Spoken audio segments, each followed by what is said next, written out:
For thousands of years, these stories in the Bible have been passed from one generation to the next. Stories of warriors, kings, prophets, and outcasts. This is the complete collection of the Bible's most incredible characters. One wrong sound, and he would die. As Onesimus grabbed the silver coins, his hands would not stop shaking, one guard catching him inside the house, and the runaway slave would never leave alive. A young slave was risking everything for one chance at freedom, but escaping the house would become the easiest part of his journey, because he was convinced to go back to the same master he had once betrayed. How did a boy willingly go back to the man he once betrayed? To understand this, we must go back to the beginning of Onesimus' story. A wealthy man named Philemon lived in a large, busy city called Colossae. He was a very important person with a very big house. He was also a Christian. Every week, he opened his beautiful home to host a church. People would gather in his courtyard to sing songs. They would share meals together. They would listen to stories about Jesus. They talked about how God loves everyone equally.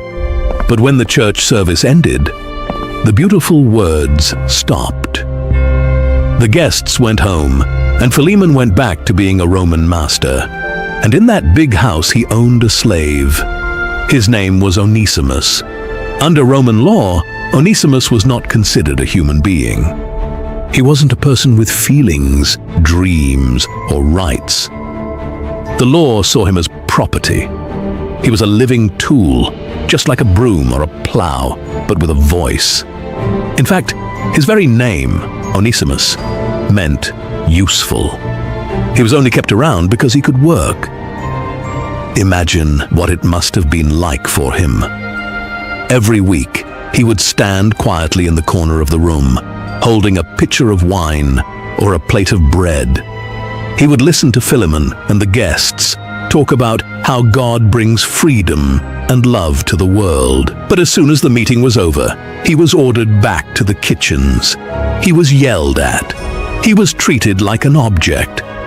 Hearing about freedom while living in a cage is a terrible kind of torture. It bred a quiet, simmering desperation deep inside his heart. He did not want to be a tool anymore. He wanted to be a man. Until finally, the tension in his mind snapped. Onesimus decided to do the most dangerous thing a person could do in the ancient world. He decided to run away. But he knew the world outside was harsh. He could not survive with nothing. So, before he slipped out into the dark night, he crept into his master's rooms. He found Philemon's money. He took the silver coins, put them in a small pouch, and ran. In the first century, running away from your master was a terrible crime. But running away and stealing from your master was a death sentence. A runaway slave who stole was a dead man walking. The Roman Empire did not show mercy to slaves who broke the rules. The punishment was absolute and meant to scare anyone else who might try the same thing. If the soldiers caught him, they would heat a piece of iron in a fire and brand the letter F on his forehead. F stood for fugitive. He would wear that burn mark for the rest of his life. Or worse, they would throw him into a dirt arena with starving lions for the crowds to watch. Or they would nail him to a wooden cross and leave him to die slowly. With the stolen coins heavy in his pouch and a massive target on his back, Onesimus fled. He ran through the dark streets of Colossae. He hid in the backs of wagons. He walked down dusty roads for weeks. He made the long, perilous journey across land and sea to get as far away from his master as possible. He was heading to the massive city of Rome. Rome was the center of the world. It was a sprawling, chaotic, dirty, and loud metropolis. Over 1 million people lived there. The streets were packed with merchants shouting, soldiers marching, and carts crashing over stone roads. For a hunted man, It offered the absolute best disguise. Onesimus plunged deep into the twisting, dark streets of the city's poorest slums. He rented a small corner to sleep in. He bought fresh bread. He tried to blend in with the massive crowds. He tried to build a new life, but there was a problem. The stolen money did not last forever. Slowly, day by day, the coins in his pouch disappeared. When the very last coin ran out, the cold, harsh reality of his situation set in. He was a man with no money, no legal standing, no family to help him, and no protection. He could not just go get a normal job because someone would ask who his master was. He was completely alone. He started to starve, and worse than the hunger was the fear. Every single knock on a wooden door made his heart stop. Every lingering glance from a Roman soldier in shiny armor made his blood run cold. He knew that bounty hunters made a living by catching runaway slaves and bringing them back for a reward. Every step he took in the city was dangerous. He had run thousands of miles to be free. He was physically free from Philemon, yes, but he was now completely enslaved by his own terror. He was trapped in a prison of his own mind. Then, in the middle of this dark, terrifying life, he crossed paths with one man. His name was Paul. Paul was a famous apostle of Jesus, but he was not standing on a stage preaching to thousands of people. Paul was a prisoner. He was under house arrest, waiting to stand trial before the most powerful man in the world, the Roman emperor. Because he was a high-profile prisoner, Paul was chained by the wrist to a heavily armed Roman guard 24 hours a day, 7 days a week. We do not know exactly how the starving runaway slave found the chained old man. But while hiding in Rome, Onesimus walked into Paul's room. Paul could have easily turned him in. Paul could have called the guards. But Paul did not turn the fugitive in. Instead, he looked at this terrified, dirty, exhausted young man and showed him love. He shared the gospel with him. Paul spoke of a liberation of the soul that no Roman emperor could ever grant and no master could ever take away. He told him that Jesus was the ultimate king, but that Jesus came to earth as a servant to save everyone. He told Onesimus that God did not see him as property or as a tool. God saw him as a beloved son. Sitting on the dirt floor of a Roman prison house, listening to a man wearing iron chains, the runaway slave finally found true freedom. He surrendered his life to Christ. The transformation inside Onesimus was immediate and total. Before, his only goal was survival. His only goal was hiding. But now, instead of running further to protect himself, Onesimus chose to stay in the most dangerous city in the world. He decided to stay right there in that small room and serve Paul. He became a deeply trusted assistant. He went out into the dangerous streets to buy food for the aging apostle. He carried messages. He cleaned the floors. He washed Paul's clothes. For the first time in his entire life, Onesimus lived up to the meaning of his name. He was incredibly useful. He was not serving because he was forced to by a whip. He was serving because he wanted to out of love. Paul grew to love this young man deeply. Paul would later write a letter saying that Onesimus had become his very heart. They were like father and son. Months passed like this. It was a beautiful time of healing. But Paul was a wise man, and he knew the harsh truth of the law. Under Roman law, Onesimus still legally belonged to Philemon. The fact that Onesimus was now a Christian did not change his legal status in the eyes of the empire. Keeping Onesimus in Rome meant Paul was actively harboring a known fugitive. That was a serious crime, but there was something even more important than the Roman law. It was the law of love. Paul knew that keeping Onesimus meant leaving a deep, painful, unhealed fracture between two Christian brothers. Philemon was sitting back in Colossae, feeling betrayed and robbed. Onesimus was sitting in Rome, carrying the secret guilt of what he had done. You cannot build a new, beautiful life on top of a stolen, broken foundation. The wrong had to be made right. The stolen money had to be accounted for. The past had to be faced. Paul made an agonizing, heartbreaking decision.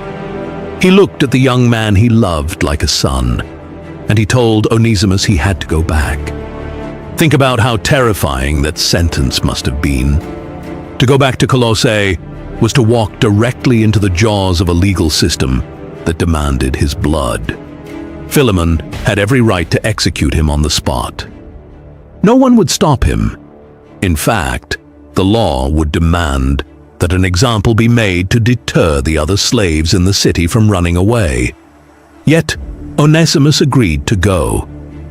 This is the true proof of his changed heart. He was no longer a terrified fugitive running from his past.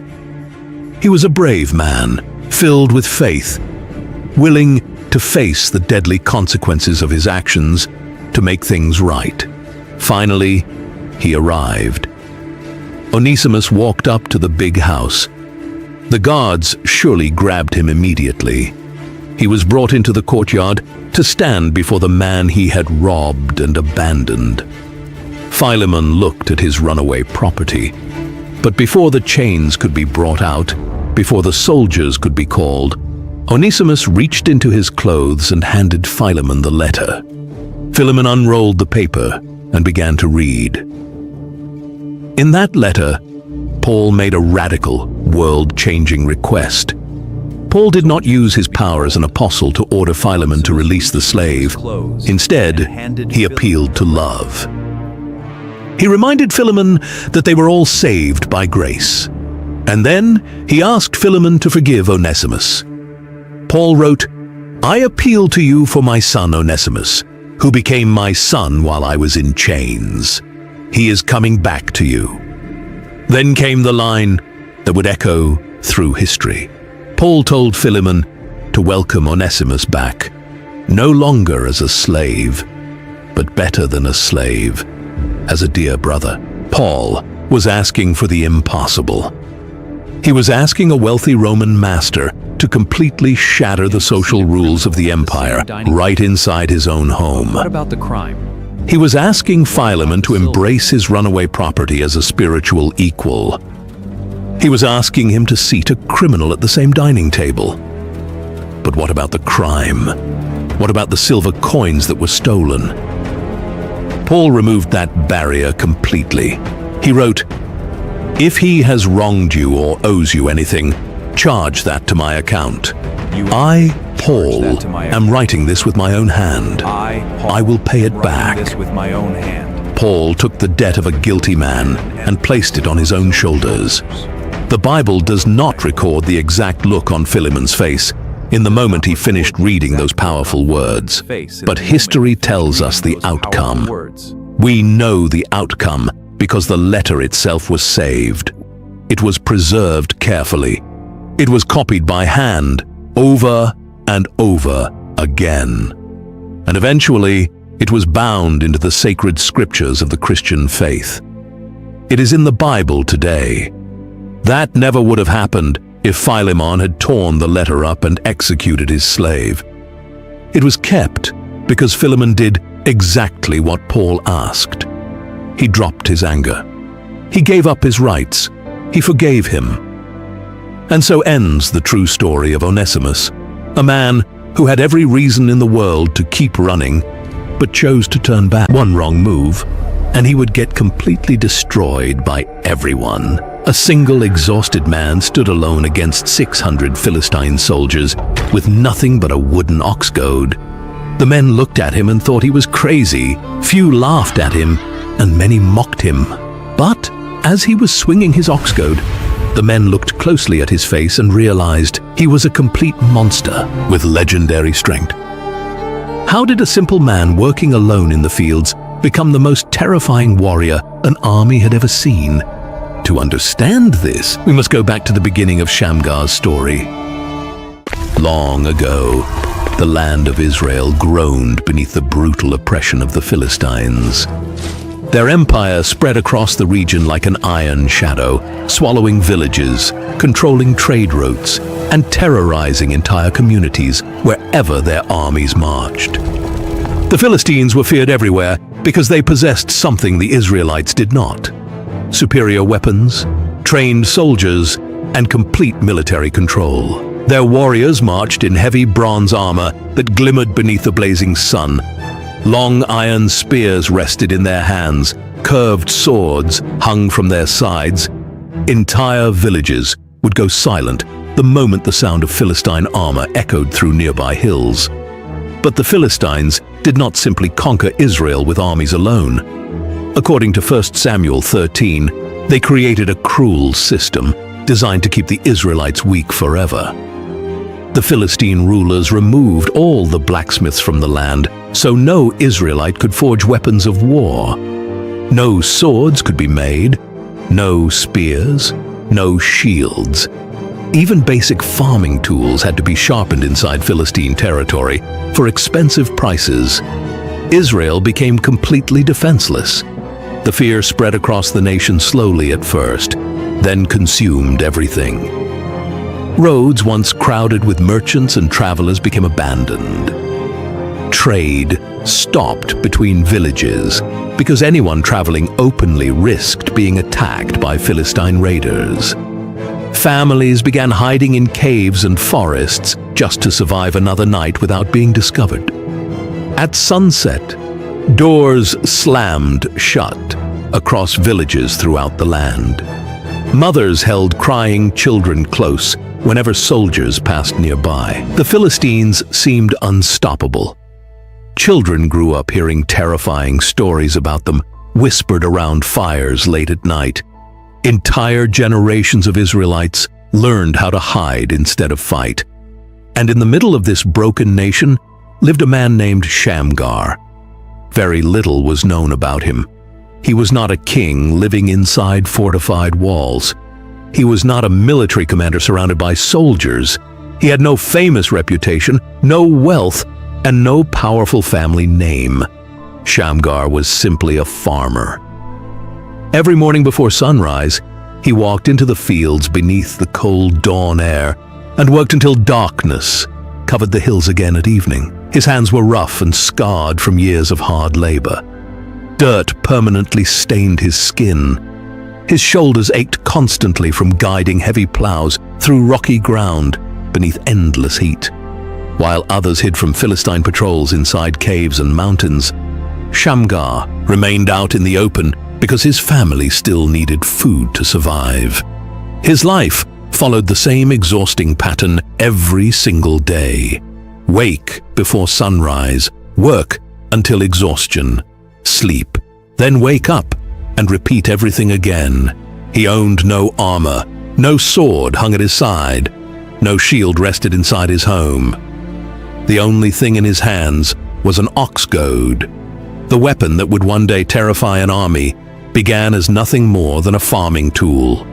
The ox goad was nearly 8 feet long, carved from heavy wood, thick enough to survive years of brutal labor. One end held a sharp metal point used to guide stubborn oxen while plowing fields.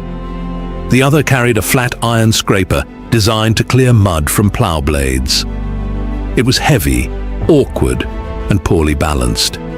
It was made for dirt and animals, not war. Still, every single day Shamgar watched the Philistines march across Israel like they owned the land.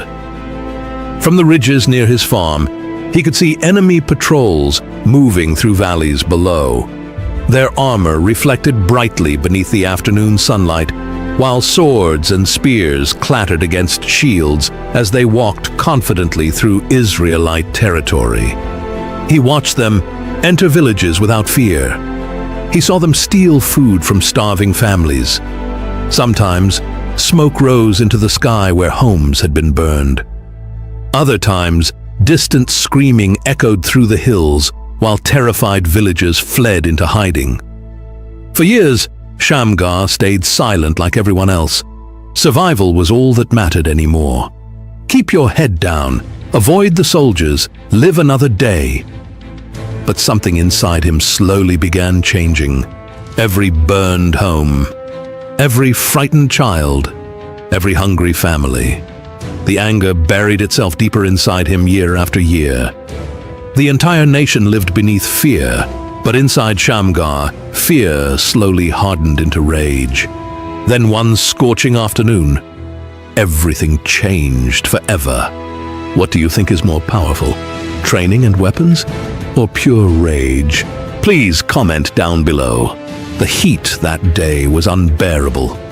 Dust clung to Shamgar's skin while sweat rolled down his face. Then suddenly the earth beneath his feet trembled. At first it was faint.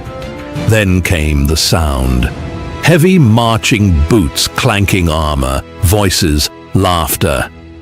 Shamgar stopped working immediately. Slowly, he lifted his head toward the hills. Across the fields, a massive group of Philistine soldiers marched directly toward his farm. Hundreds of them. Sunlight flashed across bronze helmets and iron weapons. 600 armed Philistines. This was not a simple patrol. These were trained warriors carrying iron swords, heavy shields, long spears, and armor built for war. They marched with complete confidence because nobody resisted them anymore. To the Philistines, Shamgar looked pathetic. A sweaty farmer standing alone in the dirt with a wooden farming pole in his hands. The soldiers laughed as they approached. Some pointed toward the ox goad mockingly. Others shouted insults across the field. A few drew their swords, slowly smiling as though the fight was already finished before it began. They expected him to run. Everyone always ran. But Shamgar did not move. Years of fear, humiliation, and buried anger rose inside him all at once, like fire erupting from the ground itself. He stared across the fields at the soldiers marching onto his land. He looked at the armor that had terrorized Israel for years. He looked at the weapons that had driven families into caves and mountains like frightened animals. Then, he tightened his grip around the rough wood of the ox goad until his knuckles turned white. The hot wind blew dust across the field while the Philistines continued spreading around him confidently. Still, Shamgar refused to step backward. Something inside him had finally broken. He planted his feet firmly into the dirt of his farm and decided that if he died that day, he would die standing. The first Philistine soldiers approached slowly, grinning as though they were about to crush a helpless animal. Then Shamgar moved. With explosive force, he swung the heavy ox goad through the air using both hands. The flat iron scraper smashed directly into the helmet of the first soldier with a brutal crack that echoed across the field. The man collapsed instantly into the dirt. Before the others could react, Shamgar spun the long pole around and drove the sharp metal point into another attacker. The second soldier fell backward, gasping. The Philistines froze. The laughter disappeared immediately. A lone farmer had just killed 2 armed soldiers within seconds. Angry shouts exploded across the field. Embarrassed and furious, the Philistines charged toward him together, believing their overwhelming numbers would crush him instantly. But Shamgar fought with terrifying strength. The long reach of the ox goad gave him an advantage the soldiers had not expected. Their shorter swords forced them dangerously close before they could strike him, but the heavy farming pole could hit them long before they entered range.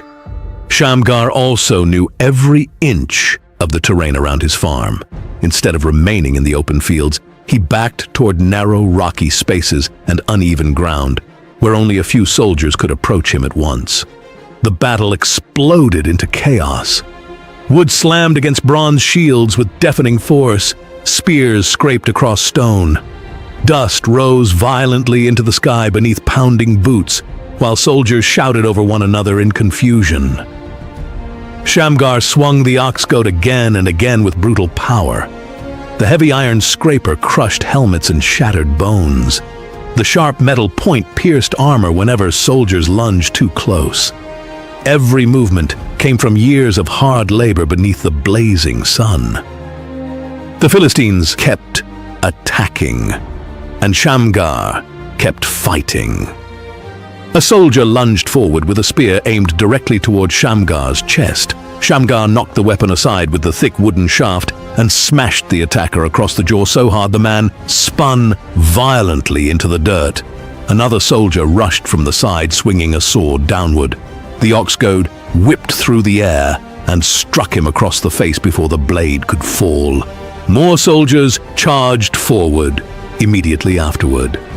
Shamgar stepped deeper into the rocky terrain, forcing them into smaller attacks instead of allowing them to surround him all at once.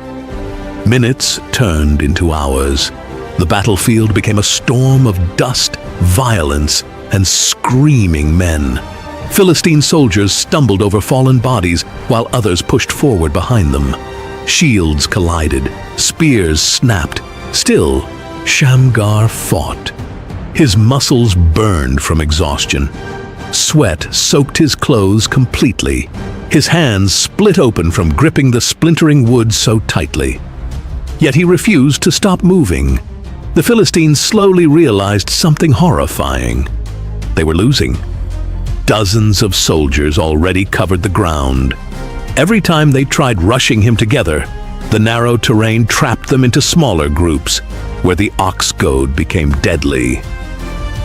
What should have been an easy slaughter slowly transformed into panic. Others watched in horror as another Philistine crashed into the dirt beneath the swinging ox goad.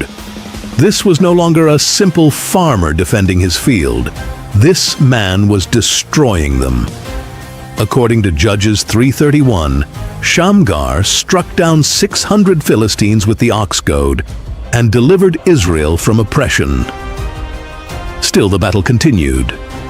The afternoon sun drifted lower across the sky, while long shadows stretched over the torn fields.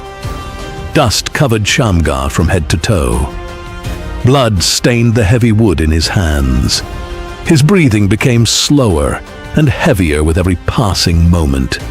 Yet he kept advancing, swing after swing, step after step, hour after hour. A Philistine soldier charged with a raised shield, trying to overpower him directly.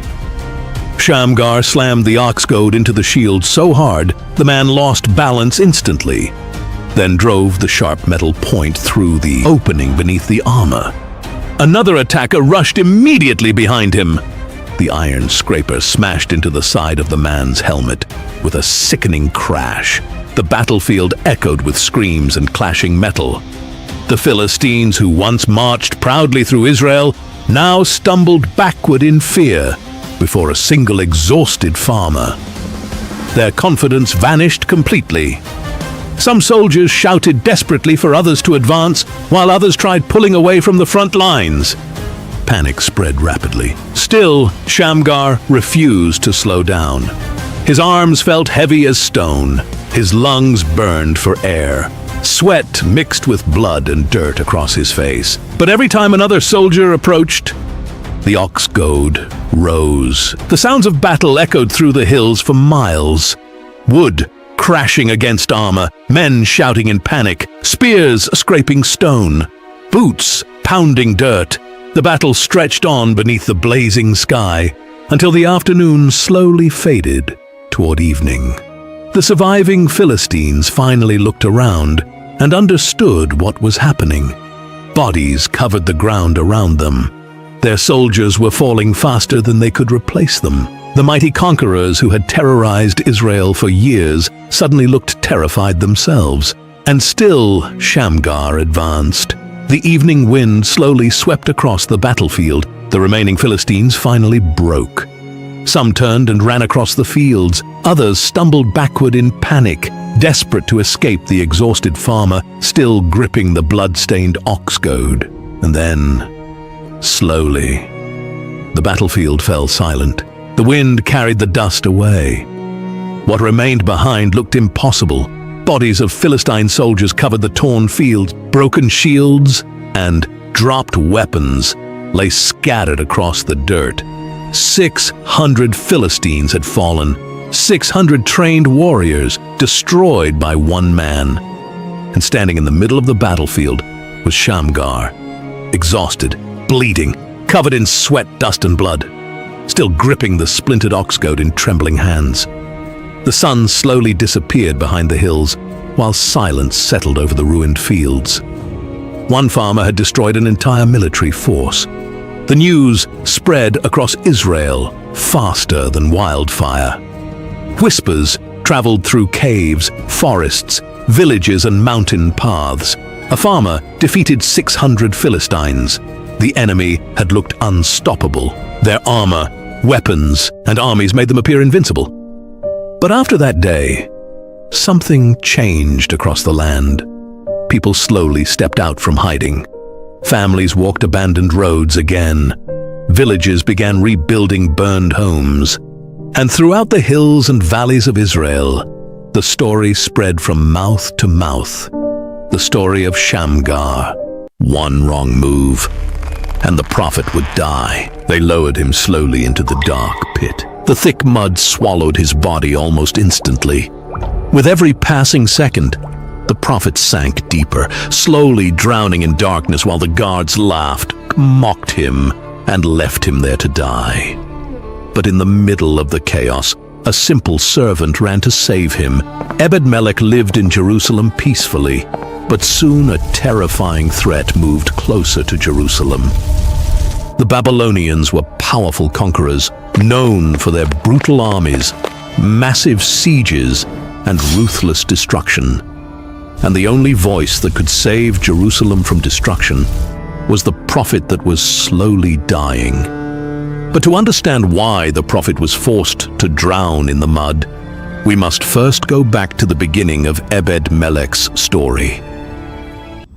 A long time ago, in the grand and terrifying city of Jerusalem, lived a man named Ebed-Melech. He was a humble servant from the distant, sun-baked land of Cush, but he was about to become the single bravest hero in an entire burning kingdom. The city he lived in, Jerusalem, was slowly and painfully choking to death. Outside the massive stone walls, a monstrous army from a faraway empire called Babylon had set up their camp. These ruthless warriors were a crushing machine of human history. Their heavy iron armor shined like a terrifying sea of fire, and their huge, monstrous siege weapons cast long, dark shadows over the frightened city. They had surrounded Jerusalem so completely that not a single person could escape, and not a single crumb of bread could be brought inside the gates. The air inside the city was heavy, filled with the endless sounds of crying babies and the sour smell of pure fear. The people were starving. The royal bakeries were completely empty, and desperation had turned good neighbors into wild, angry people willing to fight over a single drop of water. Out of all the thousands of trapped people, there was one man who the arrogant city leaders hated more than the mighty Babylonian army waiting outside. His name was Jeremiah. Jeremiah was a prophet who spoke the very words of the creator of the universe, and his words were absolutely terrifying. He stood right in the middle of the dusty streets and shouted that the beautiful city was completely doomed. He looked at the rich kings and the starving people, declaring that God was allowing the Babylonians to destroy Jerusalem because the people had been terribly, unforgivably wicked. His brutal, honest message was clear. If you stay inside these giant stone walls and try to fight, you will die a horrible death by the sword or starvation. But if you walk out the gates right now and surrender to the cruel Babylonians, you will live. To the powerful, greedy princes of Jerusalem, these words were pure poison. They wanted to fight to the bitter end, even if every innocent child in the city starved to death. They hated Jeremiah with a burning, blinding passion and wanted to shut his mouth forever. They thought they could simply bury the prophet alive and make his terrifying words disappear into the dirt. But they had absolutely no idea that a quiet foreigner, watching from the dark shadows of the palace, was about to make a shocking decision that would flip the fate of the dying kingdom completely upside down.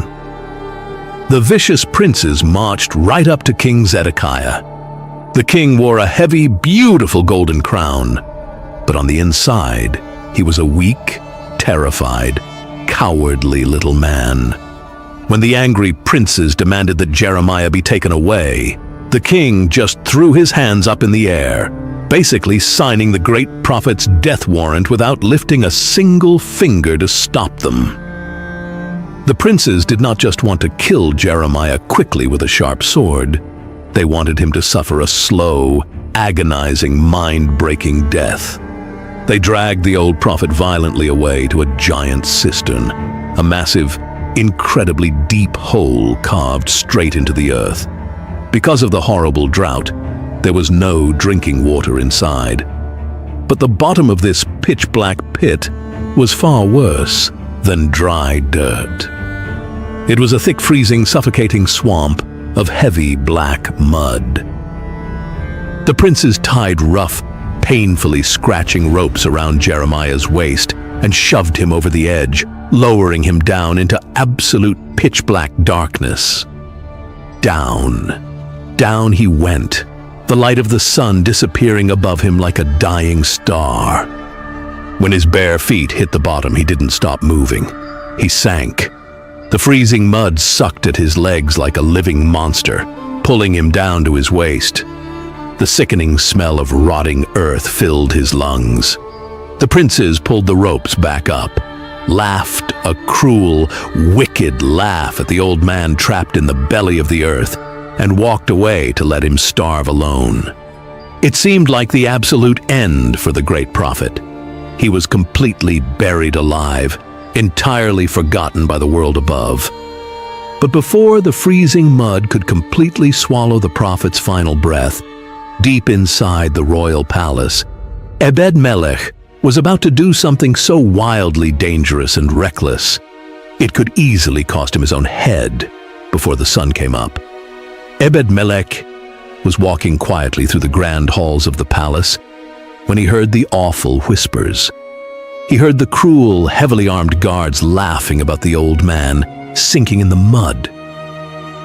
When Ebed-Melech heard this, something deep inside his heart snapped. He was not a soldier with a shiny sword or thick armor. He was just a servant. But the absolute, disgusting wickedness of leaving a good, innocent man to rot filled him with a massive, unstoppable fire of righteous anger. He knew exactly what the risks were.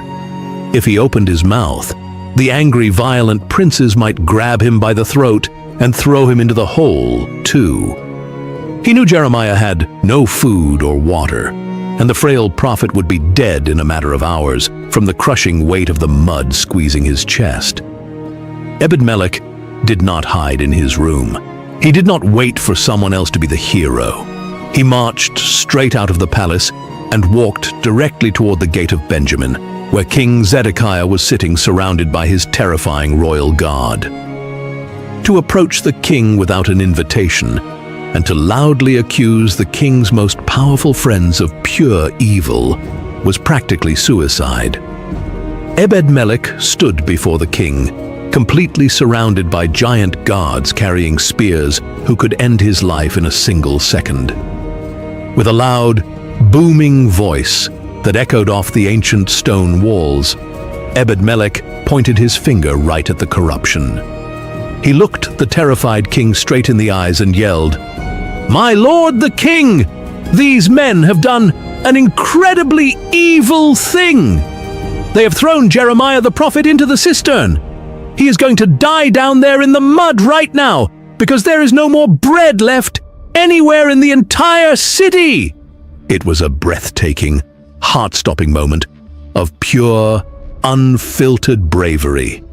A servant from Africa standing in front of the king of Judah, loudly calling out the most powerful men in the city for being absolute monsters.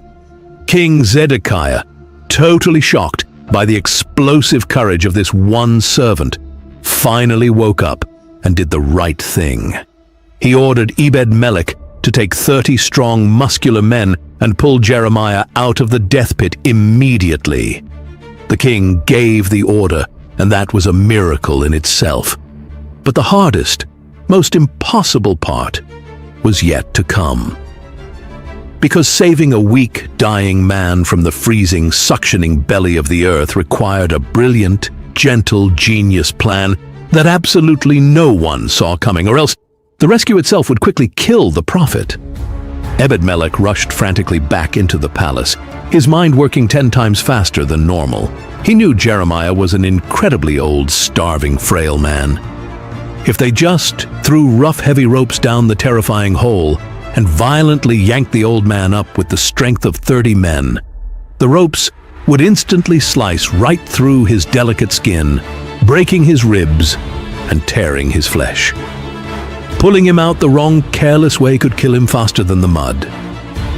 So, Ebed-Melech ran down into a secret, dusty storage room deep under the royal treasury, where old, useless, forgotten things were thrown away. He frantically dug through the piles and gathered huge bundles of old, soft rags and pieces of worn-out, gentle fabric. He bundled these soft rags high into his arms, grabbed the thick, heavy ropes, and led his 30 strong men sprinting through the city streets to the prison courtyard.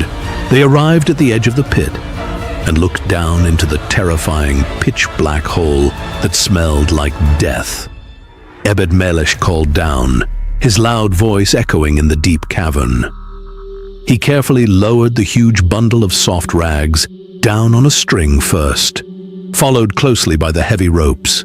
He yelled down into the total darkness, "Jeremiah, listen to my voice. Take these old rags and put them securely under your armpits, and then wrap the heavy ropes tightly around the rags." It was an incredible sight. In a burning, starving city where people were literally killing each other in the streets for a dirty crust of bread, this foreign servant was taking the extra time to make sure an old man's skin wouldn't get bruised. Down in the horrible dark, violently shivering and completely covered in freezing slime, Jeremiah did exactly as he was told. He tucked the soft, warm rags under his arms and tied the ropes tightly. Ebed-Melech gave the loud command.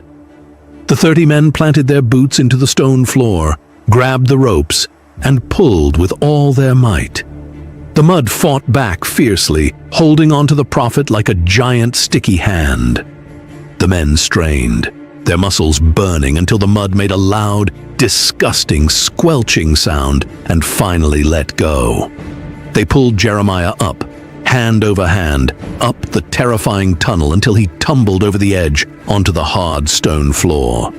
He was a horrific sight, caked entirely in thick black mud, gasping for air, shaking violently, and looking like a ghost. But he was breathing. He was alive. Against all odds, Ebed-Melech had just snatched a man right out of the terrifying jaws of death. The great prophet was safe for the moment. But the incredible, mind-blowing story was still far from over. A terrifying, unstoppable fire was about to fall from the sky upon the entire city, and out of the smoking ashes of a ruined kingdom, Ebed-Melech's own fate was about to be sealed forever by a secret, shocking message from God himself. Outside the city walls, the clock had finally run out. The mighty, terrifying Babylonian army was preparing their final, devastating, earth-shattering attack. Jerusalem was about to be completely wiped off the map of the world. Every single person inside the walls was going to either be slaughtered or dragged away into a lifetime of slavery. But God in heaven, who sees absolutely everything, had seen exactly what happened in that muddy courtyard. He had watched the rich princes act like vicious cowards. He had watched the king hide in fear. And he had watched Ebed-Melech, a servant from another country, risk his own life and use his brilliant mind to save a dying prophet. And the creator of the universe absolutely never forgets a brave heart. While Jeremiah was resting, the word of the Lord came to him with a private, top-secret message. It wasn't for the king, and it wasn't for the generals. It was exclusively for the servant holding the dirty rags. Jeremiah looked at Ebed-Melech and spoke the very words of God, a promise so powerful it would give anyone goosebumps. I am about to fulfill my words against this city through absolute disaster. But I will rescue you on that day, declares the Lord. You will not be handed over to those violent men you fear. I will completely save you. And then, just days later, the nightmare finally exploded. The Babylonians smashed through the incredibly thick stone walls. The horrific sound of screaming and breaking stone echoed for miles into the mountains. The sky turned completely black with choking smoke, as the beautiful royal palace and grand houses were set completely on fire. The cruel princes were hunted down in the streets and captured. King Zedekiah tried to run away into the desert in the pitch-black night. But the terrifying Babylonian soldiers chased him down, violently blinded him, and wrapped him in heavy bronze chains to rot in a foreign prison. The great city of Jerusalem was completely, utterly destroyed, turned into a giant pile of smoking, bloody rocks. But right in the absolute middle of the choking smoke, the crashing walls, and the terrifying, screaming soldiers swinging giant swords, there was one single man walking through the total chaos, completely and miraculously unharmed. Just as God had sworn to him, the sharp swords of the Babylonians did not even touch Ebed-Melech. He walked right out of the dying, burning city, stepping over the ruins, and escaped with his life, walking into the future protected by the hand of God. Jephthah's own parents begged him to come back and save their nation. Years earlier, they had thrown him out and erased him from their lives. Hurt, angry, and completely lost, Jephthah wandered into the wilderness, searching for meaning. But out there, he slowly became the leader of a dangerous group of fighters feared across the land. And when Israel was finally on the edge of destruction, Jephthah became their only hope. To understand why his own parents kicked him out, we must go back to the beginning of his story. Israel was stuck in a terrible, violent loop. The people turned away from God, their enemies attacked, and the country got worse with every generation. As the nation grew darker, even its heroes became dangerous and deeply broken. In that harsh world, a boy named Jephthah was born. His father was a rich and important leader named Gilead. Gilead was married and had several sons with his wife, but Jephthah was not one of them. Jephthah's mother was a prostitute. His father had cheated on his wife. Instead of sending the boy away, Gilead brought Jephthah into his main house to grow up with his other children. Back then, who your parents were meant everything. It decided your money and your future, because he lived in the main house. Jephthah was a walking reminder that his father had cheated. To his father's wife and her kids, he was a living, breathing secret they hated. Even worse, as Jephthah grew older, his half-brothers worried he would take away the land and money they were supposed to inherit. When the other sons grew up, they decided they wanted him gone. They trapped Jephthah and forced him out. "You will not get a single thing in our father's house," they told him. "You are the son of another woman." They didn't just kick him out of the house. They drove him out of the town completely. The city leaders, the men who were supposed to be fair and protect people, just watched it happen. Jephthah lost his family, his home, and his rights. He was thrown away like a mistake they wanted to erase. He walked away from the only life he knew and headed east, deep into the wild. He reached an empty, rough place called Tob. It was a dangerous land near the desert where polite people never went. But Jephthah was no longer a polite man. He had to eat, and he had to survive. Slowly, the desert drew other people to him. The Bible calls them worthless troublemakers, but they were really just castaways. They were men who owed too much money, men running from the law, men who had been chewed up and spit out by society, just like Jephthah. They gathered around him, and he became their leader. In the harsh desert, Jephthah turned this group of rejects into a deadly army for hire. They robbed, they fought, and they survived. Jephthah learned to be tough, smart, and ruthless. The boy who was thrown away turned into a dangerous warlord. While Jephthah was growing stronger in the shadows, the nation that kicked him out was falling apart. The Israelites had once again started bowing down to the fake gods of the countries around them. This time, when they cried out for God's help, the Ammonite army moved in. The Ammonites crossed the Jordan River and set up their camp, ready to wipe Israel off the map. The Israelites were terrified. The city leaders of Gilead, the very same men who let Jephthah be thrown out, held a panicked meeting. They had no general. They had no army. In their fear, they said whoever would lead the fight would become the ruler of the people. But no one stepped forward. Fear makes people selfish. The leaders looked around at each other, but nobody wanted to risk dying. Then, someone finally remembered Jephthah, the outcast, the criminal, the dangerous fighter living in the wilderness. Suddenly, the man they had thrown away became their only hope. So the leaders traveled out into the wilderness to find him. Imagine the moment. The same people who once watched him get kicked out now came crawling back because they needed him. The leaders stood before Jephthah and begged him to come back and save them from the Ammonites.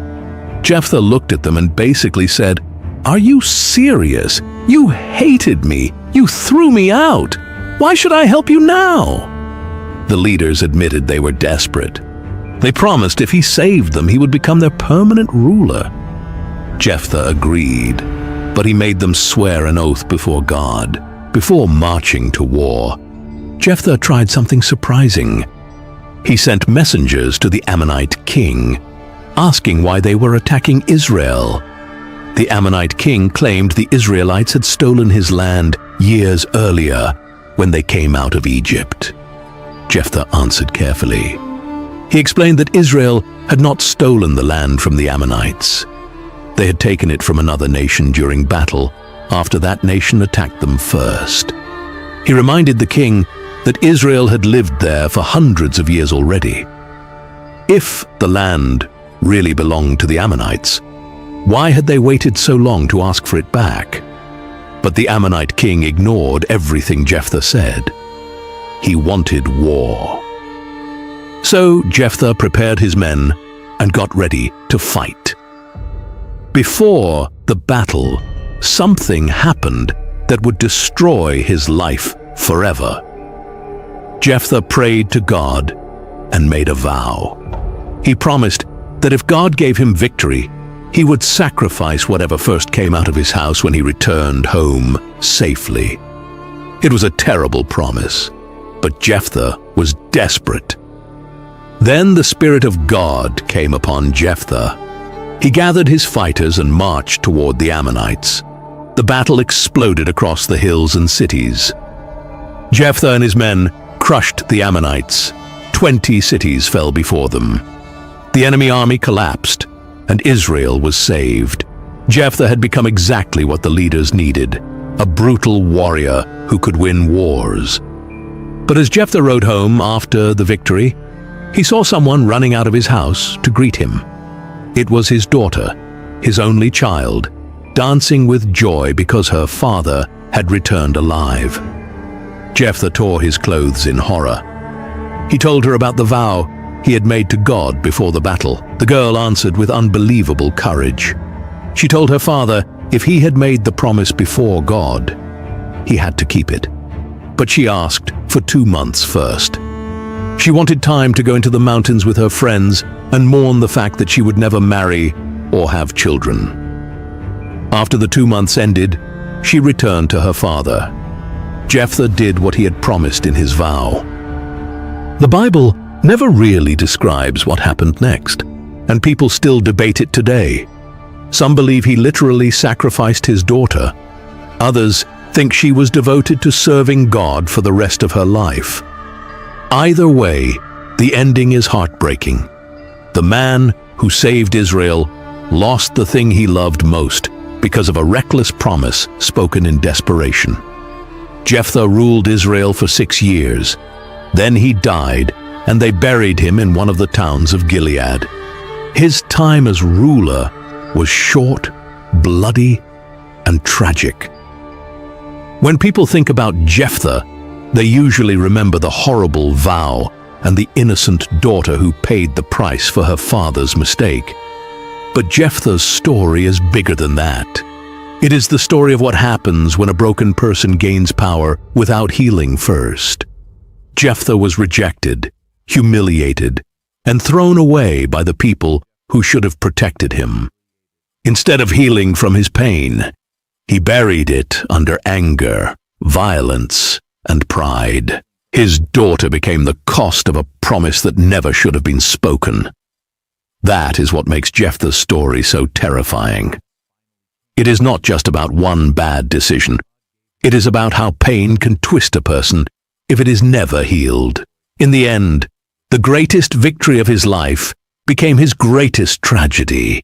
He defeated Israel's enemies, but he could not defeat the brokenness inside himself. One wrong decision, and the ground would swallow them whole.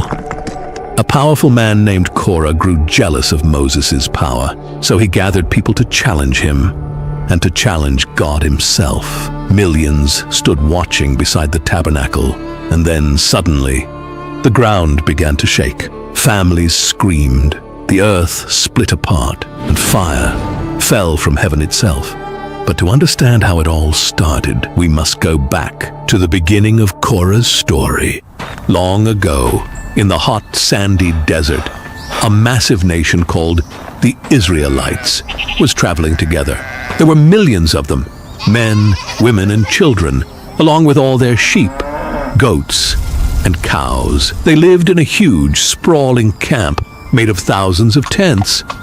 It was like a giant moving city built right on top of the dry, dusty earth. The sun was always beating down on them, and the wind blew hot sand into their faces. Life was difficult, but they were not alone. Right in the exact middle of this massive camp was one special, beautiful tent called the tabernacle. This was the holy tent where the presence of God lived among his people. It was made of colorful cloth, thick animal skins, and shining gold. A tall pillar of cloud stood over it during the day, and a pillar of bright fire rested over it at night. Because this tent was so holy, only one specific group of people was allowed to touch it or take care of it. This group was the tribe of Levi. Inside this special tribe, there was a man named Korah. He belonged to a family group called the Kohathites. Whenever the big pillar of cloud moved, it was time for the whole camp to pack up and travel. Korah and his family had the most important job of all. They physically carried the holy furniture from inside God's tent. They did not use carts. They carried the heavy golden table, the shining lampstand, and the incredibly sacred wooden box called the Ark of the Covenant right on their own shoulders, using long wooden poles to support the weight as they walked through the hot, shifting sand. It was a hard job, but it was a great honor. Out of all the millions of people in the world, God trusted Korah's family to hold these holy things. But Korah was not happy. Every day the heavy lifting made his shoulders tired, and his heart started to fill up with dark, ugly jealousy. He began to look at his work not as a gift, but as a burden. Korah was the cousin of Moses and Aaron. Moses was the great leader who guided the whole nation. Aaron was the high priest. While Korah sweated in the hot sun, he watched his cousin Aaron wear beautiful, bright priestly clothes covered in shiny, colorful jewels that sparkled in the sunlight. Aaron had little golden bells on his coat that made a musical sound when he walked. He was the only man in the world allowed to walk behind the thick curtain into the most holy room inside the tent. Korah watched all of this and got very angry. He felt like he was being treated like a simple worker, even though he came from the same family. He wanted the shiny jewels and the power of the high priest. He started to whisper to his friends that Moses and Aaron were just greedy leaders who made up all these rules to keep themselves at the top. Korah knew he could not fight Moses alone. So one evening, he quietly walked through the dusty streets to the side of the camp where the tribe of Reuben lived. The tribe of Reuben had their own bitterness.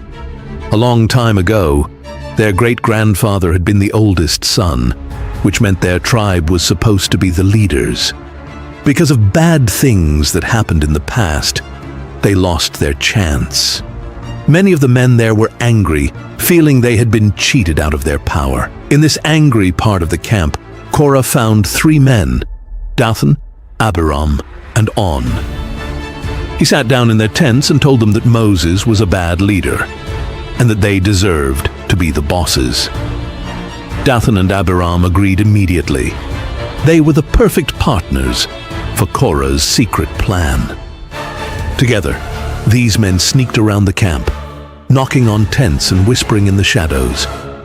They specifically looked for the rich, famous, and respected men. They complained and lied, making Moses and Aaron look like greedy bullies. Slowly, they convinced 250 very important leaders to join their secret rebellion. Korah had built a huge, angry mob, and he was finally ready to strike. When the day came, they marched right through the middle of the camp, stepping hard in the dirt, making a lot of noise. People came out of their tents to watch. A massive crowd followed them to where Moses and Aaron were standing. Korah stood up tall in front of everyone and pointed his finger at his cousins, using smooth, tricky words. Moses and Aaron have taken too much power for themselves, he said. He declared that every person in the camp was holy and that God was with all of them. He demanded to know why Moses and Aaron acted like they were so much better than everyone else. When Moses heard these proud, mean words, he was completely shocked. He did not yell back or call for guards. Instead, he felt so sad and so afraid of what God would do to these foolish men that he fell flat on his face right into the dirt. Moses lay there, praying silently. Then he slowly stood back up and looked right into Korah's eyes. Moses saw through the lies clearly. He knew Korah did not care about the regular people. He just wanted the shiny clothes and the power. Moses spoke clearly, so the whole crowd could hear, reminding Korah that God had already given him an honored and close role, but now he was trying to steal the priesthood too. He warned them that by starting this fight, they were not just arguing against human leaders. They were fighting directly against God. Moses told them that God would be the judge. Then Moses gave the group a dangerous test. He told all 250 men to come back the next morning with their metal fire pans, called censers, bowls used to burn sweet-smelling incense. Normally, only the true priests were allowed to do this. Moses said that whoever God chose would be confirmed as the true, holy man. That afternoon, Moses tried to fix things peacefully. He sent a message to the tents of Dathan and Abiram, asking them to come and talk, but they refused to come out. They sent back a nasty, insulting message, calling Moses a bad and selfish boss. They even called Egypt. the place where they had been whipped as slaves and forced to build bricks in the scorching sun, a wonderful land of milk and honey. They blamed Moses for dragging them into the desert to die and declared they would never listen to him again.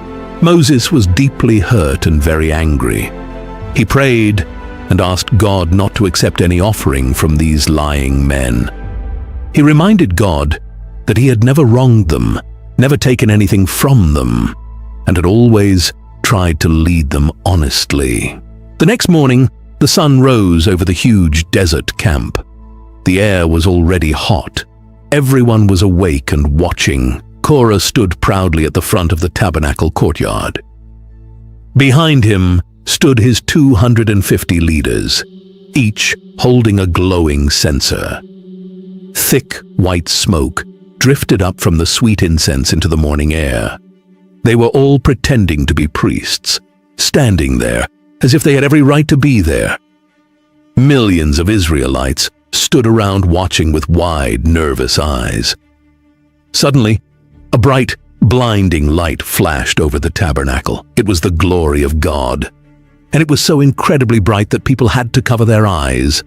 God spoke directly to Moses and Aaron like thunder, telling them to step away from the crowd. God said he was going to completely destroy everyone in the camp because they had listened to Korah's lies. But Moses and Aaron did not run to save themselves. They threw themselves flat on the ground and cried out to God, begging him to please not punish the millions of innocent people just because one man had decided to be proud and start a fight. They were true leaders who cared about the lives of their people, even those who were being foolish. God listened. He decided to spare the crowd, but was not going to let the rebel leaders escape. He told Moses to get up and warn the people to move far away from the tents of Korah, Dathan, and Abiram. Moses quickly marched into the middle of the camp. The wise older men followed closely behind him. Moses raised his hands and shouted a loud warning, "Get away from the tents of these wicked men as fast as possible, and do not touch a single thing that belongs to them." The people were terrified and cleared a huge, wide circle of empty dirt around the rebels' tents. Dathan and Abiram came outside. They still did not look scared. They stood arrogantly right at the doorways of their tents, their wives and children beside them, staring at Moses as if they were completely safe. The whole camp went dead silent. Moses stood at the edge of the empty circle and spoke in a loud, echoing voice. As it is written in Numbers 16:30, Moses told the people this was how they would know who was truly in charge. If these men died a normal, peaceful death like everyone else, then God had not sent him. But if the earth opened its mouth and swallowed them up alive with everything they owned, then everyone would know these men had completely disrespected God. The very second Moses finished speaking, a terrible rumbling came from deep underground. The dirt right beneath the tents of Dathan and Abiram began to shake wildly. Then, with a loud, deafening crack, the solid ground split wide open. A huge, dark, bottomless hole appeared right under their feet. They did not have time to run. Dathan and Abiram, along with their households and all their families, screamed in terror as the ground vanished beneath them, and they fell straight down into the dark abyss. Then, as fast as it had opened, the earth slammed violently shut. The ground became completely solid again. The tents were gone. The people were gone. There was nothing left. The people standing on the edges heard the awful screams. When the ground slammed shut, the crowd panicked, screaming and crying, convinced the earth was going to swallow them next. They turned and ran as fast as they could, fleeing from the terrifying spot. At the same moment, back at the tabernacle, the 250 men were still holding their censers. A roaring fire shot straight out from the presence of God, flashing across the courtyard like lightning. It hit the 250 men instantly. In 1 second, they were gone. The only things left were their 250 metal fire pans clattering onto the hard dirt, still smoking. A grim reminder of their failed ambition. This was also where Korah himself met his end, consumed along with those who had followed him into open rebellion against God. The massive rebellion was completely over. God had shown everyone in the desert that Moses was his chosen leader, and Aaron was his chosen priest. It was a terrifying day that no one would ever forget. But even in the middle of all this destruction, one small, quiet detail survived. When Korah had chosen to fight against Moses, he had tried to pull his whole family into the mess. But his sons had watched everything unfold. They knew their father was wrong. As the Bible tells us in Numbers 26:11, the sons of Korah did not die. When their father stood proudly in his rebellion. Before we continue, these videos take hours and hours to make, so if you could, please like and subscribe and comment which country you are watching this from. Not every hero wore a crown. Not every villain began in darkness. A boy king stood against corruption. A woman changed history with a single strike. A warrior hunted lions in the snow. One prophet spoke to a donkey. Another commander fought a deadly disease. And one angel fell from heaven into darkness. These are not just stories. These are the greatest miracles, battles, and legends ever written in the Bible. He was the most feared commander in Syria. Kings respected him. Armies followed him. But underneath his armor, his body was slowly dying, and the only thing standing between Naaman and a miracle was his pride. Naaman was the leader of the army for the king of Aram. In the 800s BCE, he was probably the most powerful military leader in the land of Syria. The king respected him very much, and his people thought he was a great hero because he helped Aram win many wars. He was a very brave man, very rich, and had a lot of power. But all his great success did not matter because of a terrible truth. Naaman had a bad skin disease called leprosy. In the old times, leprosy was not just a regular sickness. It was a slow and painful way to lose your friends, your place in society, and your body. Because he was a high army leader, he did not have to leave the city to live alone in the wild like poor people did. But the sickness was always there, like a ghost. Under his shiny bronze armor and fine clothes, his skin was dying. Every time he won a battle, he remembered the scary truth that his body was failing him. No doctor in his city of Damascus knew how to cure it. During their ongoing fights with the neighbor country of Israel, Aramean soldiers captured a young girl. They brought her back to Damascus as a prisoner of war.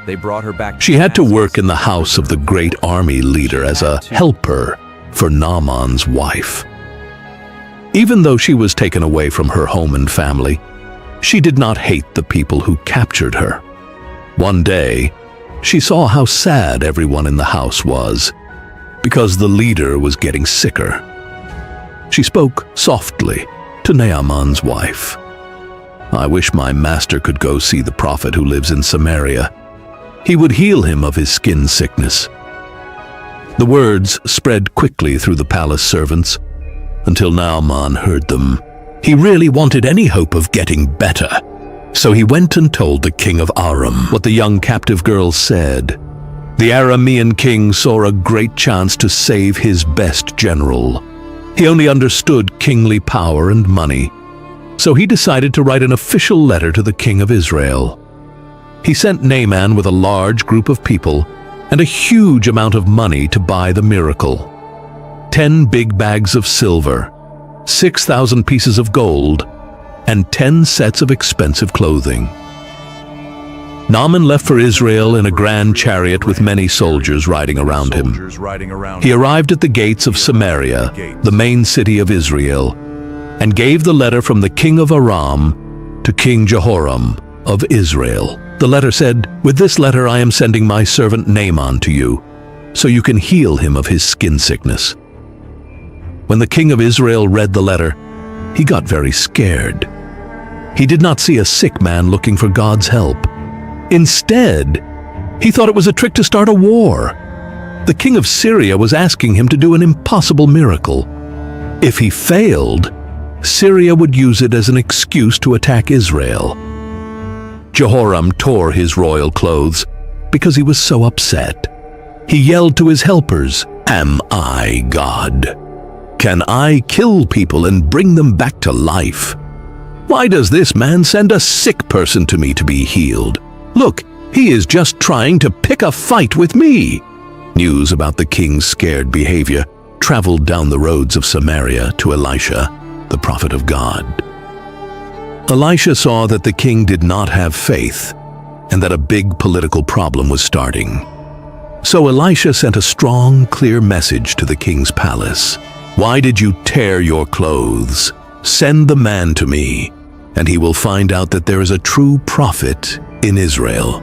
The king agreed, and Naaman's grand parade of beautiful horses, heavy chariots, and boxes full of gold and silver changed direction. They drove away from the king's palace and went to the small, simple house where Elisha lived. Naaman stopped his chariot right outside the prophet's door. He expected Elisha to run outside, bow down to his high rank, wave his hands over the sick skin, and do a big, exciting show of divine power. But the door stayed closed. Elisha did not go out to meet the famous general in person. Instead, he sent a helper outside to the street with a short, simple instruction. "Go, wash yourself 7 times in the Jordan River. Then your skin will be completely healed and clean." Naaman felt deeply insulted. He had traveled hundreds of miles and brought a huge fortune. But the prophet ignored him and sent a servant to tell him to bathe in a muddy, slow river. He became very angry and told his chariots to turn around. He yelled to his officers, "I thought he would surely come out to meet me. I thought he would stand and call on the name of the Lord his God, wave his hand over the bad spots, and heal my sickness. Aren't the rivers back home in Damascus, like the Abana and Pharpar, better than all the waters in Israel? Couldn't I just wash in them to get clean?" Naaman turned and drove away in a rage. His pride was stopping him from staying alive.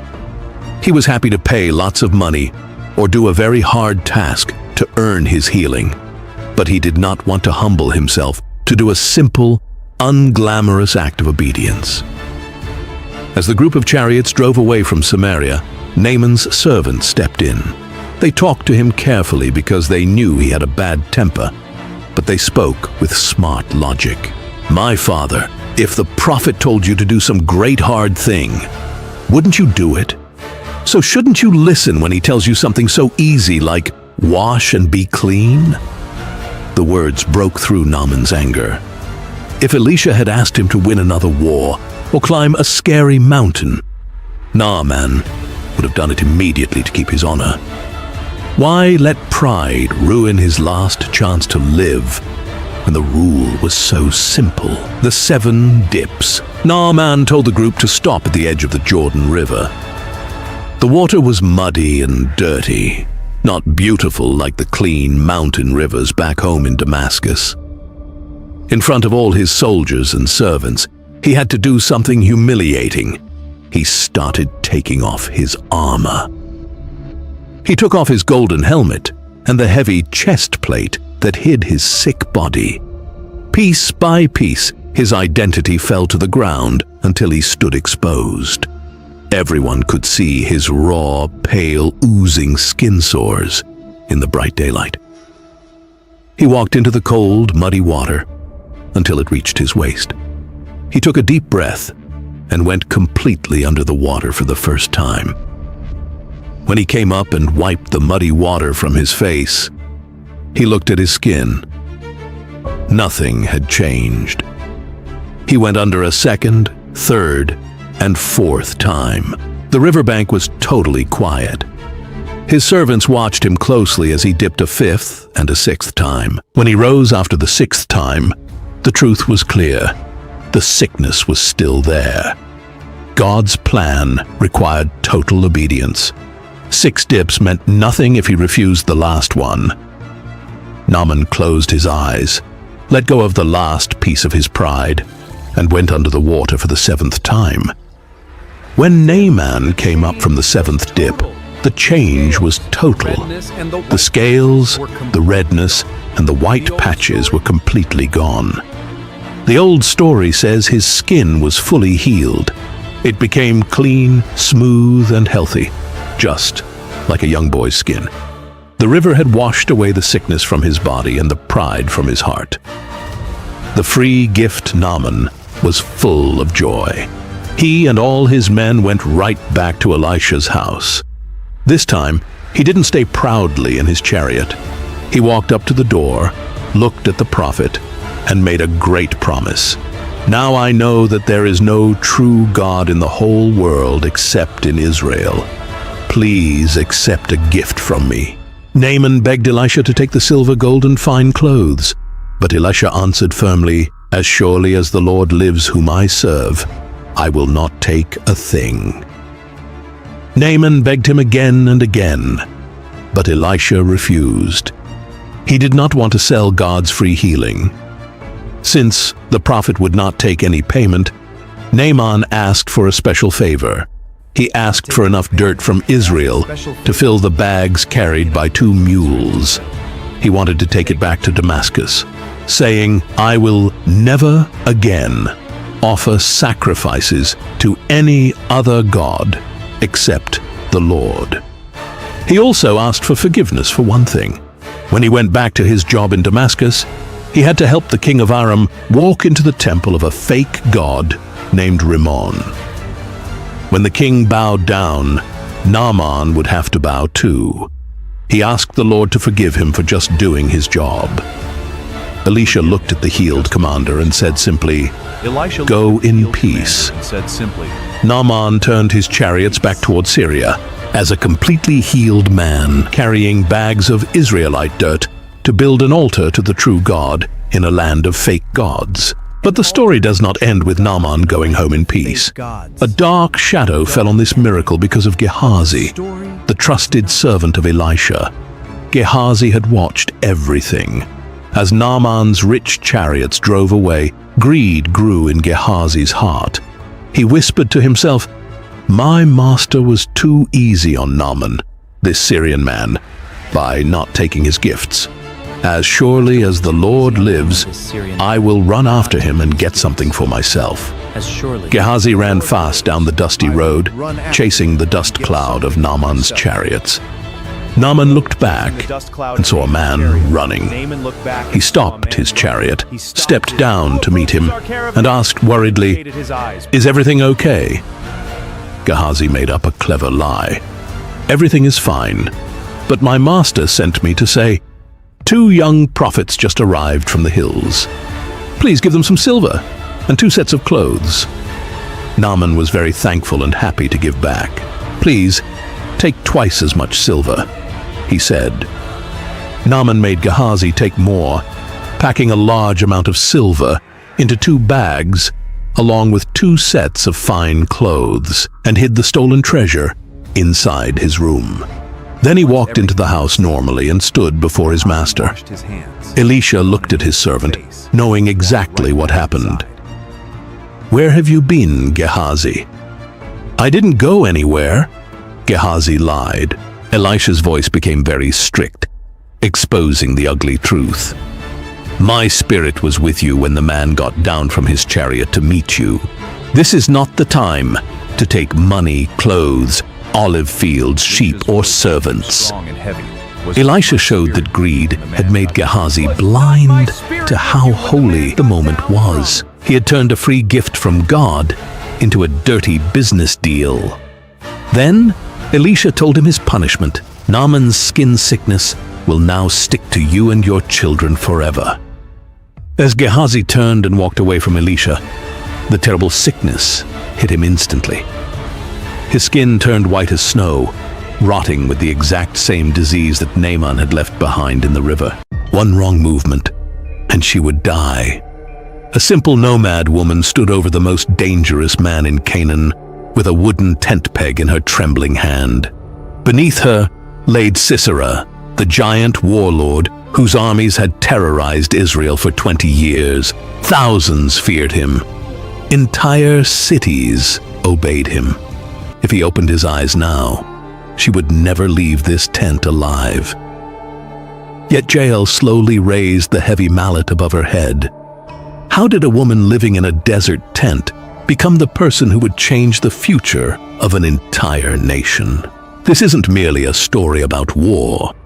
It's the story of how one quiet woman ended 20 years of terror using household tools. To understand how this dangerous moment happened, we must first understand who Jael was. She belonged to the Kenite tribe.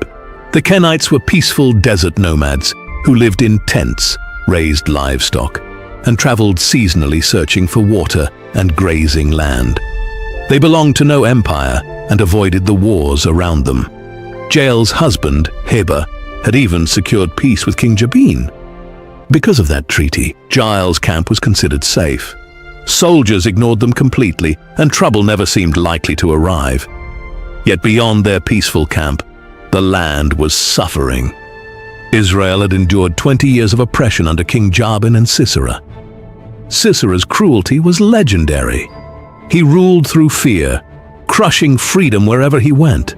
Mothers even used his name to frighten children. He destroyed villages without mercy and seized farmers' crops, leaving countless families hungry, desperate, and struggling simply to survive. No one challenged Sisera because he commanded 900 iron chariots, terrifying machines that dominated battlefields and crushed resistance everywhere. People became so frightened they abandoned roads, deserted homes, and hid in damp mountain caves, rather than risk encountering Sisera's forces. Terrified families prayed desperately for deliverance. While everyone else hid from danger, one woman named Deborah chose to stand up. Deborah was an elderly prophetess filled with unwavering faith. One day, she summoned Barak, commander of Israel's hidden resistance fighters. When the message reached him, Barak immediately left his home in Kadesh. He traveled south to meet the woman everyone respected. Days later, Barak arrived beneath Deborah's palm tree. There, the prophetess was waiting with a message that would change everything. Deborah looked directly at him and delivered God's command. "Gather 10,000 men and march to Mount Tabor." She promised God would trap Sisera's army near the Kishon River. But Barak feared his lightly armed soldiers couldn't possibly win. Desperate and uncertain, Barak made a condition. He would go only if Deborah accompanied him into the coming battle. Deborah agreed, but warned him that the honor would not belong to him. Someone else would receive the glory instead. "The Lord will deliver Sisera into the hand of a woman." Barak ignored the warning. He simply wanted to survive. Barak gathered his men, and together with Deborah, they marched toward the Kishon River to face Sisera's seemingly unstoppable army.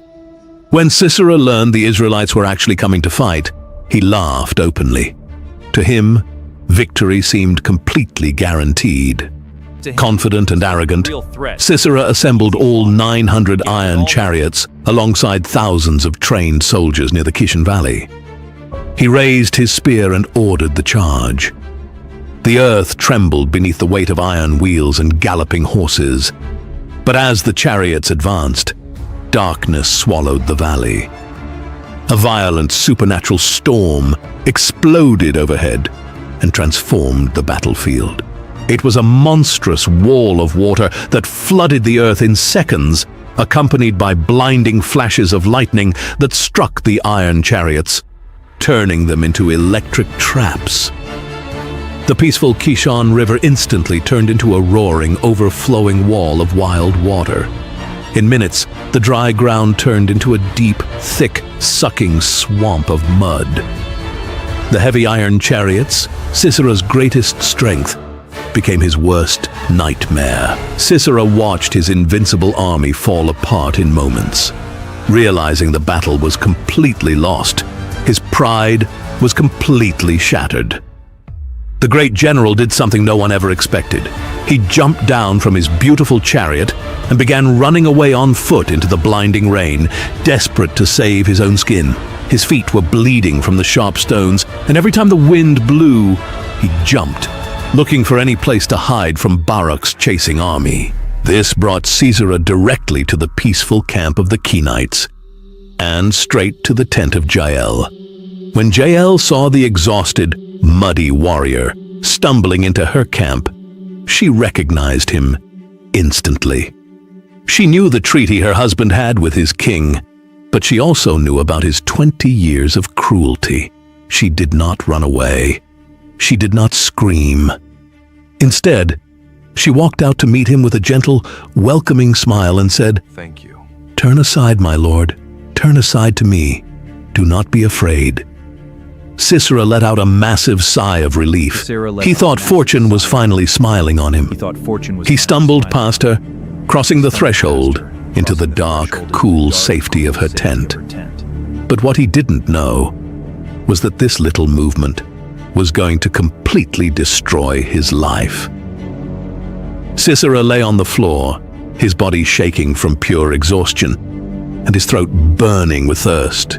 He looked up at Jael. "Please give me a little water to drink, for I am thirsty." Jael nodded submissively. She turned to a leather container, but she didn't give him water. She wanted him to feel completely safe and relaxed. She opened a skin of rich, warm, creamy milk instead. She poured it into a beautiful, heavy, lordly bowl and held it for him as he drank greedily, spilling it down his muddy beard. The heavy milk, the warmth of the thick blanket she draped over him, and the sheer exhaustion of running for his life worked together perfectly.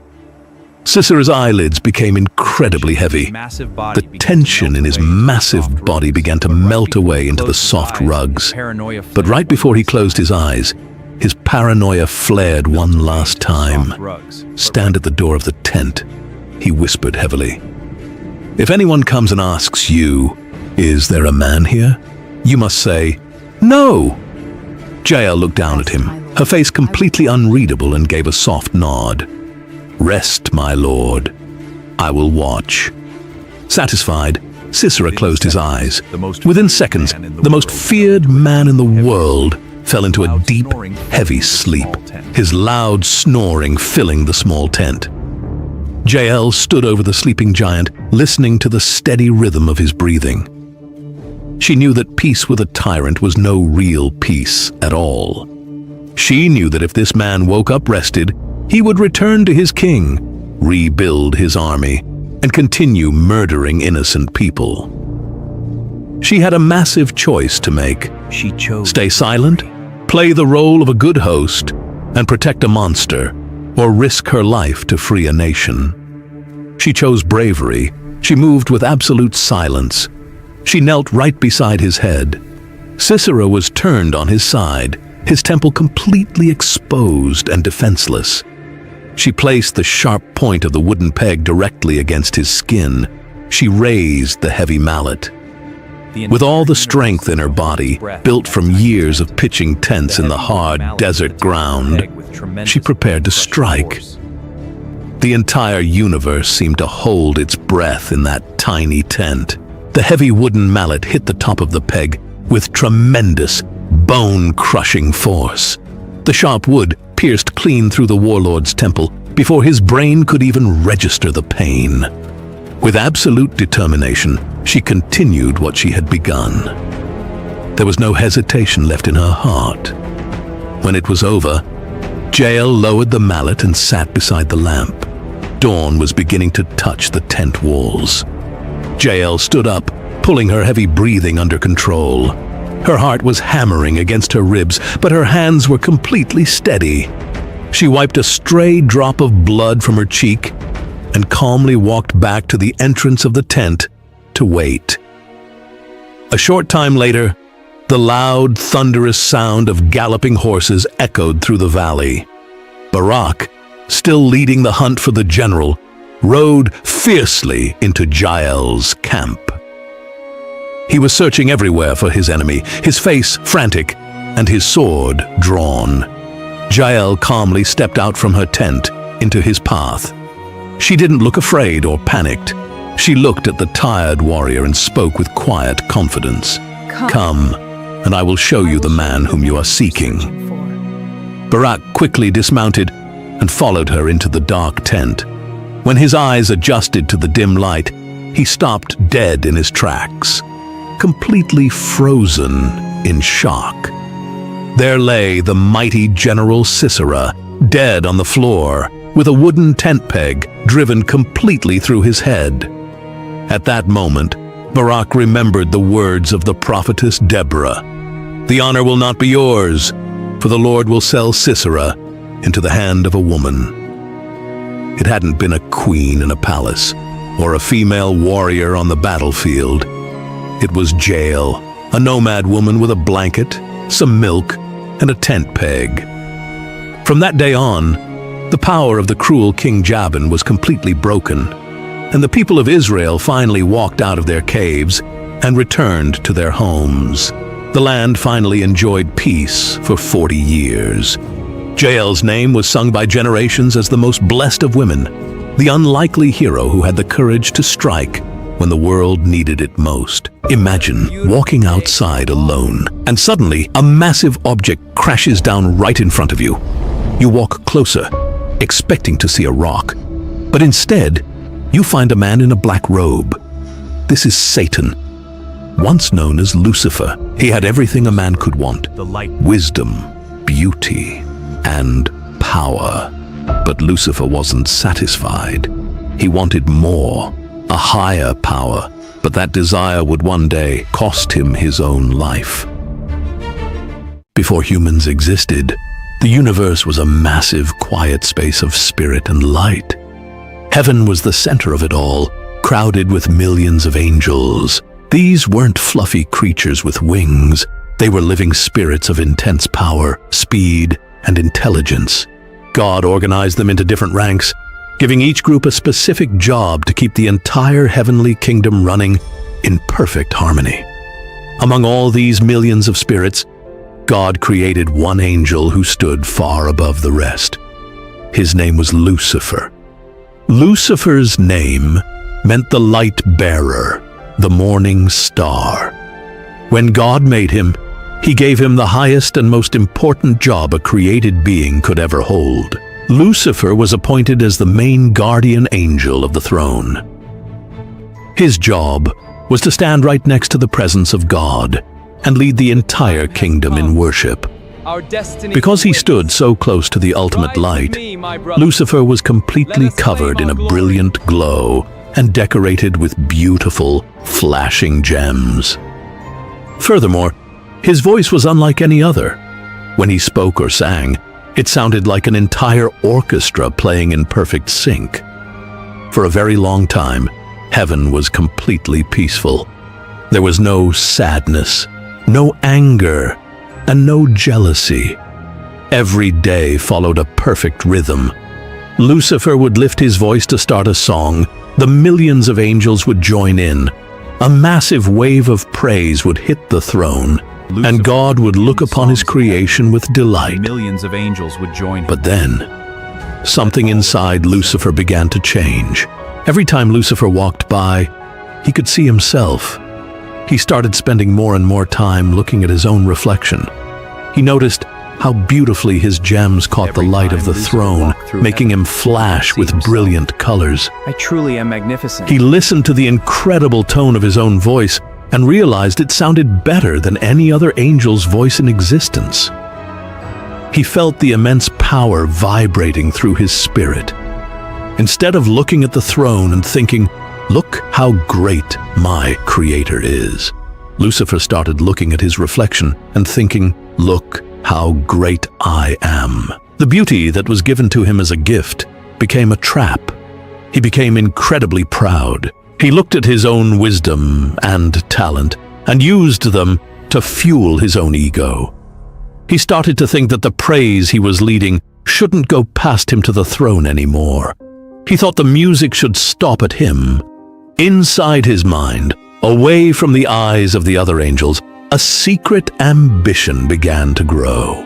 He didn't want to be a servant anymore, even if he was the highest servant in the universe. He wanted to be the master. He wanted the throne. He wanted the crown, and he wanted the worship. But Lucifer was smart. He knew he couldn't just walk up and attack God by himself. God was all-powerful, and a one-man attack would end instantly. If Lucifer was going to make a real move for the throne, he needed an army. He needed a massive number of angels to back him up so he could overwhelm the kingdom. So the light-bearer decided to become a politician. He started sneaking around the different areas of heaven, visiting the various ranks of angels in secret. He used his beautiful voice and his incredible intellect to twist the truth and plant seeds of doubt. He would find a group of angels working in their assigned stations, sit down with them, and act like a concerned friend. He would say things like, "Why do we have to follow all these strict rules day after day? Look at how strong you are. Look at your power. Why does the Creator get all the credit and all the worship, while we do all the hard work? Don't you want to see what else you're capable of?" Let me show you. He was very convincing. He didn't sound angry or evil. He sounded like a brave leader who truly cared about their freedom. He told them that God was holding them back from their true potential. He promised them that if they joined him, he would eliminate the rules, give them higher positions, and grant them total independence. He went to the warrior angels first. These were the strongest spirits, built for power and execution. "You have the power to rule worlds," he whispered. "Why do you allow yourselves to be treated as simple gods? Join me, and you will be generals in a new kingdom." The warrior angels listened, and some of them felt a spark of ambition they had never felt before. Power into their ears. Next, Follow me. Lucifer went to the angels of wisdom and knowledge. He told them that God was keeping secrets from them, limiting what they were allowed to understand. True wisdom means having no boundaries, Lucifer argued. "If you stay here, you will only ever know what you are told. If you come with me, we will explore the deepest mysteries of existence on our own terms." These intelligent spirits began to question their purpose, looking at Lucifer as a champion of free thought. Day after day, week after week, Lucifer kept up the secret campaign. His whispers spread through the valleys and mountains of heaven like a slow, contagious disease. He went from group to group, carefully picking his targets, finding angels who were easily flattered or who wanted more recognition. He created secret meeting places in the far reaches of heaven where his growing number of followers could gather to complain about God's laws and plan their next moves. Slowly, the beautiful harmony of heaven began to crack. The daily songs of praise felt heavier and less genuine. A strange tension filled the air, and a division started to form that had never existed since the beginning of time. Angels who used to work together in perfect unity now looked at each other with suspicion. The loyal angels could feel that something was wrong, but Lucifer was so clever that he kept his tracks covered, always pretending to be the faithful worship leader whenever he was near the throne. In the end, Lucifer's plan worked perfectly. 1/3 of all the angels in heaven believed his lies. Millions of powerful spirit warriors turned their backs on their creator and swore their total loyalty to the morning star. They stopped looking at the throne for guidance and started looking entirely to Lucifer for their orders. Secretly built. Lucifer looked at the massive army he had built in secret. He saw millions of shining spirits ready to fight and die for him. He saw commanders, warriors, and thinkers all standing under his banner.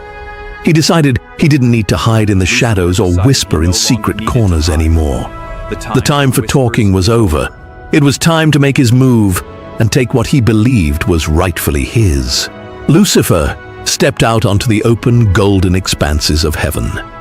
He walked right past his designated guard post, pointed his finger directly at the throne of God, and declared war. The sound of his defiance echoed across the entire spiritual realm, shocking the heavens. On the other side of heaven, the loyal angels didn't hesitate. They quickly moved into action to defend the honor of their king.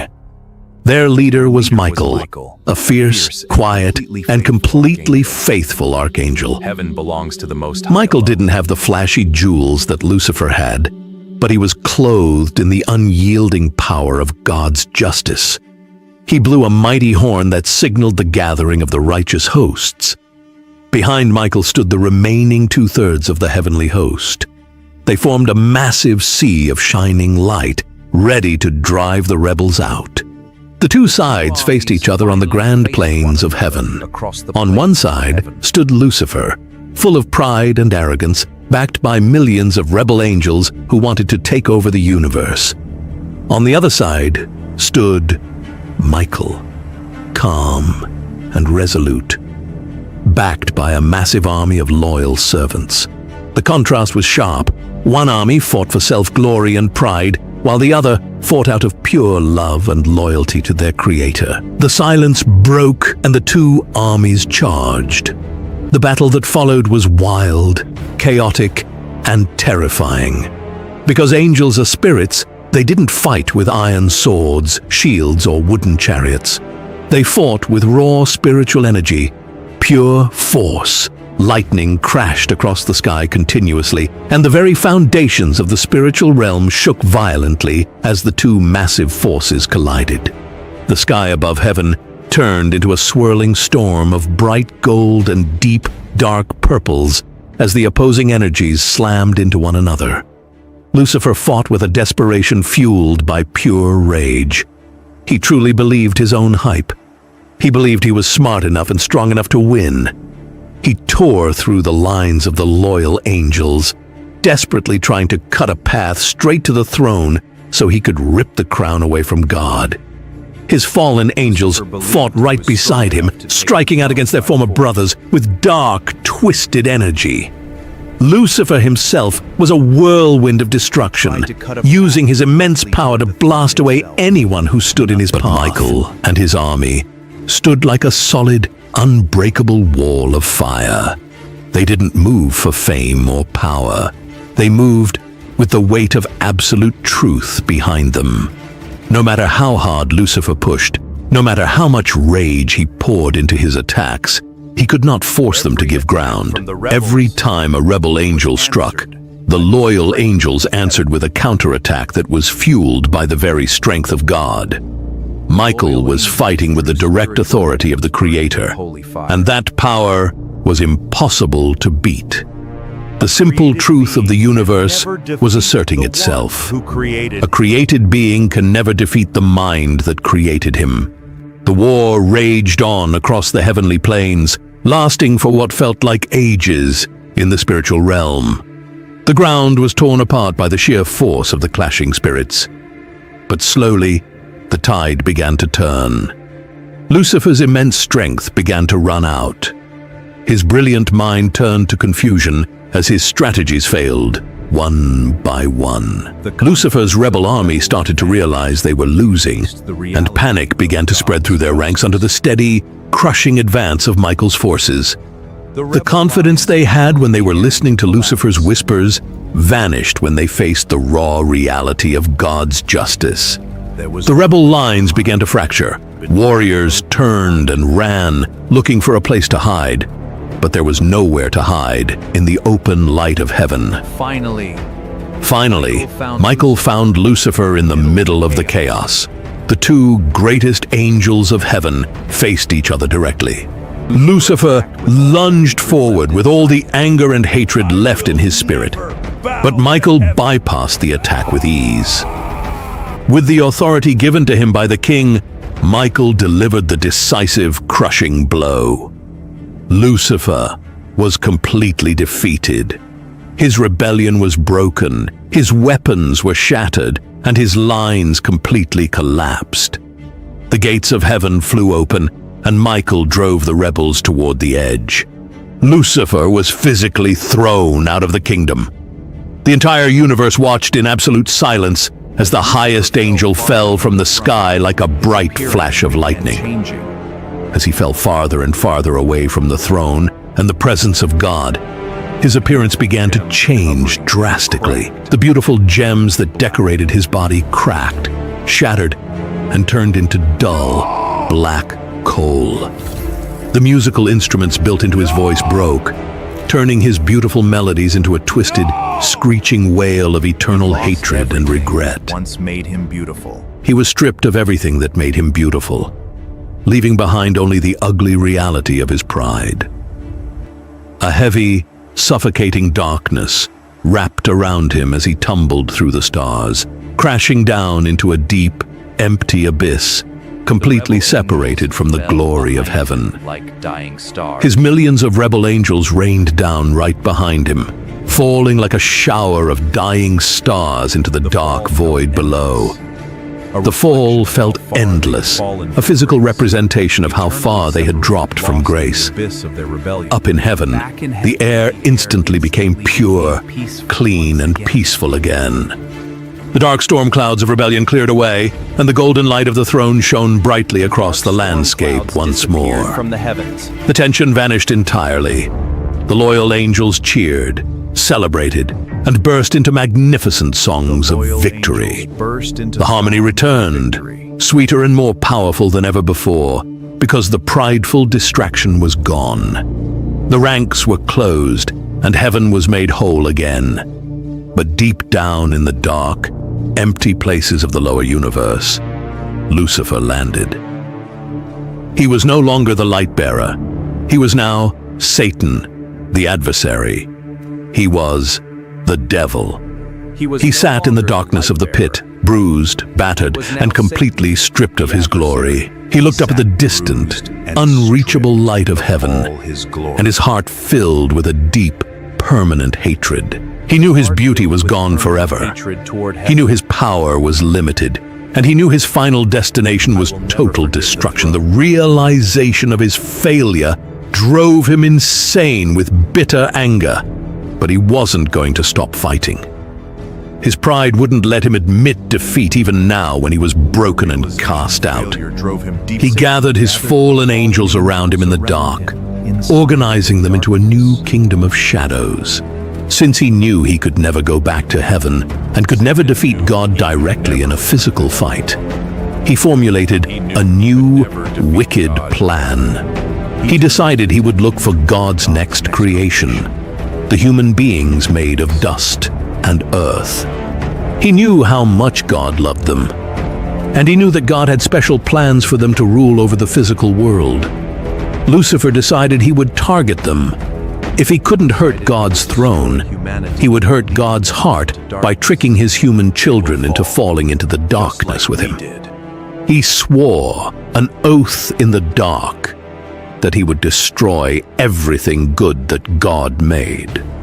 He would use the same lies that worked on the angels, promises of false freedom, pride, and independence, to trick humans into turning their backs on the Creator. And so, the star that was meant to lead the morning chose to become the king of the night, spending the rest of history trying to drag the rest of the world down into his final ruin. The rebel who wanted to sit on the highest throne ended up at the absolute bottom, a warning to the entire universe that nothing can stand against the throne of the Most High. The desert was peaceful. A man rested in his hammock. Suddenly, What was that? A loud scream broke the silence. Curious, he walked down a dark stone hallway. He carefully followed the loud and angry voice. You stubborn beast! Move now! I won't! You can't make me! We have to go! Stop this! No! Are you deaf? Go now! But to understand why he was talking with a donkey, we must go back to the kingdom of Moab. He wasn't looking at a normal army. He was looking at an entire nation on the move. Over 2 million men, women, and children. They were the Israelites. Decades ago, they were nothing but slaves, beaten and forced to make bricks in the mud of Egypt. But their God had broken their chains, parted the sea, and kept them alive in a deadly desert for 40 years. Now, they were finally marching toward their promised land. And anyone who stood in their way was destroyed. Just weeks ago, 2 mighty kings with huge armies had tried to block their path. The Israelites crushed them both.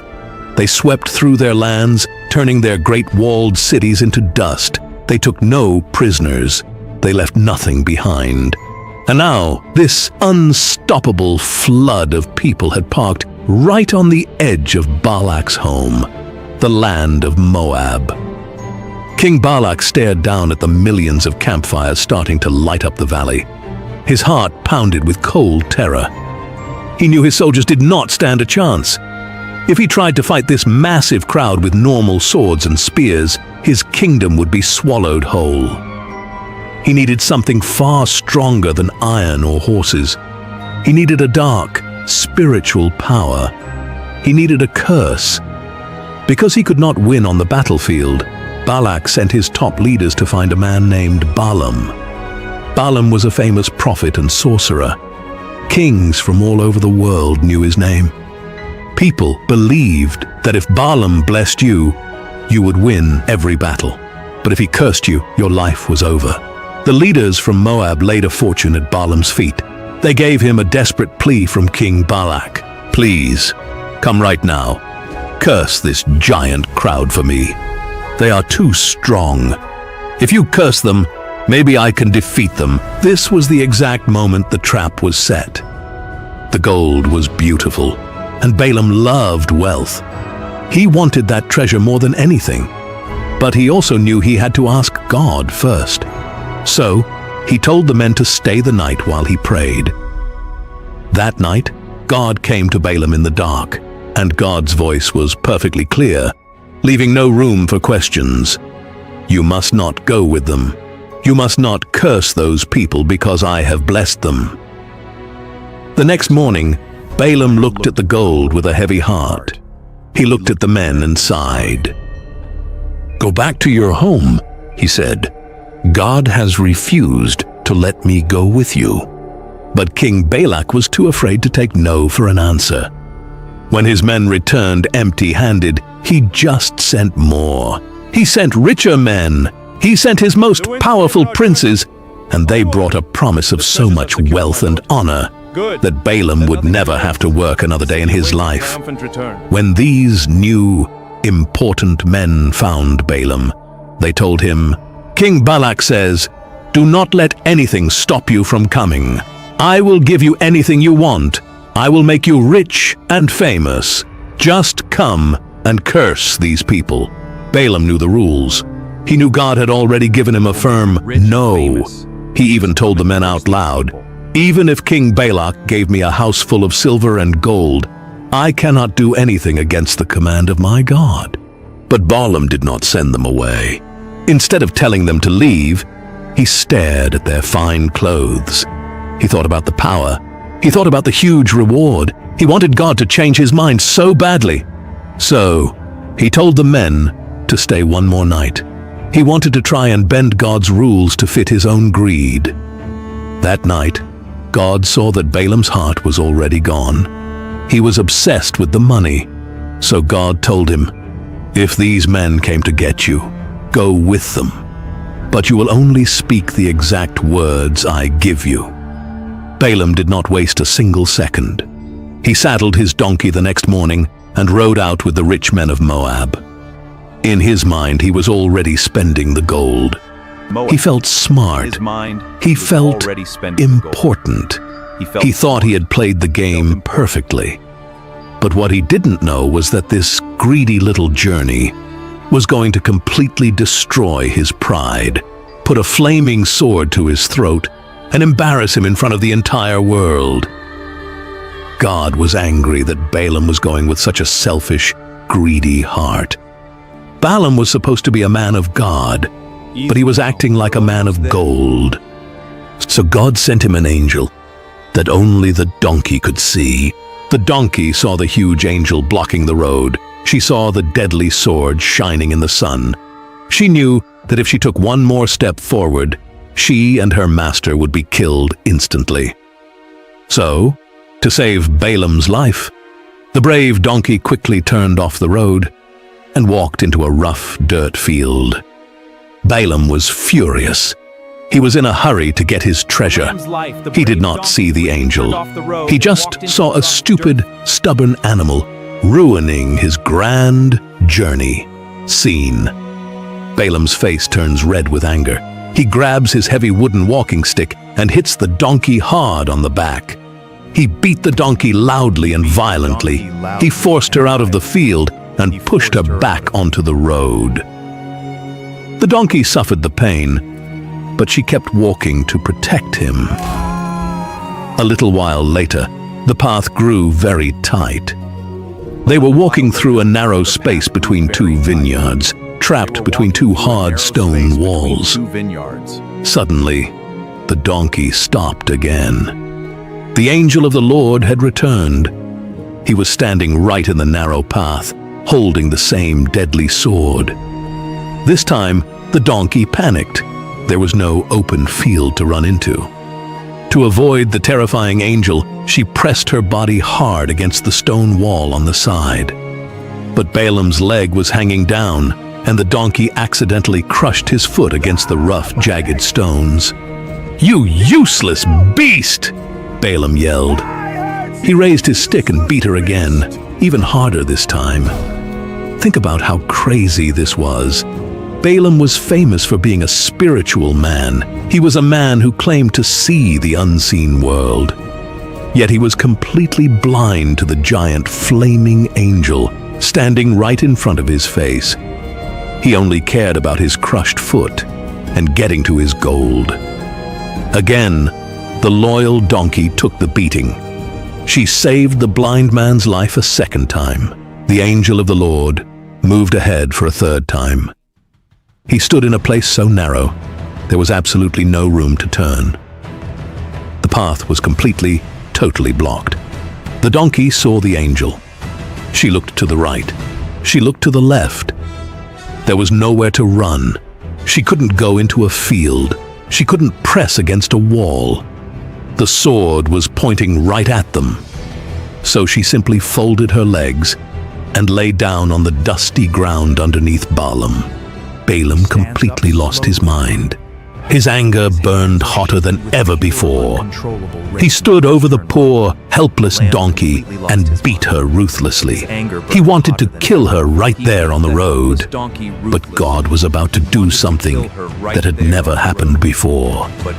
God opened the mouth of the donkey. "What have I done to you to make you beat me these 3 times?" the donkey asked.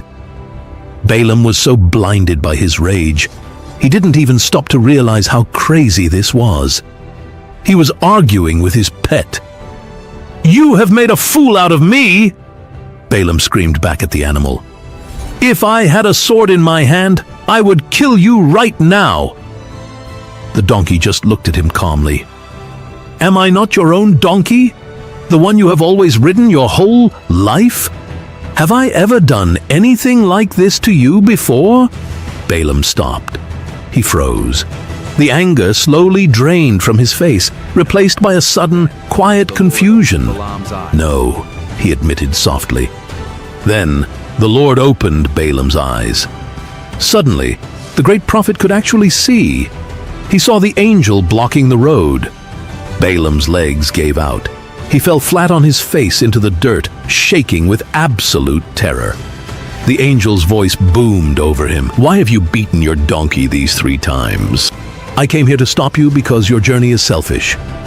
The donkey saw me and turned away. If she had not turned away, I would have killed you by now, but I would have let her live. Balaam was crushed. His pride was completely broken. The great, powerful prophet had just been saved by a simple donkey. The animal was smarter and more spiritual than he was. "I have sinned," Balaam whispered into the dust, too afraid to look up. "I did not know you were standing in the road. If you are angry, I will go home right now."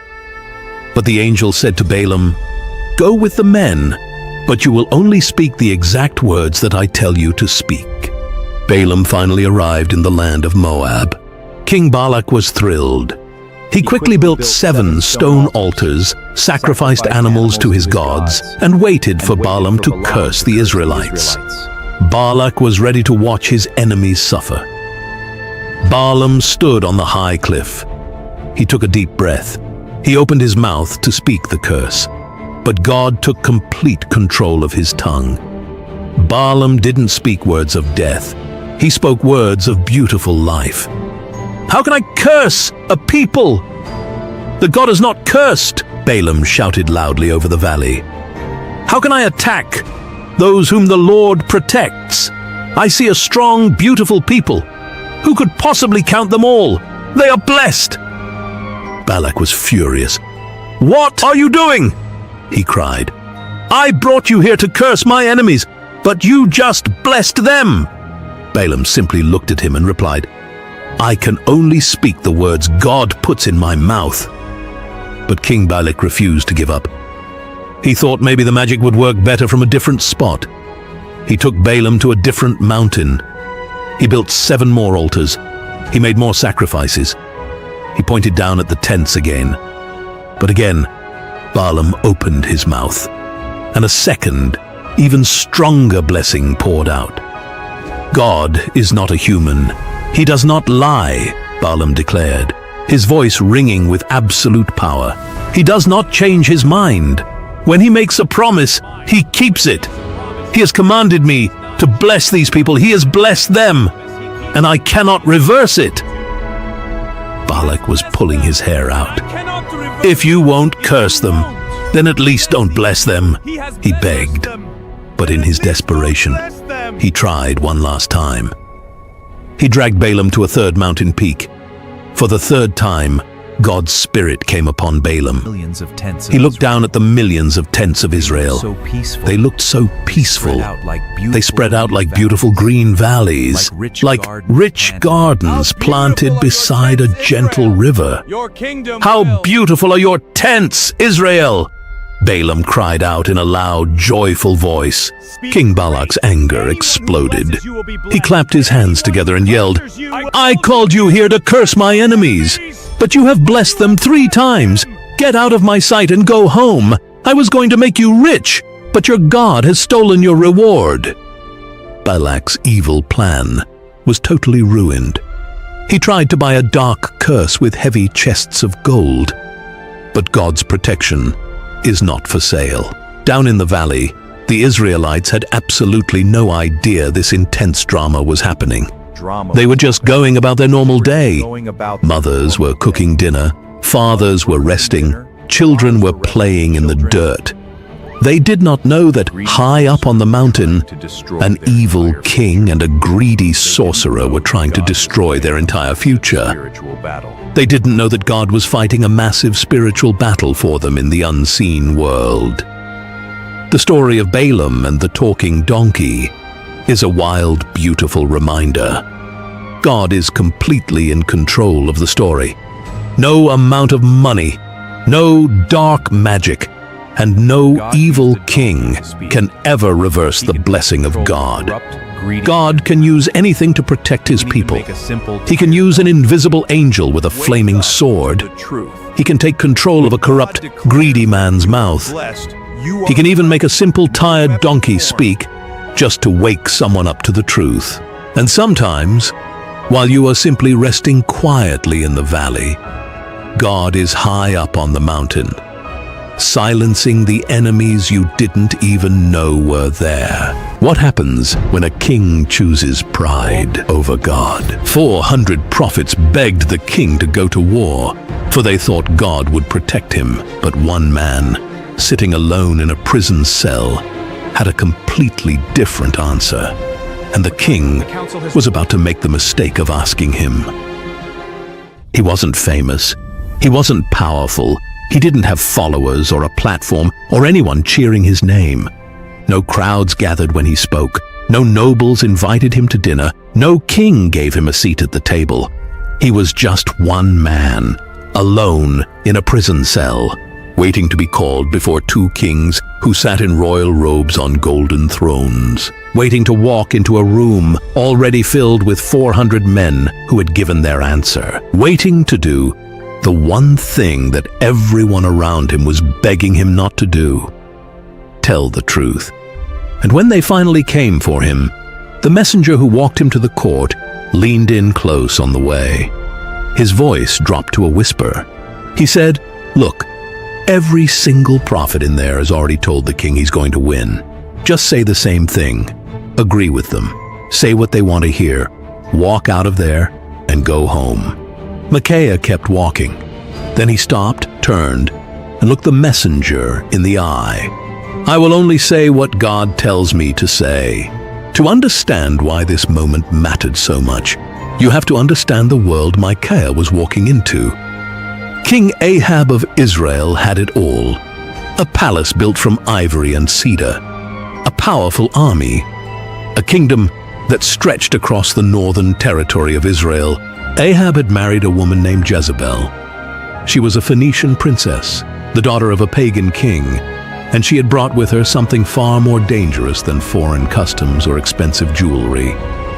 She brought her gods, the Baals, the altars, the priests of false religions who now had a home inside the king's own palace. And along with her gods, she brought something else, a deep and burning hatred for the prophets of the Lord.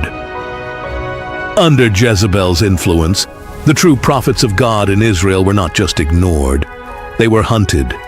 Many were killed. The ones who survived did so by hiding. The king's court had been transformed. It was no longer a place where honest counsel was welcomed. It was no longer a place where a man could say, "This is wrong," without fearing what would happen next. It had become a place where only good news was allowed through the door. This is the world Micaiah lived in. This is the court he was about to walk into. The moment that set everything in motion began with a visit. Jehoshaphat, the king of Judah, the southern kingdom, had come to Samaria to see Ahab. The two kingdoms had been divided for years, but on this day, the two kings sat together in their royal robes at the threshing floor outside the city gates, surrounded by their officials and servants. The atmosphere was warm. The alliance felt promising. And then Ahab turned to his guest and posed a question that had clearly been on his mind for some time. There was a city, Ramoth-Gilead. It sat in a strategic location east of the Jordan River, and Ahab believed it rightfully belonged to Israel. The Arameans had been holding it, and Ahab felt that long enough was long enough. He looked at Jehoshaphat and asked, "Will you come with me to take it back?" Jehoshaphat was willing. He was in. But Jehoshaphat was a man who took his faith seriously, and before they made any final decision, he had one request. He said, "Let's ask what God says." It was a simple, reasonable ask. Seek God before marching into battle. Find out if this is actually what the Lord wants. I am confused. Ahab heard the request and agreed. So he gathered his prophets, all 400 of them. Think about that number for a moment. 400 men who claimed to speak for God. 400 voices assembled before the two kings to give divine guidance on whether to march. They didn't take long to reach a conclusion. One by one, or perhaps all together, they gave their answer. Go up. Go to Ramoth-Gilead. Attack. You will win. The Lord will give it into your hands. The message was unanimous, and it was loud. One prophet, a man named Zedekiah, wanted to make sure everyone felt it. He fashioned iron horns and held them up in front of the kings, acting it out with his whole body. He said, "With these, you will gore the Arameans until they are completely destroyed." The room was electric. There was theater and excitement and total confidence. You could feel the momentum building. 400 prophets, all in agreement, all performing the same conclusion with energy and certainty. To any outside observer, it would have seemed settled. But something wasn't sitting right with Jehoshaphat. He couldn't put his finger on exactly what it was. Maybe it was how fast they all agreed. Maybe it was how eager they seemed. He turned to Ahab and asked a careful question. He said, "Is there not another prophet of the Lord here?" Someone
officials.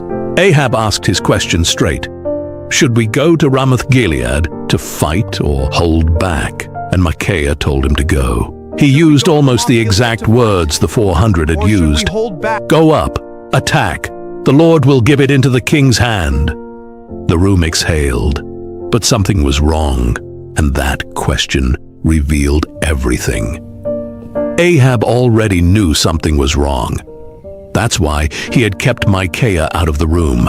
That's why he hated him. Not because Micaiah was always wrong, because Micaiah was always right. I saw all of Israel scattered on the mountains, like sheep with no shepherd. The Lord said, "These people have no master. Let each one go home in peace." The room went cold.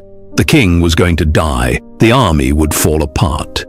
This war was not a victory. It was a disaster walking toward them in broad daylight. But Micaiah wasn't finished. He described a vision of God seated on his throne, with the armies of heaven standing around him. God had asked, "Who will go and entice Ahab to march to Ramoth-Gilead and fall there?" One spirit stepped forward. "I will do it," he said. "I will be a lying spirit in the mouths of all his prophets." God said, "Go.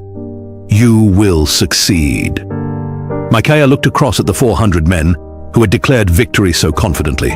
The Lord has put a lying spirit in the mouths of all your prophets. The Lord has spoken disaster against you. 400 prophets, one spirit behind all of them. Every word they had spoken flowing from the same poisoned source, and not one of them had even known it. Zedekiah moved first. He walked up and struck Micaiah across the face, then demanded, "Which way did the Spirit of the Lord go when he left me to speak to you?" Zedekiah already felt something, a doubt he couldn't name, a crack in his certainty. People who are completely sure of themselves don't need to hit anyone. Micaiah didn't flinch. "You will find out on the day you go to hide in an inner room. The day the battle turns, the day the news arrives, the day Zedekiah's confidence finally collapses and he finds himself hiding, hoping no one remembers the iron horns." That day was coming. Ahab gave the order, "Take him back to prison, bread and water. Hold him there until I return safely from battle." As they led Micaiah away, he turned one last time. "If you ever return safely, then the Lord has not spoken through me. Let all the people take note." And then they took him away. The two kings exchanged a glance. The 400 stood in their places, and Ahab made his decision. He was going to war. Ahab prepared for battle anyway, but Micaiah's warning followed him like a shadow. And for the first time, the king was afraid. So Ahab made a plan. If the enemy could not recognize the king, maybe death could not find him either. Jehoshaphat was told to wear the royal robes instead. The Aramean commanders had received only one order: find the king of Israel, kill the king. Then the battle exploded, and the moment they saw the royal robes, the enemy charged. Jehoshaphat cried out in terror, and suddenly the Arameans realized they had the wrong man. Ahab watched it happen and felt relief. He thought his disguise had worked, thought he had escaped prophecy. Then, somewhere in the chaos, one soldier pulled back his bow and released the arrow. The arrow flew blindly through the battlefield and found the only opening in Ahab's armor. The king of Israel collapsed inside his chariot. Blood filled the armor he trusted, and Ahab began to die. By evening, the king was dead, and the army scattered in fear. Exactly as Micaiah had said, every word came true. The king fell, and Israel went home without a shepherd. We never learn what happened to Micaiah afterward. No celebration, no apology, only truth. Micaiah could have agreed with the crowd, could have spoken comfortable lies, but instead, he chose truth. God did not need 400 voices. He needed one man willing to stand alone. And that one voice changed everything. What would you do if one day you discovered your entire nation was cursed, not by enemies, not by war, but by the sins hidden inside your own kingdom? When young King Josiah uncovered a forgotten book buried beneath the ruins of the temple, everything changed. Because the words inside were so terrifying, they made a king tear his own clothes in fear. He did not step into a peaceful world, nor did he grow up in a safe and peaceful time. Instead, he inherited a bloody future wrapped in violence and terror. At just 8 years old, a terrified boy stood inside the cold stone walls of a massive royal palace. The air still carried the sharp metallic smell of fresh copper from the blades used that morning. The heavy gold crown of Judah was lowered onto his small head, tilting slightly as he trembled. The throne he sat upon was literally stained with his father's unwashed blood, a dark reminder of the crown's terrible cost. "Long live the king!" The court officials cheered in unison, their voices echoing off the high stone ceilings, but their cheers were hollow, and their eyes gleamed with predatory malice. Behind their heavy silk robes, many hid daggers. One older advisor leaned down, his breath smelling of stale wine, and whispered in the boy's ear, And rise. "Do not worry, little king. Just sit still, sign the papers we give you, and you might live to see your next birthday." And you might. The boy's father, King Naaman, had just been brutally murdered by his own servants in a violent attack inside the palace. His grandfather, King Manasseh, had been an evil tyrant who filled the streets of Jerusalem with innocent blood. Now, the crown belonged to a child who was entirely alone. This 8-year-old boy was handed a collapsing kingdom, surrounded by hostile empires sharpening their spears. The people had completely forgotten who they were, and an ancient, terrifying curse was quietly ticking away under the palace floors. But a silent, dangerous fire was beginning to burn inside this child's heart. His name was Josiah. This is the story of how one young king looked directly into the jaws of absolute darkness and decided to tear them apart. To understand the dread hanging over Josiah's head, you have to look into the horrific world his family built. For nearly 60 years, Judah had plunged into a nightmare of human cruelty. King Manasseh did the unthinkable, forcefully dragging demonic gods into the very temple of the Lord, building occult altars inside the holy sanctuary and setting up twisted, monstrous statues of the goddess Asherah. Old men in the city streets would grasp their children's arms and whisper in terror. Keep your eyes on the ground when you pass the valley. Do not look at the smoke and cover your ears, or the screams will hunt you in your sleep. They were talking about the massive, fiery altars in the Valley of Hinnom, where parents were forced to surrender their crying babies to the red-hot iron hands of a monstrous fake god named Molech. The priests of Baal would beat their drums with furious speed to drown out the shrieks of the infants burning alive. The nation had turned its back on light. The holy laws given to Moses were completely wiped out. The holy scrolls were actively hunted down and destroyed until they were erased from public memory. A whole generation grew up never hearing how God saved them from Egypt. When Josiah's father, Amon, took the throne, he proudly continued this bloody legacy. Our fathers worshipped the stars, and the rivers ran with the blood of our enemies, Amon declared, raising a golden cup high. We will bleed this land until the old gods are satisfied. But his rule was so vicious that his own inner circle assassinated him in his bed after just 2 years. That is how an 8-year-old boy became the ruler of a haunted, broken land. For the first few years of his reign, Josiah was a puppet king, protected by a few remaining loyal advisors. But as the years bled into one another, the boy grew and his eyes opened. When he turned 16, he made a dangerous, defiant choice. He began to look for the true God of his ancestor, King David.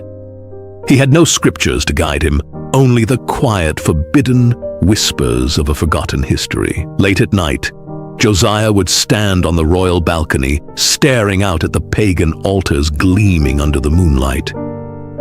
There must be something more than these silent stone monsters, he whispered. A statue of stone cannot hear a child scream. The true creator must be out there, waiting in the silence, and I will find him. By the time he turned 20, his quiet searching erupted into an outright war against evil. Josiah stood before his military commanders, his voice dropping to a deadly tone. Wipe them out. Leave nothing standing. I want every altar smashed to dust, and I want it done immediately. But my king, one general stammered, the people love these gods. There will be an uprising. Josiah stepped forward. Let them curse us. Our hands are already stained with the blood of our children. If we do not destroy these monsters, they will destroy us. Josiah's soldiers swept through the nation like a storm. They smashed the idols into jagged shards with heavy iron sledgehammers and scattered the dust over the graves of the pagan priests. Josiah personally oversaw the destruction. "Dig up their bones," he shouted to his men. "Burn the bones of those false prophets on their own broken altars. Let this land know their gods are dead." The soldiers did exactly that, permanently defiling the pagan sites and breaking the spiritual stronghold that had gripped the nation for decades. When Josiah was 26, he turned his eyes toward the grandest building in Jerusalem, the Temple of the Lord. For decades, this once glorious stone house had been neglected and vandalized, its hidden rooms filled with mounds of garbage, dirt, and occult items. Josiah summoned his helper, Shaphan, and the high priest, Hilkiah. "Take this royal silver from the treasury," Josiah commanded. "Hire the best masons and builders. Tell them to clear the filth and restore the house of the living God. Do not spare any expense." The work began immediately. But as the workers were clearing deep mounds of debris in a dark, sealed sanctuary, Hilkiah's hand hit something solid, hidden behind a false stone wall. It was a scroll, ancient, heavy, and wrapped tightly in rotting linen cloth. It had been buried under the ruins of neglect for over half a century. Hilkiah carefully pulled it from the darkness, blowing the thick dust from its surface. "Shaphan, come quickly!" Hilkiah whispered in pure shock, his hands trembling. "Look at these words. I have found the book of the law in the house of the Lord. Is it truly the book of Moses?" Shaphan asked, his voice cracking with awe. "It is," Hilkiah breathed. "It is the living word of our God." It was the book of Deuteronomy, containing the binding covenant between the Almighty and his people, detailing the terrifying bloody curses for betrayal. Shaphan took the heavy scroll and raced back to the palace. King Josiah sat on his throne, expecting a standard update on construction costs. Instead, Shaphan stood before him with a pale face, holding the scroll tightly against his chest. "My king, Hilkiah the priest, has delivered a book to me, a book found in the deep walls of the temple." "Read it to me now," the king commanded. Shaphan unrolled the heavy parchment and began to read out loud.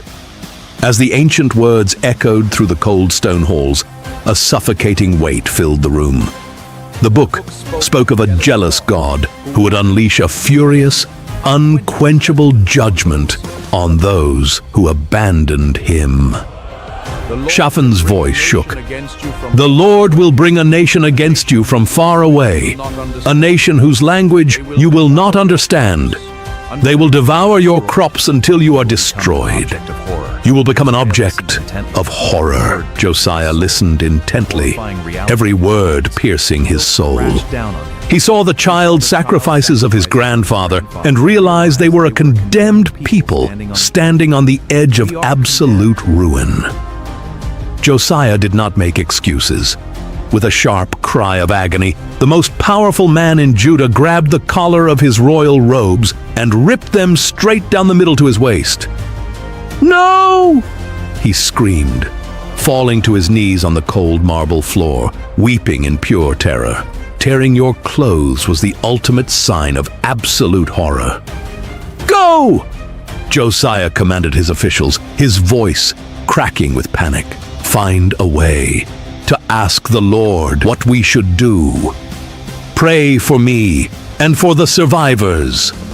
The wrath of the Lord burning against us is absolute." The king's officials ran frantically through the streets of Jerusalem, seeking out a true prophet, a wise woman named Huldah. They burst into her home, presenting the king's desperate plea. Huldah looked at the messengers with cold gravity. "This is what the Lord God of Israel says. Tell the man who sent you that I am going to bring terrible disaster on this place and its people. Every single curse written in the book will come to pass, abandoned. because they have abandoned me. The messengers gripped their cloaks in fear, but Huldah wasn't finished. But tell the king of Judah this, because your heart was soft and responsive, and you humbled yourself before God, because you tore your robes and wept in my presence, I have surely heard you. Therefore, I will gather you to your fathers, and you will be buried in peace. Your eyes will not see the horrific disaster that I'm bringing upon the city. When the officials delivered the prophetess's words, Josiah did not break down in relief. Knowing that doom was inevitable did not make him stop. It made him move with frantic speed. If he only had a limited window of time before the fire of judgment fell, he was going to spend every second dragging his people out of the dark. The king called an emergency mega-assembly, ordering every single citizen to gather at the repaired temple. A vast sea of anxious faces looked up at their 26-year-old ruler. Josiah stood tall by the grand royal pillar, reading the heavy scroll himself. Listen to the words of the covenant, his voice boomed. He read every single word of the lost book, letting the weight of the curses hit their ears.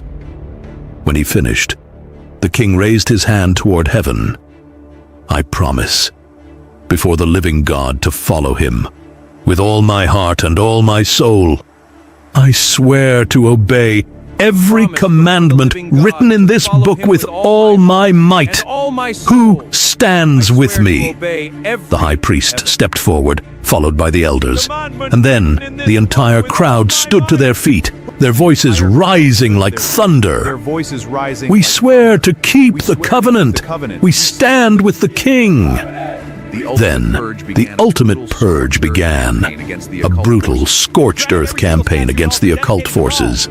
Drag every single statue and altar dedicated to Baal and Asherah out of the temple, Josiah commanded.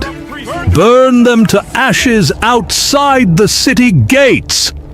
He fired the corrupt priests on the spot. Next, he marched his army down to the horrifying valley of Hinnom. Smash it all!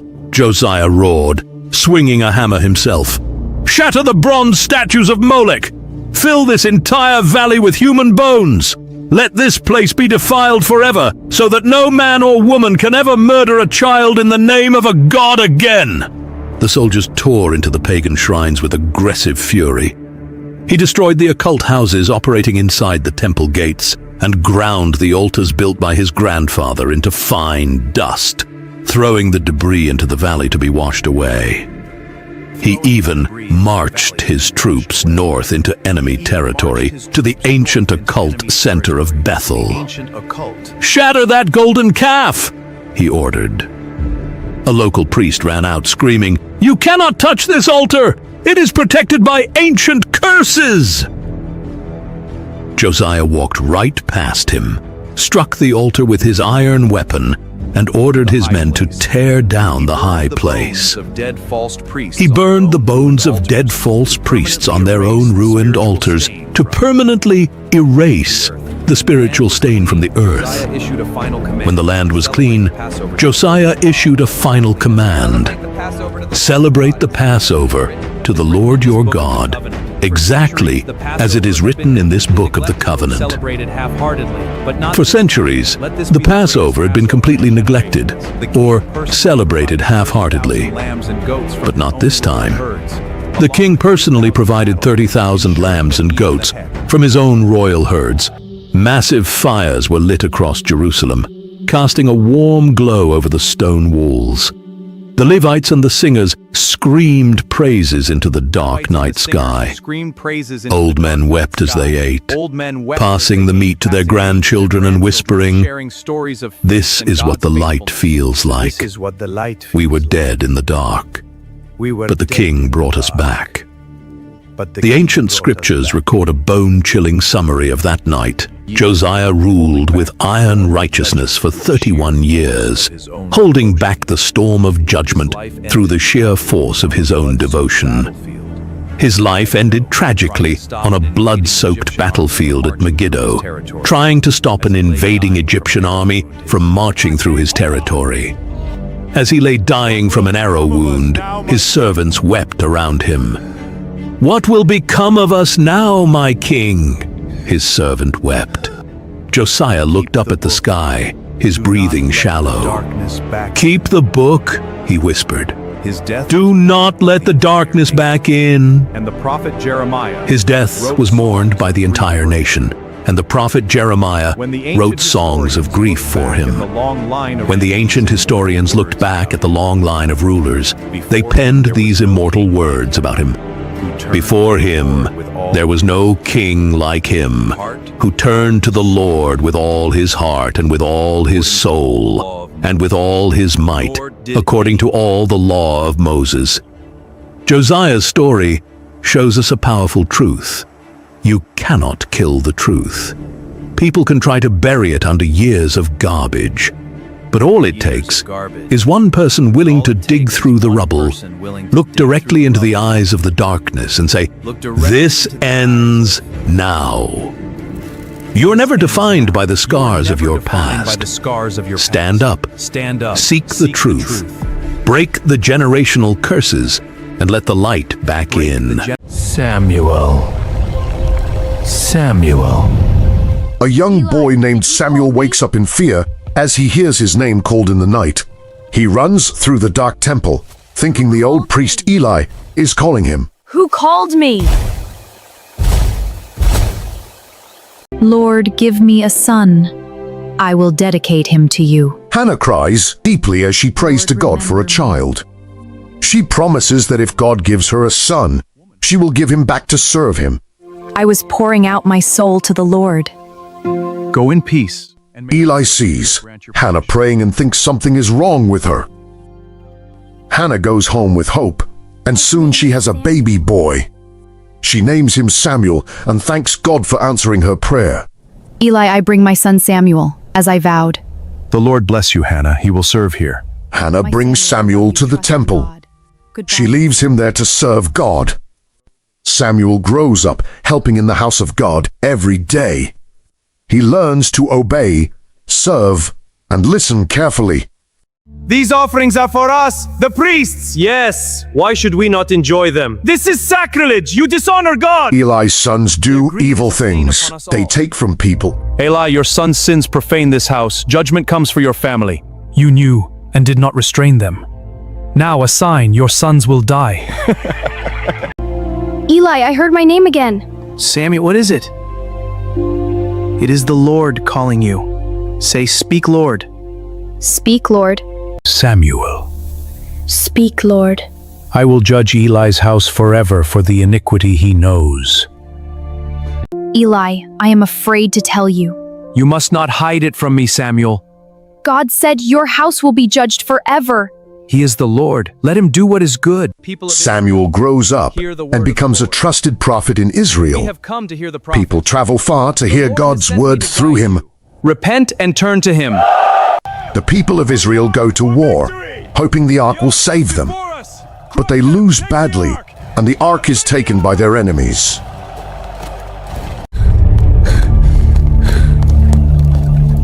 The ark is taken, and your sons are dead. A messenger brings bad news. Eli hears about the loss. Eli falls back in shock when he hears the news. His death brings deep sadness to all of Israel.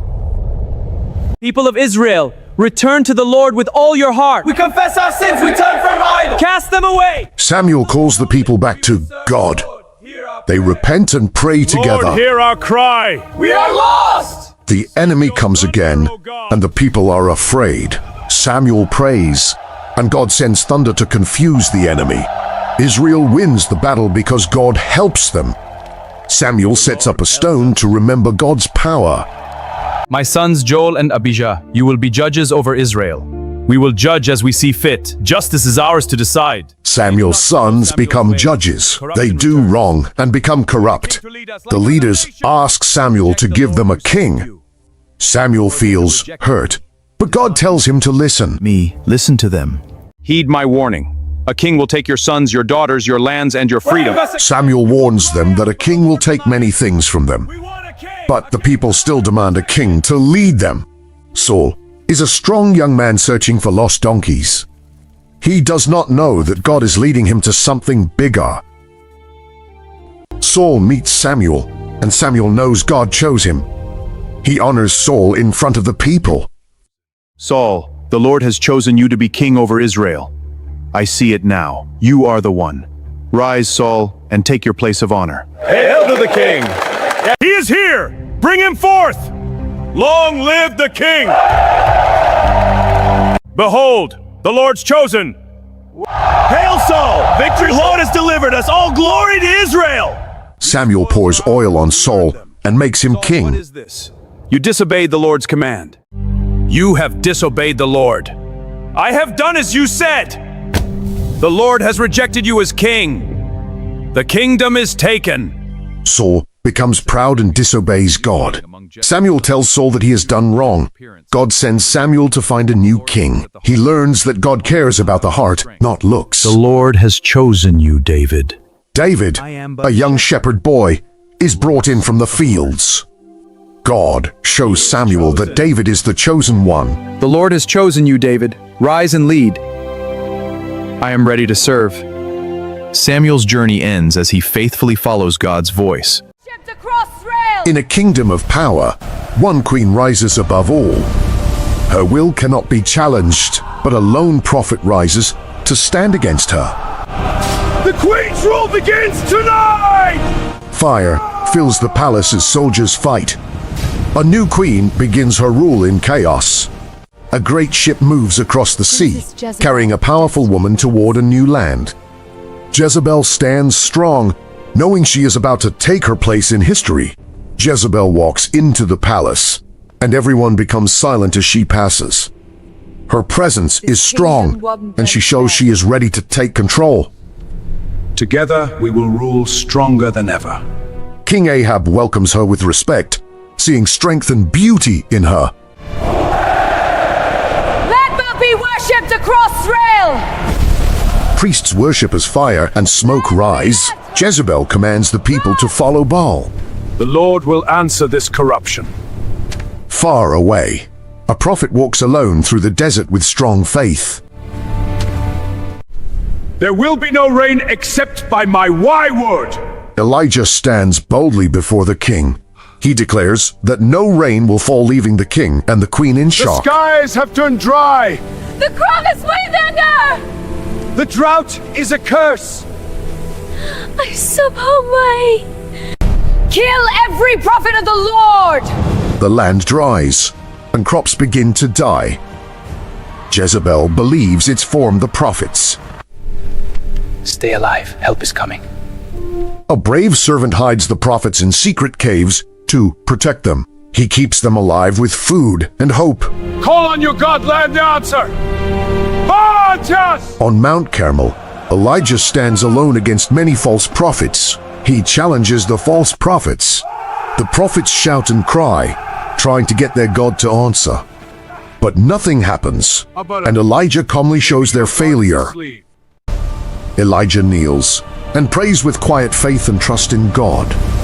Fire falls from heaven and consumes everything on the altar. The people fall to the ground in shock at what they see. They cry out together that the Lord is the one true God.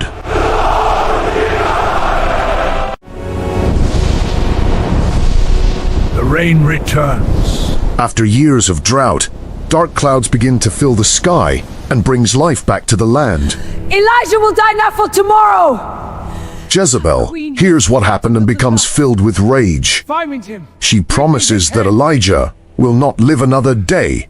Elijah runs into the wilderness, tired and afraid for his life. He feels alone and weak, thinking he cannot go on. Rise and keep going. An angel appears beside him and gives him food and strength. He is reminded to rise. Back in the city, Jezebel walks with power through her palace. Everyone fears her, and no one dares to challenge her. This is my inheritance. I will not sell. A man named Naboth stands proudly on his land. He refuses to sell it because it is his family's inheritance. Ahab feels upset and defeated.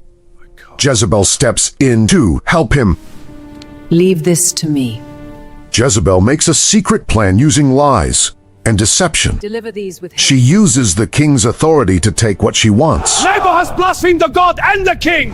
False witnesses accuse Naboth in front of the elders. The crowd believes the lies and turns against him.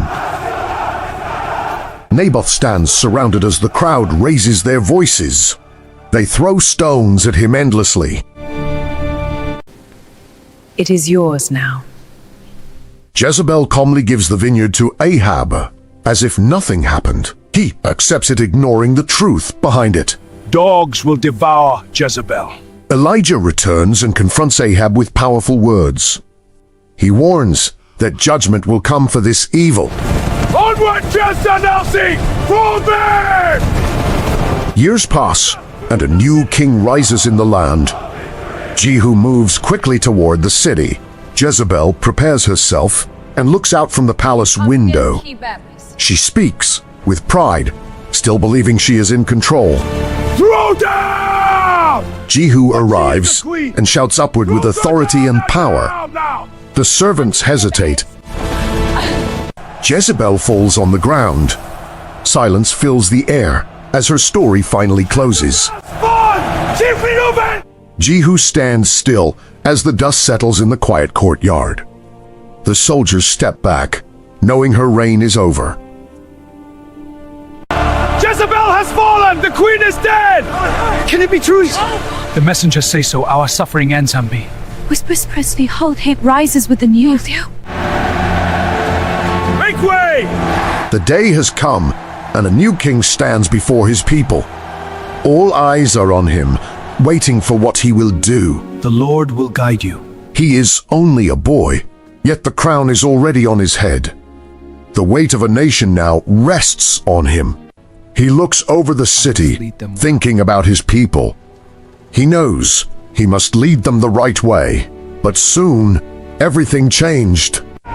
Serve the gods! The land is lost, and the people follow false gods. They have turned far from the truth. This will be restored. He walks into the temple and sees it broken and empty. This is not how it should be. We found the law. Then something is found, an old and forgotten scroll, The law. a message that has been lost for years. It is found. The people have forsaken the covenant and turned to idols. We have failed. The words are read, and the truth is revealed. Everything they are doing is wrong. We must change! The king is shaken, his heart filled with grief. He knows change must come. His command spreads quickly across the land, carried by riders who do not slow down. Every corner of the nation is called to listen, because this moment cannot wait. Judgment will come. A voice rises with truth and warning, clear and strong for all to hear. The future is being decided now. Hear the law! The people gather together, filling the space as they come to hear what will be said. There is a feeling in the air, as if everything is about to change. You shall not add to the word which I command you, nor take from it. The words are spoken, clear and powerful. What does it mean? No one can ignore them anymore. We follow the Lord! We follow! A choice is made before everyone. They will follow God again. A decision is made in front of everyone, strong and unshaken in that moment. They choose to return. Out with you, false priest! No! This is sacrilege! The old ways begin to fall apart. Everything false is torn down. Rebuild it strong! The temple is rebuilt piece by piece, brought back to life by many hands working together. What was once broken is now being restored again. The king watches as the work continues, seeing hope return before his eyes. For the first time, he can truly believe that things are changing. Prepare the feast! All across the land, people prepare together, bringing food, gathering families, and getting ready. Joy begins to return as they remember what they had lost. The feast begins with music and laughter. The people rejoice together. Praise the Lord! Josiah leads the people in worship, lifting his hands as voices rise together. Songs of praise fill the air as the nation turns back to God. Peace spreads across the land, and everything feels calm for a time. The people walk in the right way, and the nation feels whole again. Years pass, and Josiah grows older, but his faith never fades. He remains strong and true, leading his people with courage. Armies gather on the dark skies. A battle begins at Megiddo, and the sky grows dark with danger. Armies gather, and the sound of war fills the air. Forward! Josiah rides into battle with bravery, ready to face what is ahead. His armor shines as he leads his men forward. Arrows fly through the air, and the battlefield becomes filled with chaos. The noise of fighting grows louder as everything turns into confusion. Josiah is struck in battle, and his strength begins to fade. Even in pain, he knows his time may be coming to an end. His men carry him away quickly, hoping to save their king. Fear fills their faces as they see how serious his wounds are. Josiah dies from his injuries, and the nation is left in sorrow. A great king has fallen, and the people begin to mourn. He followed God.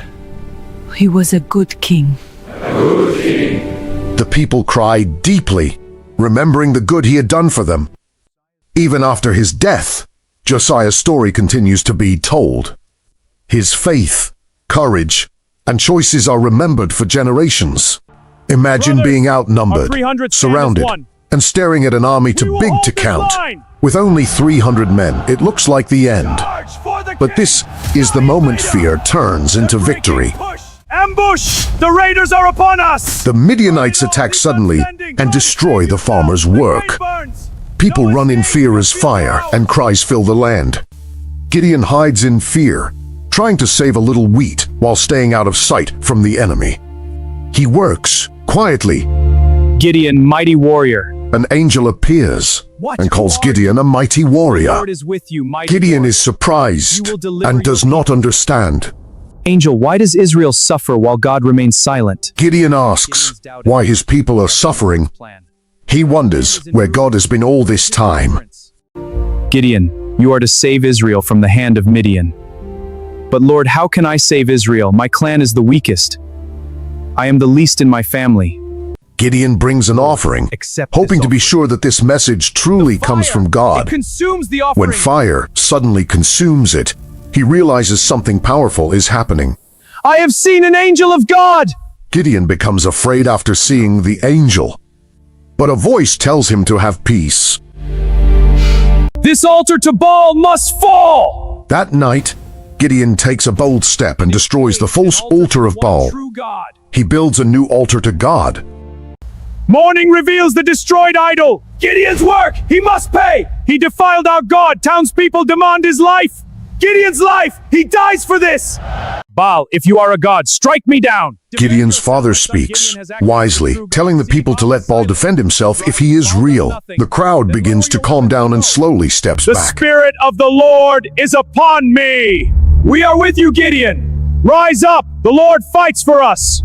For the Lord and for Gideon! Gideon asks God for a sign by placing a fleece on the ground. In the morning, the fleece is wet with dew while everything around it is dry. O Lord, still I am unsure. Give me another sign. Let this fleece alone be dry, while the ground around it is wet with dew.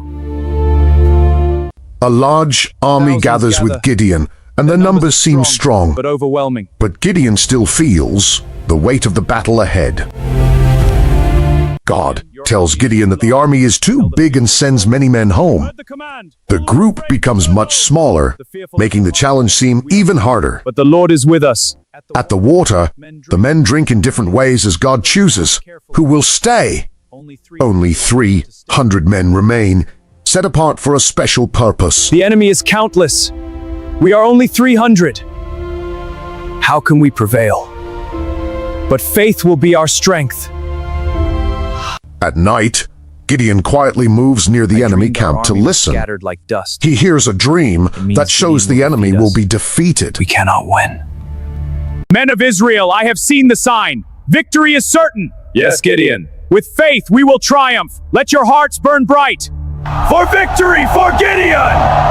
300 men. We will divide into 3 groups. Each man will hold a trumpet and a hidden torch. Prepare your trumpets. Conceal your torches. Yes, Gideon! The men move into position around the enemy camp in silence. They wait carefully for the right moment to act. Suddenly, the trumpets sound loudly, breaking the quiet night. Jars are smashed, and bright flames burst into the darkness. A sword for the Lord and for Gideon! What is happening? We're under attack! The enemy wakes in fear and confusion. The enemy is among us! Strike them down! They are everywhere! Fight back! The Midianites panic and begin fighting each other in the chaos. Fear spreads quickly, turning the camp into madness. The enemy army runs away into the night, trying to escape. Gideon's men stand firm, watching as victory unfolds. Messengers, pursue the fleeing enemies! We join the chase for victory! Messengers are sent to continue chasing the fleeing army and finishing them. The enemy leaders are captured and defeated. The victory becomes complete and undeniable. The people celebrate, amazed by what has happened. The Lord has given us victory. They give thanks to God for saving them. God is good. He delivers. Gideon, rule over us! Be our king! No, I will not rule over you. But you have saved us! The Lord alone will rule over you. Peace returns to the land, and life becomes calm again. Gideon's story is remembered as one of faith, courage, and trust in God. War fills the valley as kings charge into battle under a burning red sky. Dogs, faster! Lot, Abraham's nephew, walks in chains, tired and afraid among the prisoners. Behind him, Sodom burns as soldiers force the captives forward. Lot has been taken! What? Lot taken? How? A survivor runs through the night with urgent news. We ride tonight! Abraham stands under the stars, ready to act. He gathers his men to rescue Lot. In the dark, Abraham leads his men across the land. They move quietly, ready to strike by surprise. The enemy camp rests, not knowing danger is near. Abraham's men wait in silence, ready to attack. Lord, stand firm! We are coming! Abraham! Suddenly, chaos breaks out as the battle begins. Chains are broken and the captives are set free. Uncle Abraham, Morning comes as Abraham leads the people home. we are going home. Lot walks beside him, thankful and safe again. 2 kings come forward from opposite sides of the valley. One comes in defeat, but the other comes in peace. Melchizedek appears, a king and priest sent by God. He brings bread and wine, not weapons, and speaks peace. Abraham stands before Melchizedek after the battle. The people watch as the two meet in silence. Melchizedek offers bread and wine like a holy gift. The moment turns from war to peace. Blessed be Abram of God Most High, possessor of heaven and earth. And blessed be God Most High, who has delivered your enemies into your hand. This belongs to God. Abraham gives 1/10 of everything to Melchizedek. It is an offering to honor God above all. Give me the people, keep the goods. I will take nothing, not even a thread, so you cannot say you made me rich. I will take nothing for myself. Abraham raises his hand and answers with strength. He refuses to take anything for himself. No man will say, I made Abram rich. He makes it clear that God is his true source. No man will take credit for his blessing. The blessing of the Most High is upon you, Abraham. Melchizedek quietly leaves, still a mystery to all. But his blessing remains strong in memory. Time passes and generations rise. After Abraham, the name of Melchizedek is not forgotten. His name endures as a hidden flame. King David sits and listens as God speaks to him. He begins to write about a future king. David writes about a future king who will not only rule with power, but also serve as a holy priest before God. He describes a priest like Melchizedek. Years later, the priests continue their daily work in the temple, offering sacrifices again and again before God. But deep inside, the kingdom of God is near. Jesus appears among the people, bringing truth, healing, and hope to everyone who listens to him. This is my body, which is given for you. Blessed be God, who has delivered your enemies into your hand. This cup is the new covenant in my blood. On the cross, Jesus becomes the final and perfect sacrifice, giving his life for all people. The true priest offers himself, doing what no other sacrifice could ever fully complete. The stone is moved. The tomb is empty. He is risen. Death has no hold. He lives forever! A teacher explains these truths carefully to believers, helping them understand what it all means. Melchizedek is revealed as a sign pointing forward to Christ. Jesus now reigns forever, greater than Abraham and greater than every priest who came after him. The mystery that began long ago is now fully revealed in him. Peace fills the world under God's rule. The story ends with the eternal King of Peace. The city is broken! The news spreads fast as riders rush through the dust, bringing word that Jerusalem is broken and burning. The city is broken, and fire burns where life once was. I don't know.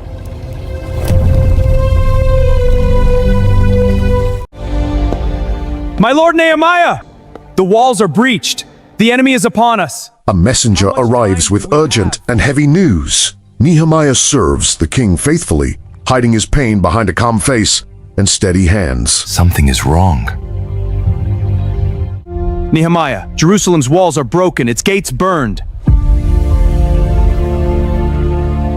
The city lies in ruins! Overcome with sorrow, Nehemiah falls to his knees and cries out to God in prayer. His tears fall as he asks for help, knowing only God can change this story. The king notices something different. Why are you sad? Seeing sadness in Nehemiah for the first time. O king, Jerusalem lies in ruins. My people suffer without protection. What do you want? What do you request? O great king, grant me leave to rebuild the walls of Jerusalem. What is this you ask? For the honor of my people and our God.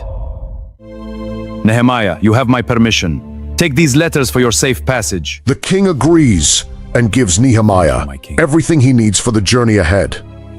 Nehemiah travels across deserts and mountains, focused on the task before him. He moves forward with strong purpose. At night, he quietly studies the broken walls, seeing the true damage for himself. The destruction is great, but so is his determination to rebuild. Brothers and sisters, the wall of Jerusalem lies broken. God has called us to rebuild. With faith, we can restore our city and our hope. Let us rebuild! Then let it begin. The stones are ready. Begin. Yes, brother, the wall rises. For the city, for our future. Look at this pitiful wall. Ha! A strong wind would knock it down. Ha. Enemies appear and mock the workers, trying to break their spirit with words. Work is a joke. Nehemiah turns to God again, standing strong in the face of fear. The people keep working, trusting that God will give them strength. The builders work with tools in one hand and weapons in the other. They stay ready, knowing danger could come at any moment. No retreat! A trumpet sounds, warning the people to gather and prepare for defense. Tension rises as they stand ready to protect their city. Stay strong and fearless. Do not be afraid. Our God will fight for us. for your homes! Day by day, the wall grows higher and stronger before their eyes. The enemies become angry, seeing that they cannot stop the work. Jerusalem's gates are weak. We attack tonight. Yes, in the shadows we strike. Send whispers. Tell the others, it is done. We are ready.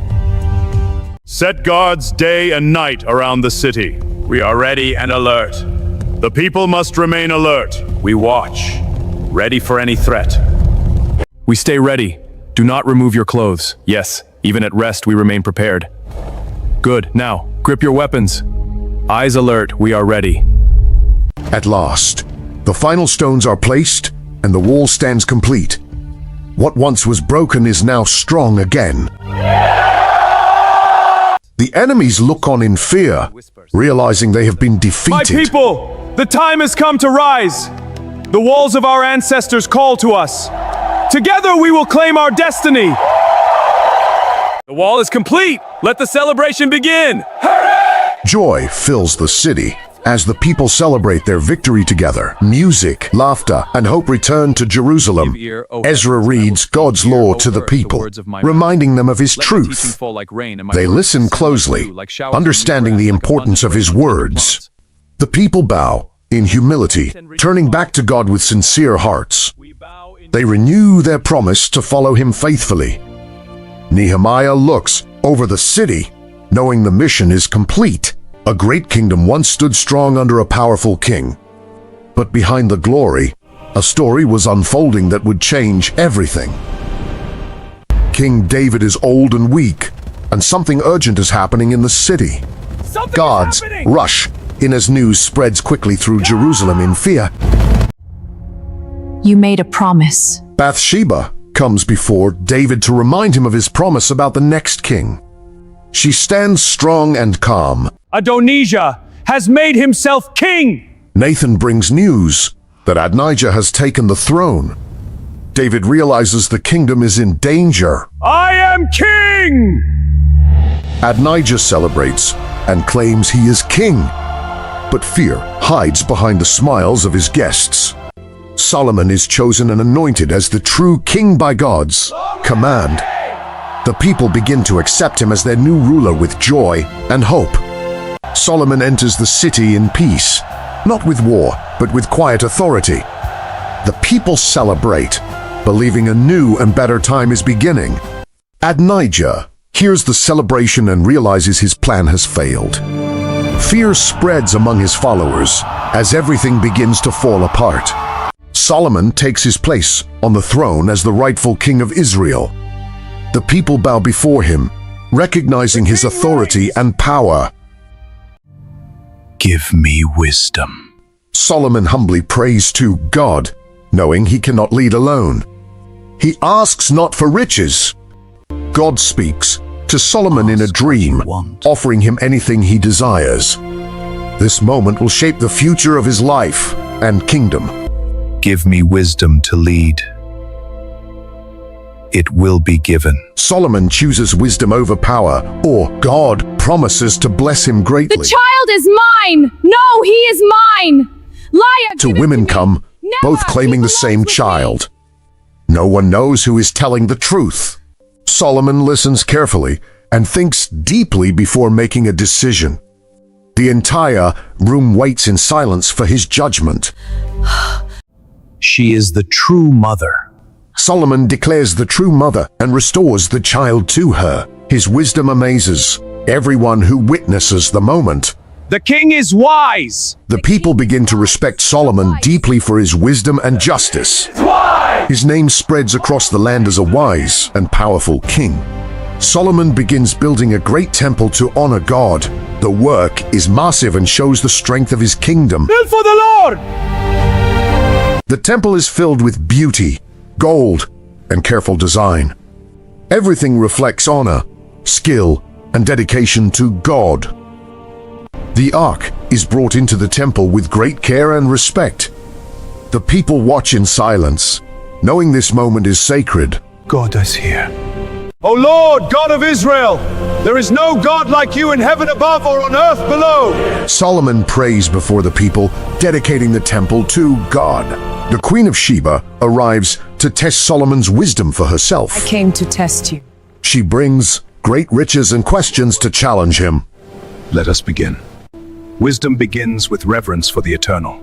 And how does a king sustain such reverence? Through justice and humility before the divine. Indeed, profound wisdom. Your wisdom is greater than I heard. The queen honors Solomon with gifts and praises his wisdom openly. His fame continues to grow. Solomon becomes very rich and powerful, surrounded by luxury. But his focus slowly begins to change. Solomon turns toward foreign gods and builds altars for them. This choice begins to darken his path and distance him from God. We must remain united! Your path leads to ruin! We will not follow you! Stop! The kingdom grows weak, undivided. Solomon reflects on his life as the sun sets on his reign. His glory fades. Solomon's life comes to a quiet end after many years as king. The great ruler is gone, leaving his kingdom behind. A new young king rises, but he lacks wisdom and understanding. Will you lead us well? The people look to him, unsure of what will happen next. The people demand change and relief from heavy burdens. Their voices grow louder as tension fills the air. The kingdom breaks apart as people choose different leaders. The two separate nations are formed, and unity is lost. We are away! The land stands divided, no longer one strong kingdom. This is the lasting result of what money can truly do to a nation. When fear covered the land, one man chose to trust what no one else could see. An army followed him without knowing how it would end. Until the moment everything changed. Joshua runs through the camp as banners snap in the wind. Far ahead, Jericho's walls shine while guards rush along the top. A glowing warrior suddenly blocks Joshua's path with a raised sword. Joshua stops fast and stares, ready but unsure who stands before him. Do you not see the power of the Lord before you? My lord! The warrior lowers his sword as light burns around him. Joshua realizes the truth. Commanders to me! Yes, Joshua! Soldiers, tighten your gear! We march in silence. Joshua runs back and calls his leaders. The army gathers and prepares quickly. Priests lift trumpets as the ark moves forward. Soldiers line up behind, silent and ready. The army marches toward Jericho in silence. Inside, people rush and shut doors. What is this? They march but don't attack! Look at them, silent as stone! The army circles the city once. Guards shout down, confused. The army turns back to camp quietly. Guards stare, unsure and tense. Stay silent. The next day begins, and once again the army marches toward Jericho in the same quiet and steady way. What was that? From her window, Rahab watches the army as they pass by, her face filled with concern and understanding. A red rope hangs beside her window. Move! Get these supplies to the walls! The enemy is coming! What do we do? You! To the towers, now! Hurry! They're almost here! On the third day, the army once again circles the city with calm and steady steps. The priests hold their trumpets tightly but remain silent. The fourth day brings heat and exhaustion as the army continues marching under the strong sun. Sweat runs down their faces, but no one speaks. Fight us! Come on, fight us! What are you waiting for? Attack! Your silence won't save you! Fight the consciousness! Fight us! On the sixth day, the tension grows even stronger as the army repeats the same silent march. Joshua watches the walls carefully, knowing the final moment is very close. The seventh day begins before sunrise, and the army gathers together with a sense of purpose. This is us the day! The army circles the city again, moving faster each time around the walls. The ground begins to shake slightly from their steps, building pressure with every movement. The third, fourth, and fifth circles pass, and fear spreads among the guards watching from above. They grip their weapons tightly, feeling that something is very wrong. As the sixth circle ends, the army begins to slow, and everything feels like it is about to change.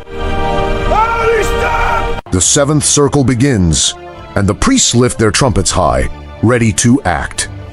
Joshua steps forward and takes a deep breath, preparing to give the command. The trumpets suddenly blast, and the sound crashes loudly across the city and the walls.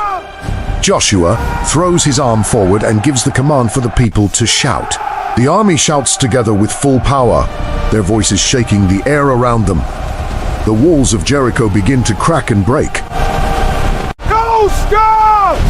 Stones fall apart as the walls collapse outward, breaking into pieces in every direction. The army rushes forward at full speed, charging through the broken walls into the city.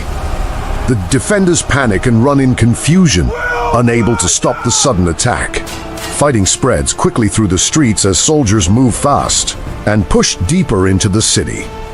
Doors are forced open as they search every place. Two soldiers run toward Rahab's house, marked clearly by the red rope hanging outside. They break inside quickly, finding her family waiting together in fear. Rahab, with me! We must go now! Lead us! Rahab and her family are safely led out as chaos. Flames rise across Jericho as the city is fully overtaken and consumed by fire. Joshua stands outside and watches. Joshua looks over the land ahead, knowing this is only the beginning of a new future.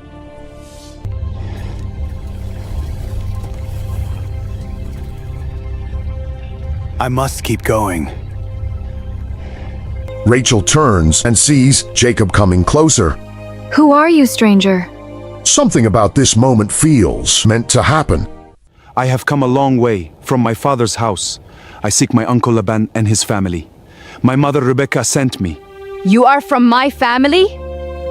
Jacob pushes the heavy stone away from the well. Water flows out as Rachel watches in surprise. Possible, but it is. Father, come quickly! Rachel runs home as fast as she can, filled with excitement and urgency in her heart. She calls out loudly to her father. You are welcome here. Thank you, uncle. Laban welcomes Jacob with a warm smile. But inside, he is already thinking ahead. My child. Leah stands quietly in the background. She is kind, but often unnoticed beside Rachel. Jacob works long days under the hot sun, giving all his strength to his labor. Even in the hard work, his thoughts often go to Rachel. Laban, I want to marry Rachel. Give me her hand. Rachel, bold Jacob, what do you offer? 7 years labor, I love her. 7 years, I will consider it. Many years pass as Jacob continues to work faithfully without giving up. To him, the time feels short because his love for Rachel keeps him strong. The wedding day arrives, and Jacob waits with joy and excitement for the moment he has dreamed of for so long.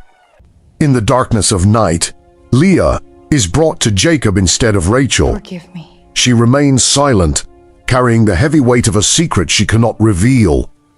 Morning comes. Leah! And the light reveals the truth that was hidden in the night. Jacob reacts with shock and anger when he realizes what has been done. Laban, why have you deceived me? It is our custom. Custom, you betrayed me! Jacob confronts Laban and demands answers. Laban calmly explains his actions. Jacob, please, we need you. Fine, I'll continue. I will finish this. Rachel, my beloved, you are finally my wife. Jacob, my heart is yours forever. Leah watches quietly with a broken heart. Leah begins to have children, one after another, hoping to be loved. With each child, she believes Jacob may finally see her differently. Give me children, or I shall die. And my God, he has withheld children from you. Give me children, Jacob! I am as barren as you. Jacob, take my servant Bilhah. She will bear children for me. Rachel, are you certain? Then take my servant Zilpah as well. Leah, this is too much. The home becomes full of children, voices, and constant activity. But behind it all, tension grows as the sisters compete for love. Thank you for seeing me. Leah begins to find peace, even though she is not truly loved by Jacob. She learns to be thankful and starts to see her value beyond him. At last, Rachel gives birth to a child of her own after long sorrow. Her sadness turns into deep joy as she holds her child in her arms. My flocks are multiplying. Jacob's wealth grows quickly as his flocks and possessions increase. Laban watches closely, feeling envy and concern about the change. Jacob quietly makes a plan to leave and return to his own land. Rachel and Leah stand beside him, finally united in one decision. They leave in secret, moving quickly across the land without delay. They know freedom is ahead, but danger is not far behind them. After them! Laban finds out they have escaped. He sets out quickly to chase them. Jacob! Why did you flee? I had to go. You stole from me. I took what was mine. Why did you flee? This land is mine! You have no claim. Let us have peace. Agreed. A stone as witness. Let there be peace. Jacob leads his family forward once again into a new future. They leave the past behind them as they continue their journey. Rachel and Leah walk side by side, no longer divided like before. Their story remains one of love, struggle, and the path they were meant to walk. He breaks free from ropes and storms through the gates with unstoppable power. The soldiers panic, realizing no force can hold him back. If we do not stop him now, he will tear down our kingdom stone by stone. The rulers fear Samson's growing power. My strength is not mine alone. It is given by God, and I will use it against our enemies. Every man has a secret. We just need the right person to uncover his. We will find this person. We must. They knew Samson had a secret, so they sent Delilah to uncover it. If there is a secret, I will find it, and it will cost him everything. Samson meets Delilah and is quickly drawn to her charm. There is something about you. He begins to trust her, unaware of the danger. My strength is unmatched, Delilah. No man can stand against me. What makes you stronger than any man alive? It is a secret. I hold deep within me. Tie me with fresh bowstrings, and I will be as weak as any other man. Samson gives her a false answer, testing her trust. Samson, the Philistines are upon you! While Samson sleeps, Delilah calls soldiers to capture him. She pretends to warn him, hiding her betrayal. Samson easily breaks free and defeats the soldiers again. His strength remains, but anger begins to grow. You mock me, Samson. If you truly loved me, you would not deceive me so cruelly. Delilah cries and blames Samson for not trusting her. Weave my hair into a loom, and I will lose my strength completely. Samson gives another false secret, still holding back the truth, but he is slowly losing his strength of mind. Samson, wipe the eyes again! Again, Delilah calls the soldiers, thinking she has won. But Samson breaks free once more. You test me again. Why do you push me so? How can you say you love me when your heart is hidden from me? Delilah becomes demanding, no longer gentle. She pushes Samson harder to reveal his secret. Samson, why won't you trust me?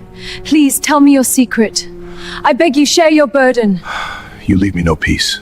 Your words weigh heavier than chains. My strength comes from a sacred vow. If my hair is cut, I will become weak. Your hair, is that the secret?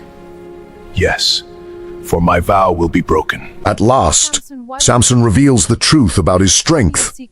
His power is tied to his hair and his vow to God.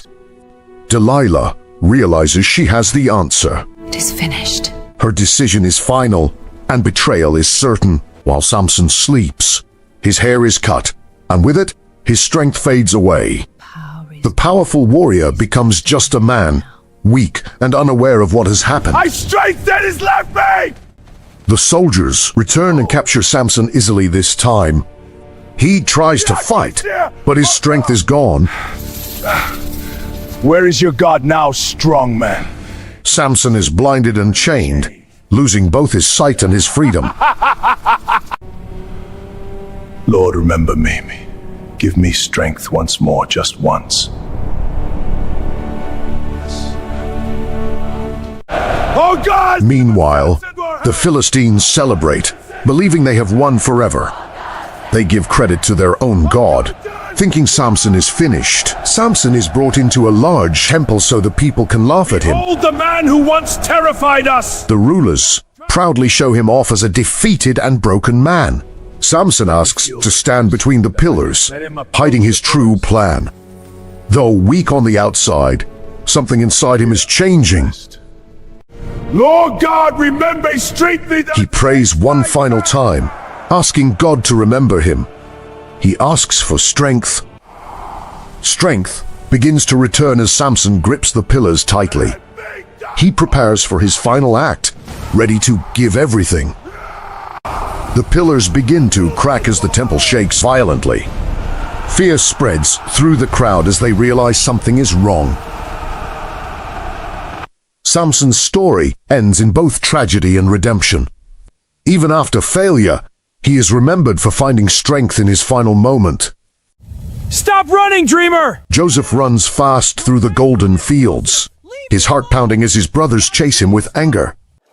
My son, this coat is for you. Father, it's beautiful, thank you. His brothers whisper and feel angry inside. My beloved Joseph, your coat is a sign of my deep love. Thank you, Father. I will wear it with pride. He gets everything. This is not fair. We must do something. Keep the flock moving! The brothers work hard every day, guiding sheep across the hills under the hot sun, but they feel bitter when they see Joseph. My sheaf rose high, and yours bowed down. Joseph shares a dream about his brothers bowing before him. The sun, moon, and 11 stars bowed before me. What is this dream you speak of? He thinks he will rule over us! Joseph, your brothers are far away with the flocks. Jacob sends Joseph to find his brothers. Joseph walks alone, not knowing danger is near. Here comes the dreamer. Let's get rid of him. We'll say a wild beast devoured him. Yes, and no one will know. What are you doing? Stop my coat! No! Oh, please, wise brothers! Help me! Brothers! Help me! Don't leave me! Joseph falls into a deep, empty pit. Let him rot. His brothers sit above and eat Do not calmly. kill him. Sell him instead. Yes, Judah. Sell him. We will buy him. What is your price? No! Brothers, please! Joseph is pulled from the pit and handed over to strangers for money. Don't sell me! He cries as he is taken far away. My son's coat! What is this blood? No! A wild beast has devoured Joseph! The brothers cover Joseph's coat in blood. Jacob cries, thinking his son is dead. Joseph enters a strange land full of noise, people, and towering buildings. Even in fear, he looks up and believes that God is still with him. You are strong. You will serve in my house. Yes, my lord. Come. This is your new home. It is magnificent, master. Begin your work. Joseph works hard every day, doing everything with care and wisdom. Soon, everything he touches succeeds, and his master begins to trust him. Joseph, my dear, come closer. Potiphar's wife is beautiful and powerful, used to getting what she wants. She sits close to Joseph, her voice soft. Joseph, stay with me. I will not sin. He runs away quickly, choosing what is right. My husband Joseph attacked me. Here is his cloak as proof. A lie is told about Joseph, and the truth is hidden from everyone, and Joseph is taken away and thrown into prison. My brothers, do not lose hope. God has not forgotten us. Joseph, your words give us strength. He is right. We must stand together. Joseph, your faith has earned my trust. From now on, you are in charge of the prisoner. Two men come into the prison, both troubled by strange dreams. We each had a They dream look for last night. answers, not knowing Joseph can help them. You will be restored. Truly? You won't. No! Joseph explains what their dreams mean. Everything happens just as he said. Joseph asks to be remembered, hoping to finally be free. He will remember me. But time passes, and he is forgotten, left waiting alone. I am the mighty Pharaoh of Egypt. But these dreams shake me to my core. No one can explain them. We are confused, great Pharaoh. Pharaoh sees strange visions of plenty turning into hunger. The dreams are clear, but no one understands their meaning. At last, someone remembers Joseph and speaks his name. Bring him. He is quickly brought from prison into the presence of the king. Joseph speaks with confidence, explaining what the dreams mean. Good years will come first, but then great hunger will follow. Joseph, for your wisdom, I give you my ring. My lord, I am your servant. Rise and rule over all Egypt. Hail Joseph, Lord of Egypt! Pharaoh gives Joseph great power. Far away, the land suffers as food becomes scarce. Joseph's family must travel to Egypt to survive. The brothers stand before Joseph, but do not know who he is. The dreams from long ago, they are unfolding now. I am Joseph, your brother. Joseph reveals who he is.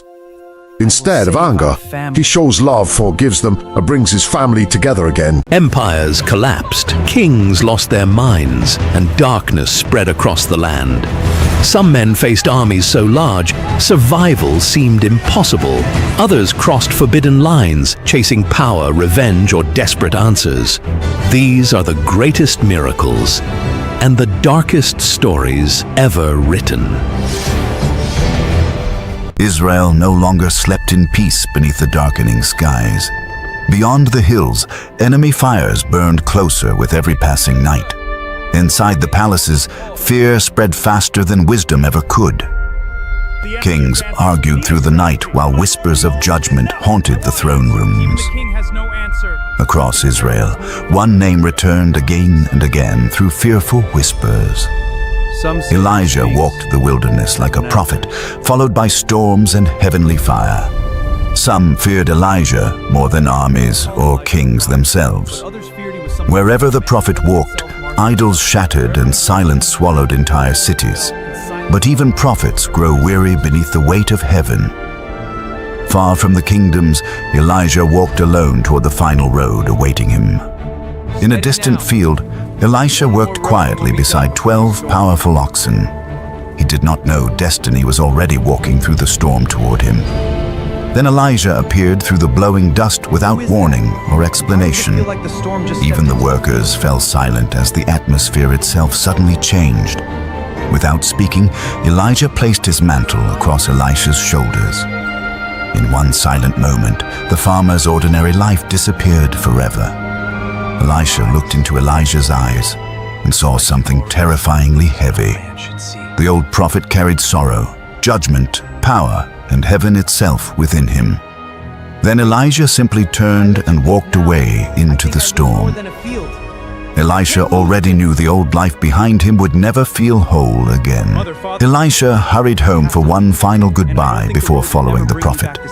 His family saw immediately that something inside him had already changed forever. The farewell carried sorrow, fear, love, and destiny all at once. When Elisha stepped outside again, home no longer felt like home. Villagers watched Elijah and Elisha disappear into the night together. Some whispered the farmer had just walked willingly into the storm itself. Years passed beside Elijah, on lonely roads filled with fire and fear. Elisha learned that prophets survived through loyalty. Then strange whispers spread through Israel's prophetic circles by sunrise. Everyone feared Elijah would be taken away before the day finally ended. Beneath darkening skies, Elijah and Elisha continued toward Bethel together. Even the prophets upon the walls feared heaven was moving beside them. Inside Bethel, nervous prophets surrounded Elisha with trembling warnings. Every voice repeated the same terrible truth waiting at the edge of day. Elisha answered sharply, though fear already tore through his heart. He knew the warnings were true, but refused to speak them aloud. Stay here, Elisha. Again, Elijah tested him beside the lonely, storm-filled road. But Elisha refused to leave the prophet no matter where destiny led. The farther they traveled, the stranger the world around them became. Even the wind carried the pressure of something unseen approaching from heaven. At Jericho, prophets gathered silently like witnesses awaiting an impossible event. It is time. Every face carried fear as Elijah walked toward the final road ahead. The day is perilous. Once more, the prophets warned Elisha about the coming separation. By now, grief and loyalty burned inside him stronger than fear itself. For the final time, Elijah told Elisha to remain behind. Yet Elisha swore he would follow the prophet until the very end. Then the Jordan River appeared beneath violent, supernatural storm clouds. The impossible waters roared like a living wall before both prophets. 50 prophets watched from distant hills in fearful silence. Elijah walked calmly toward the raging river, without hesitation or fear. The old prophet lifted his mantle high into the heavens. Storm winds screamed across the valley as heaven prepared to answer him. Suddenly, the Jordan River exploded apart before their eyes. Towering walls of water rose upward like something from another world. As they crossed the impossible riverbed, Elisha finally understood the truth. Elijah was preparing to leave this world forever beneath the storm-filled heavens. Beyond the river, Elijah stopped walking and faced his student quietly. The old prophet looked at Elisha like he was weighing the future itself. With trembling voice, Elisha revealed the impossible desire hidden inside him. He asked for a double portion of Elijah's spirit before the end arrived. Even Elijah looked shaken after hearing such a dangerous request. Some burdens carried the weight of heaven and could never be given lightly. Then Elijah revealed the terrifying condition for receiving the blessing. Elisha would need to witness the moment heaven carried the prophet away. Without warning, the storm above them split apart violently. Heavenly fire burst through the clouds as the wilderness trembled beneath their feet. A blazing chariot descended from heaven, pulled by horses of living fire. The air itself struggled to contain the terrifying power surrounding it. The chariot separated Elijah and Elisha in an explosion of heavenly fire. Before Elisha could reach him, the prophet rose into the whirlwind above. Elisha collapsed in grief as Elijah vanished beyond the storm forever. Suddenly, the wilderness felt unbearably empty and silent around him. Then Elijah's mantle drifted slowly downward through smoke and embers. The falling cloth became proof that the prophet was truly gone forever. Elisha lifted the mantle carefully from the empty wilderness ground. It no longer felt like cloth, but responsibility, loneliness, and terrifying power. Yet one frightening question still haunted Elisha beside the river. Had Elijah's spirit truly remained, or had heaven abandoned him completely? The Jordan still roared like an impossible wall before the young prophet. Now Elijah was gone, and Elisha stood completely alone against the storm. With desperate faith, Elisha struck the river using Elijah's mantle. His voice echoed through the valley, demanding heaven answer him once again.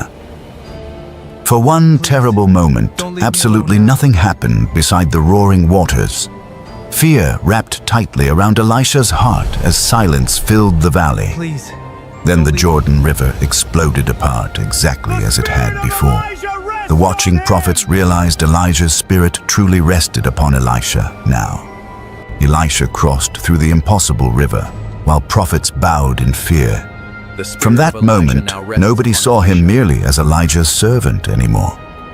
Across Israel, whispers about Elisha spread faster than the storms themselves.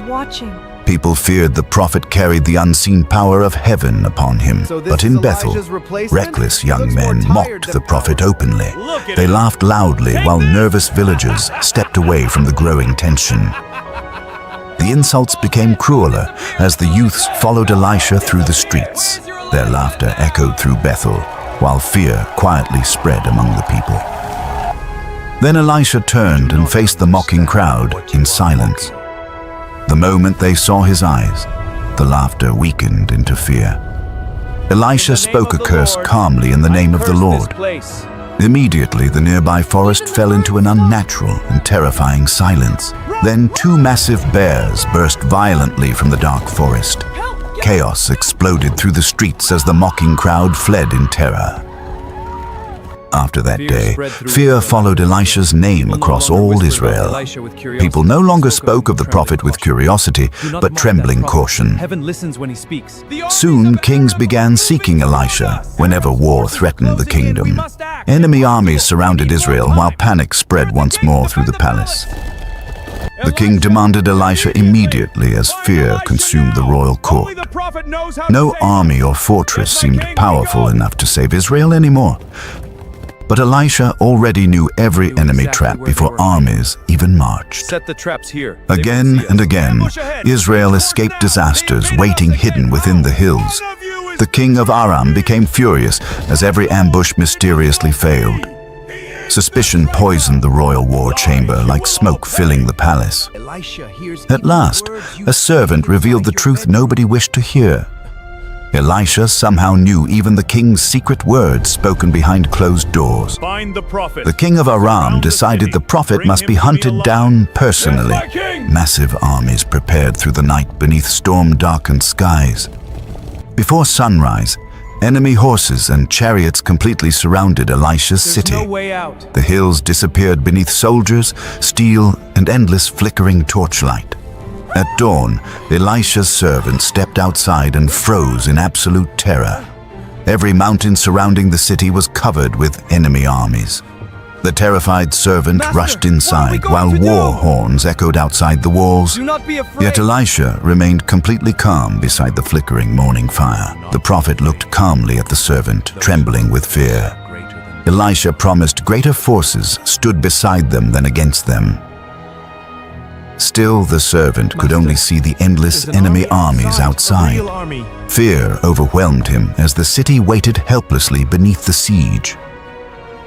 Then Elisha prayed not for victory or escape, but for sight. The atmosphere inside the room changed as heaven quietly drew near. Suddenly, the servant's eyes widened with horror and overwhelming awe. The mountains surrounding the city were no longer empty beneath the storm. Every hill burned with heavenly horses and chariots of living fire. Invisible armies surrounded Elisha like a blazing wall from heaven itself. At last, the servant understood the terrifying truth protecting the prophet. The enemy armies below were nothing beside heaven's unseen forces above. Then Elisha walked directly toward the enemy army, completely alone. While soldiers prepared for battle, the prophet carried only calmness and faith. Instead of surrendering, Elisha lifted his hand toward the enemy forces. The prophet prayed quietly, and supernatural blindness swept across the battlefield. Instant confusion erupted as soldiers stumbled blindly through the chaos. Horses panicked, chariots crashed, and fear spread through the entire valley. Then Elisha calmly guided the blinded army like helpless lost travelers. The soldiers followed unknowingly while confusion consumed their commanders completely. Without realizing it, the enemy army entered Israel's capital city itself. Guards upon the walls stared in disbelief at the impossible sight below. Once the enemy army stood trapped inside the city walls, Elisha prayed again. Slowly, the supernatural blindness began fading from the terrified soldiers' eyes. The enemy soldiers opened their eyes and discovered they were surrounded. Panic exploded through the trapped army inside the heart of Israel. The king of Israel rushed forward, eager for complete victory. To him, the helpless enemy army looked like an easy slaughter. But Elisha answered with mercy.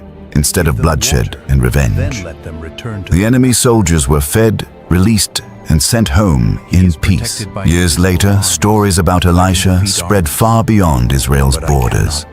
In Aram lived Naaman, a feared commander secretly dying from leprosy.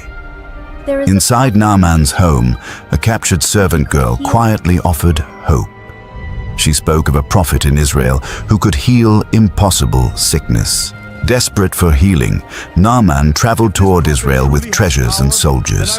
The mighty commander expected power, spectacle, and a legendary miracle.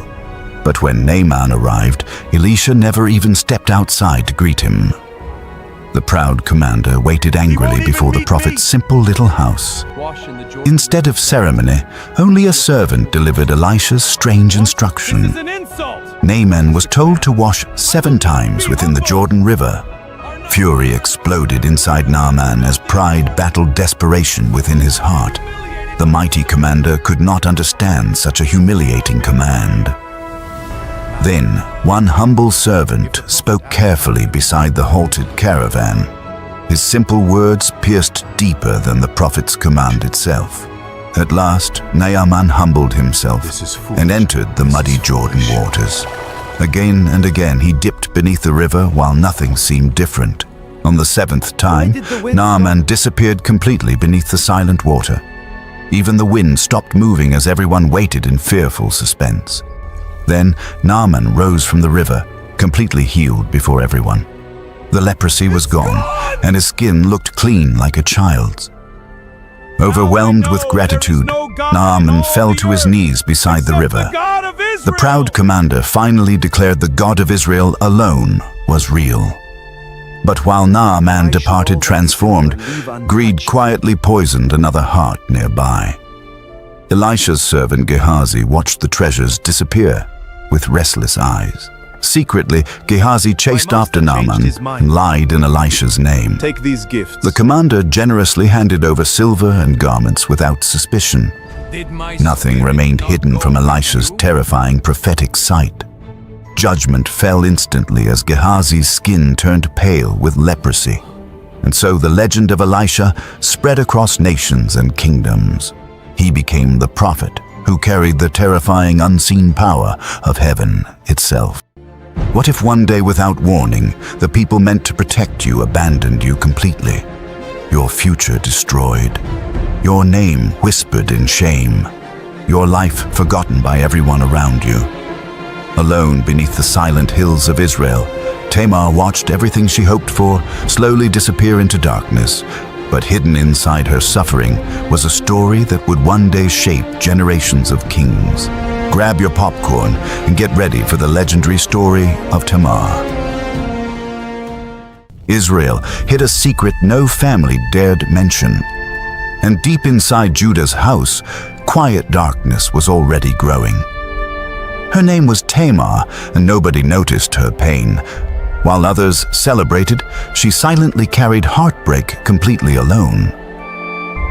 Powerful men fought over land, honor, and inheritance. But Tamar's future was collapsing quietly behind Judah's household walls. Tamar prayed for peace, love, and children one day. She never imagined her story would shock all of Israel. Judah's family was feared and respected across the land. His sons walked proudly while villagers admired their power and wealth. One of Judah's sons was chosen to marry Tamar. Lanterns filled the night while music echoed across the celebration. But hidden inside Tamar's husband lived quiet cruelty and darkness. Behind closed doors, peace inside the household slowly disappeared. The people saw wealth, honor, and powerful family traditions. Tamar saw loneliness, fear, and her future collapsing before her eyes. Then suddenly, tragedy struck Judah's household without warning. Fear spread rapidly while whispers filled every corner of the camp. Tamar's world changed faster than she could understand completely. Soon, she would face a decision shocking all of Israel. Silence replaced the joyful music inside Tamar's home afterward. Fear now followed every whisper moving through Judah's grieving household. Judah feared darkness was hanging over his entire family now.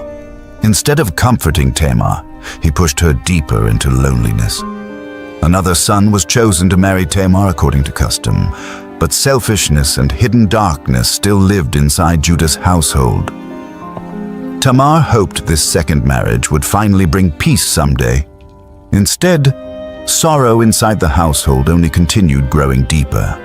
Outside, people still admired Judah's respected and powerful family name.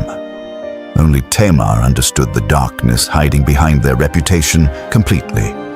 Then tragedy struck Judah's family once again without warning suddenly. Fear consumed the household as another son unexpectedly died too. Now Judah himself became terrified of Tamar's presence completely. In fear, he blamed her for destroying his family forever. Judah ordered Tamar back to her father's lonely house immediately. She obeyed quietly while her remaining hope slowly faded away. Months passed, then years, while Tamar waited faithfully alone there. Meanwhile, Judah quietly ignored the promise he once made her. The young woman once dreaming about family now carried silence only. Her nights became filled with disappointment, loneliness, and unanswered prayers. Meanwhile, Judah continued enjoying feasts, business, and public celebrations normally. The lonely woman he abandoned slowly disappeared from his thoughts completely. Then one day, Tamar heard shocking news from nearby travelers suddenly. Judah himself would soon pass close beside the place she lived. For the first time in years, something awakened inside Tamar finally. The quiet woman suffering silently began forming a dangerous plan instead. Tamar understood perfectly how dangerous her decision truly was now. If her plan failed, shame could destroy her life forever. Judah traveled confidently beneath the dark skies without understanding anything.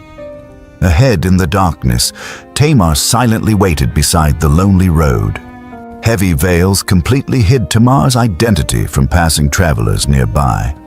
Nobody recognized the broken woman hiding beneath the disguise anymore. When Judah saw the mysterious veiled woman waiting there alone, temptation quietly overcame his wisdom, caution, and understanding completely. Judah never imagined the veiled stranger standing before him was Tamar. The darkness completely hid the truth from his eyes that night. That lonely night beside the road changed everything forever afterward. Neither Judah nor Tamar fully understood the consequences waiting ahead. Afterward, Judah disappeared back into the darkness with his servants silently.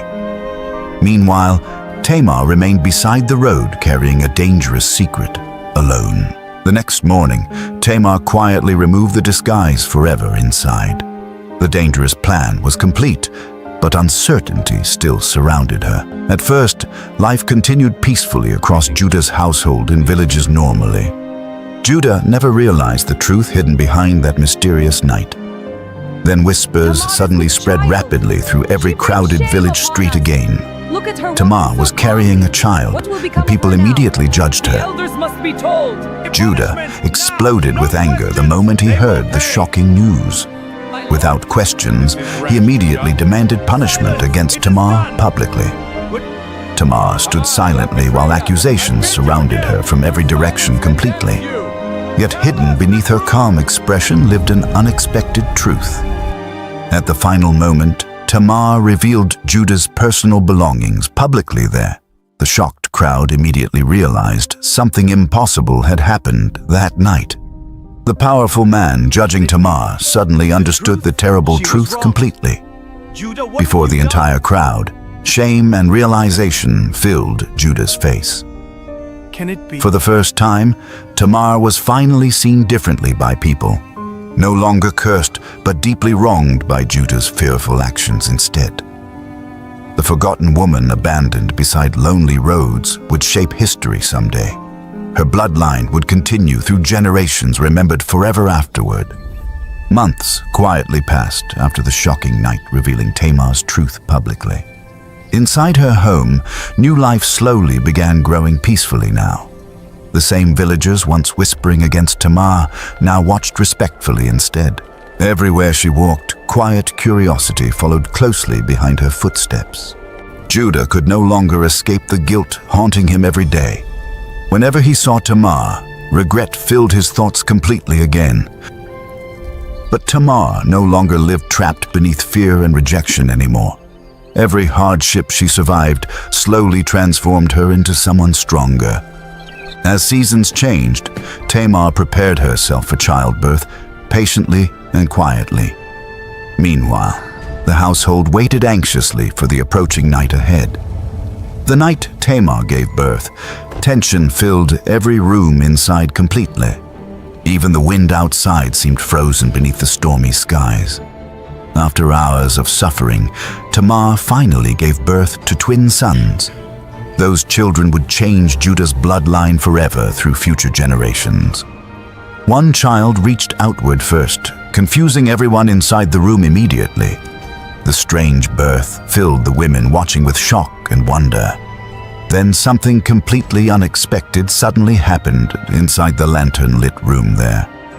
The marked child disappeared back while another emerged first instead. The unexpected firstborn child received the name Perez that night afterward. One day, his name would echo through countless future generations.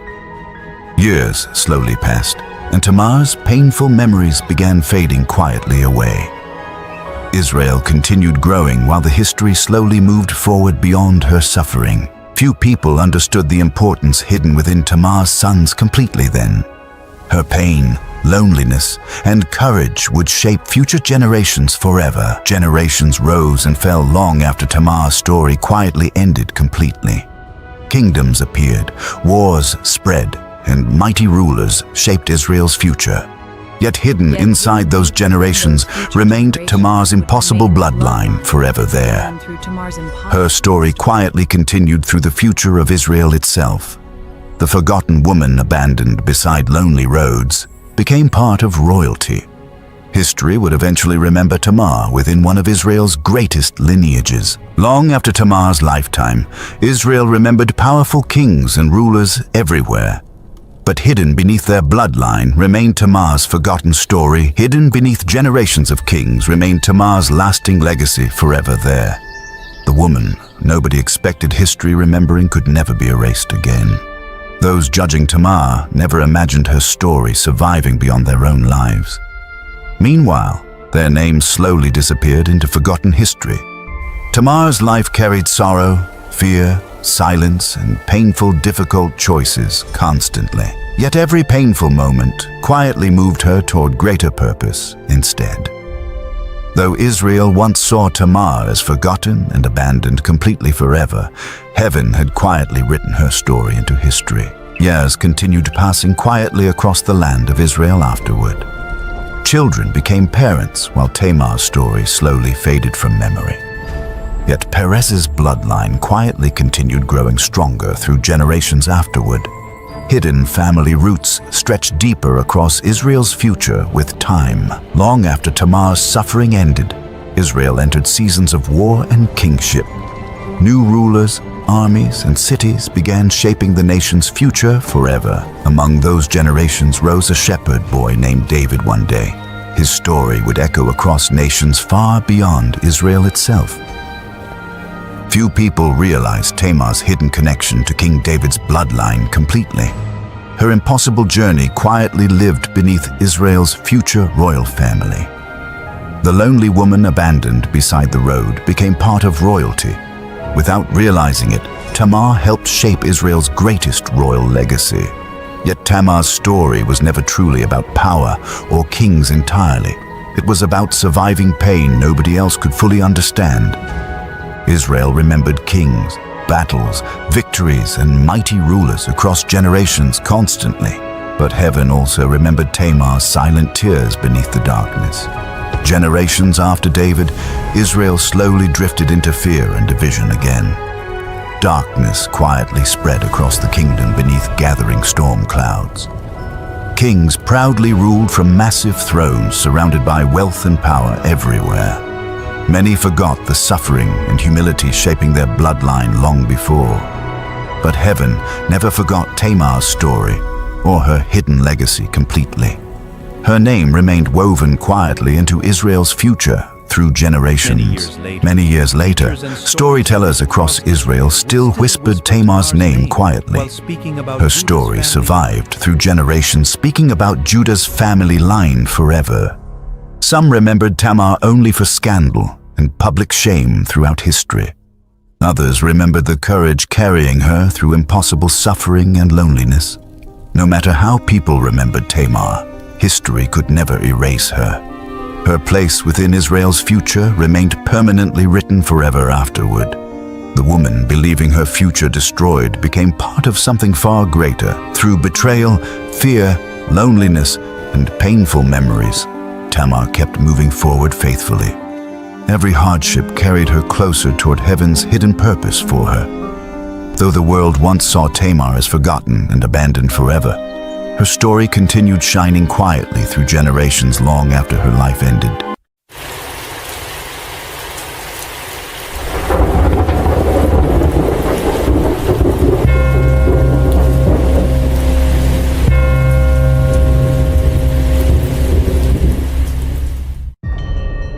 Jerusalem slept beneath stormy midnight skies. Darkness quietly approached the holy city through surrounding hills. Gethsemane rested beneath ancient olive trees. Cold moonlight covered the silent garden outside Jerusalem. Danger moved silently beyond Jerusalem's distant hills. Fear slowly approached the sleeping city through darkness. Temple guards prepared swords beside flickering torchlight. Whispers spread quickly through Jerusalem's narrow streets. Jesus walked quietly toward Gethsemane beneath storm clouds. The disciples followed through darkness surrounding Jerusalem. The disciples noticed nothing unusual that evening. History's darkest moment quietly approached through darkness. Jesus entered Gethsemane beneath heavy storm clouds. Silence surrounded ancient olive trees moving in cold wind. Cold wind moved through twisted olive branches. Darkness settled across Jerusalem's silent hills surrounding Gethsemane. Jesus asked his disciples to remain awake. Then he walked deeper alone into surrounding darkness. Jesus knelt praying upon rocky ground beneath storm clouds. Deep sorrow overwhelmed him throughout the silent garden. The disciples struggled against growing exhaustion beneath olive trees. Sleep slowly overtook them inside the silent garden. Judas hurried through Jerusalem carrying betrayal within darkness. Armed soldiers followed closely beside burning torchlight. Torchlights slowly appeared beyond Gethsemane's distant rocky hills. The silent garden remained completely still beneath storm clouds. Jesus returned, finding his disciples sleeping once again. Danger quietly approached through darkness surrounding the ancient garden. Marching footsteps echoed across rocky hills surrounding Gethsemane. The heavy night air suddenly felt colder beneath storm clouds. Judas appeared beside armed soldiers carrying bright torches. Gethsemane's silence shattered throughout the surrounding darkness. The disciples awoke, hearing approaching soldiers within darkness. Fear spread quickly throughout the silent garden beneath storm clouds. Burning torches entered Gethsemane's olive trees beneath darkness. Armed soldiers surrounded the silent garden beside frightened disciples. Judas stepped forward through flickering torchlight toward Jesus. The disciples watched silently in confusion and growing fear. Judas stepped beside the armed soldiers beneath torchlight. He revealed which man they should arrest that night. Judas betrayed Jesus with a kiss beneath moonlight. Silence briefly settled across Gethsemane beneath storm clouds. Soldiers rushed forward suddenly through the silent garden. Fear spread quickly among terrified disciples beneath storm clouds. Peter suddenly drew his sword during violent chaos. Terrified soldiers stepped backward beneath flickering torchlight.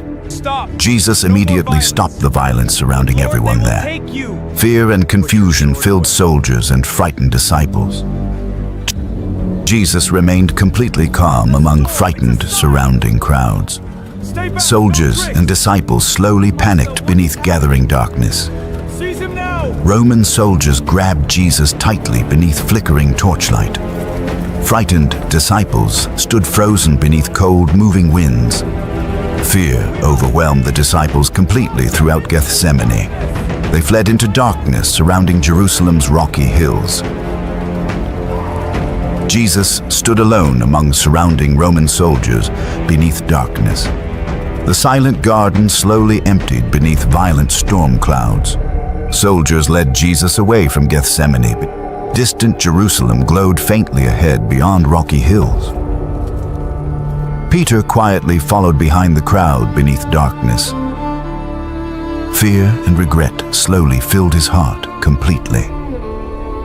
Before sunrise, soldiers brought Jesus into Jerusalem beneath darkness. The silent city awaited trials beginning before dawn.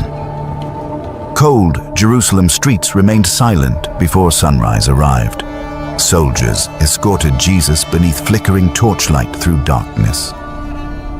Religious leaders gathered inside crowded palace courts before sunrise. Whispers and accusations filled dark chambers surrounding Jesus. Jesus stood silently before furious religious leaders during trial. Angry voices demanded judgment inside crowded torchlit chambers. False witnesses stepped forward repeatedly throughout the crowded palace. Confusion and anger slowly filled halls. He is guilty. What is happening? This cannot be. Peter waited nervously beside courtyard guards before sunrise arrived. Cold winds swept through Jerusalem's empty, silent streets. People inside the courtyard slowly recognized Peter standing nearby. Growing suspicion spread quickly throughout crowds surrounding the palace. Fear overtook Peter beside flickering courtyard firelight completely. He denied knowing Jesus beneath distant thunder overhead. Religious leaders grew increasingly furious throughout Jesus' silent trial. Crowded palace chambers filled with accusations and hatred. Peter denied Jesus once again beside the courtyard fire. Fear and regret slowly consumed him through darkness. Before dawn arrived, Peter denied Jesus once again. Silence suddenly filled the cold courtyard surrounding him. Peter suddenly remembered Jesus' warning spoken earlier that evening. Overwhelmed with sorrow, Peter rushed away through surrounding darkness. Guilt and heartbreak consumed Jerusalem's empty, silent streets. Jesus was brought before the Roman governor after sunrise. Crowds slowly gathered outside palace gates beneath storm clouds. Roman soldiers watched carefully outside crowded palace gates. Angry religious leaders demanded judgment beneath dark, stormy skies. Jesus finally stood before Pontius Pilate inside the palace. All Jerusalem waited anxiously to see what happened next. Pilate questioned Jesus carefully before the crowded palace court. Angry religious leaders demanded punishment, while fearful crowds watched silently outside. Despite accusations surrounding him during trial, Jesus remained completely calm. Confusion slowly grew across Pilate's face beneath towering palace shadows. Outside the palace gates, massive crowds gathered beneath darkening skies. Jerusalem slowly awakened while tension spread rapidly through crowded stone streets everywhere. Pilate found no crime deserving punishment within Jesus during trial. Religious leaders continued pushing crowds toward anger and chaos outside. Jesus stood next to Barabbas, a dangerous criminal. Pilate offered crowds a choice before the crowded palace court publicly. The crowds suddenly chose Barabbas instead of Jesus before Pilate publicly. Furious voices demanded death throughout Jerusalem's crowded streets. Pilate watched chaos spreading throughout the palace courts, completely helplessly afterward. Fear and pressure slowly consumed everyone surrounding the violent trial before Jerusalem. Pilate finally ordered Roman soldiers to brutally scourge Jesus publicly afterward. darkness gathered heavily above Jerusalem, beyond the towering palace walls. Inside palace chambers, Roman soldiers mocked Jesus throughout the violent night. Cruelty and hatred filled the dark Roman halls. Roman guards mockingly lifted a rough thorn wreath before Jesus publicly. Cruel laughter echoed throughout the dim palace chamber. A purple robe was thrown across Jesus' shoulders mockingly before crowds. Roman soldiers laughed loudly. Outside the palace, crowds grew louder beneath gathering storm clouds overhead tonight. Anger and hatred spread rapidly throughout Jerusalem's crowded stone streets filled with chaos. Pilate presented Jesus before the crowds once again beneath storm clouds publicly. He hoped the people would finally show mercy instead of demanding death afterward. The crowds demanded crucifixion throughout the palace courts beneath storm clouds loudly. Realizing crowds would never stop demanding death, Pilate finally surrendered publicly. Darkness slowly gathered above Jerusalem and surrounding hills. Roman soldiers forced the heavy cross onto Jesus. Crowds shouted loudly throughout Jerusalem's crowded stone streets. The painful march toward Golgotha finally began publicly. Thousands watched silently beside Jerusalem's narrow, crowded streets. Some people wept, while others mocked Jesus cruelly. The heavy cross scraped across ancient stone roads loudly. Exhaustion slowly overwhelmed Jesus beneath the crushing cross. Roman soldiers forced him farther uphill toward Golgotha. The sky above Jerusalem grew darker during procession. Fear spread quickly among crowds watching Jesus struggle forward. Roman soldiers finally reached the hill called Golgotha. Execution crosses stood above frightened crowds gathering below silently. Roman soldiers removed the purple robe from Jesus. Cold winds swept violently across Golgotha's rocky hilltop afterward. The soldiers laid Jesus upon the wooden cross. Silence slowly spread across terrified crowds surrounding Golgotha afterward. Heavy hammering echoed across Golgotha during the execution. Many crowds lowered their heads in sorrow afterward silently. Grieving followers watched helplessly beside the cross afterward silently. Roman soldiers continued mocking Jesus before gathered crowds nearby. Even through suffering, Jesus looked toward grieving crowds compassionately. Sorrow slowly covered the hills surrounding Golgotha. Unnatural darkness slowly spread across Jerusalem during crucifixion afterward. Fear consumed crowds beneath the terrifying darkened heavens above. The earth trembled violently beneath terrified crowds on Golgotha. Silence and fear consumed everyone standing beside the crosses. Jesus cried out loudly beneath the darkened heavens above. All creation seemed to stop throughout silent Jerusalem afterward. Winds swept across Jerusalem beneath supernatural darkness afterward. The heavens above Golgotha seemed filled with judgment and sorrow. Jesus spoke his final words upon the cross publicly.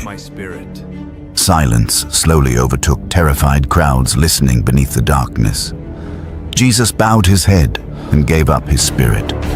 Darkness consumed the skies above Jerusalem immediately afterward. The earth suddenly shook violently beneath terrified Jerusalem crowds afterward. Massive rocks split apart across Golgotha and surrounding hills. Inside the temple, the great curtain suddenly tore apart. Fear spread rapidly among priests within the holy courts. Terrified crowds fled through Jerusalem's shaking streets beneath darkness. Storms and earthquakes consumed the city throughout the terrifying afternoon. A Roman centurion stared upward beside the cross afterward.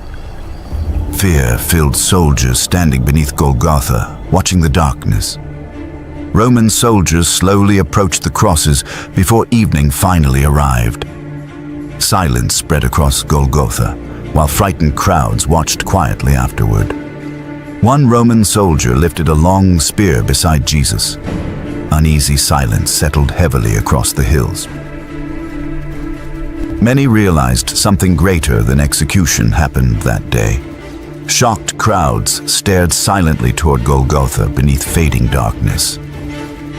As evening approached, Jerusalem's violent storm finally began fading. Sorrow still covered the city and surrounding hills afterward. The followers of Jesus remained overwhelmed with grief afterward. Heartbreak filled the cold evening air surrounding Golgotha. Silently, though the storm faded, the sacrifice changed history forever. Moonlight slowly returned above quiet Jerusalem and distant Golgotha. What if I told you that in the presence of the apostles, one lie could bring instant judgment? Ananias and Sapphira wanted to appear generous before the church. They kept back part of the money, smiling as they laid the rest at the apostles' feet. But with a snap of a finger, he died. A moment of deception that shook the entire early church with holy fear. This is Jerusalem, where the early church of believers gathers in unity after the Holy Spirit came.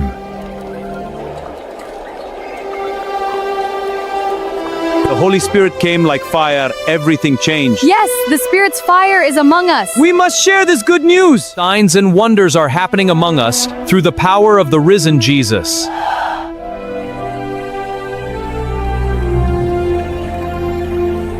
We hold all things in common. No one is in want.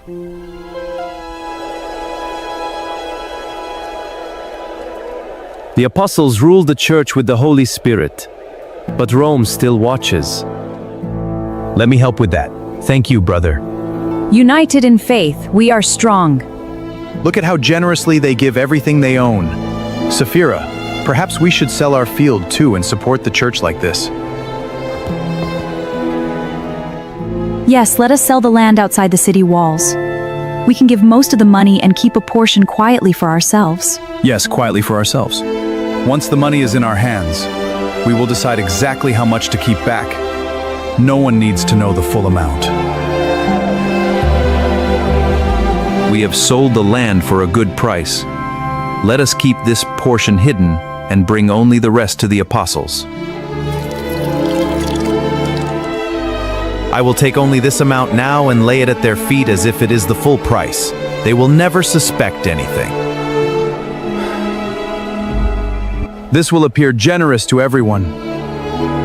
The church will welcome our gift without question.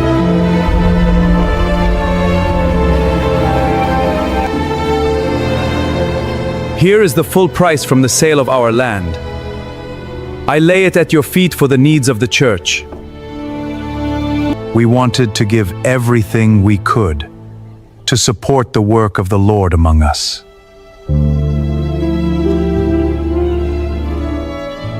It is the complete amount from the land sale, as we agreed together. We have given freely and honestly from our hearts for the church.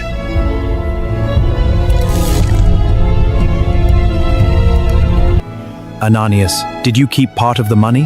This is the full offering. We kept nothing back. The Spirit has shown me the truth. I swear, Peter, it is all there. We have done our part for the Lord and the church with this gift.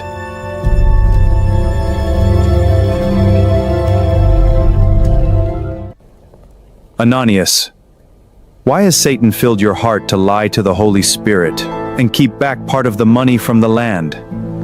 The land was yours to keep or sell as you wished. You have not lied to men but to God.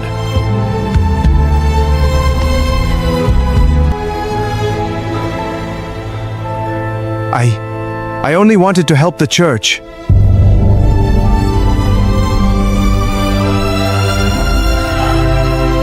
Ah, my chest. I can't breathe. What's happening to him?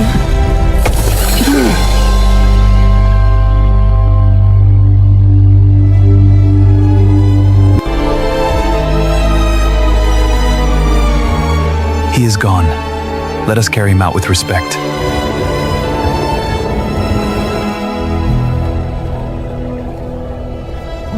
We will bury him beside the others. May the Lord have mercy.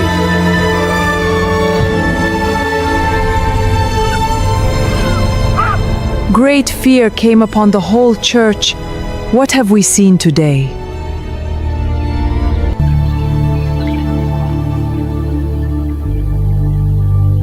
It is finished. He lies buried.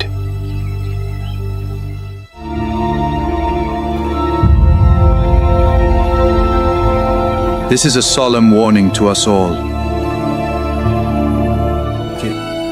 Sapphira, she does not yet know what has happened to her husband.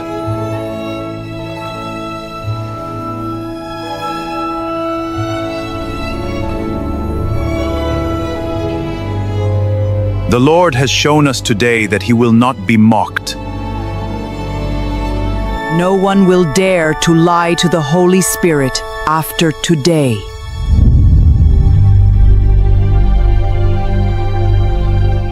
Let this be a lesson that God knows every heart.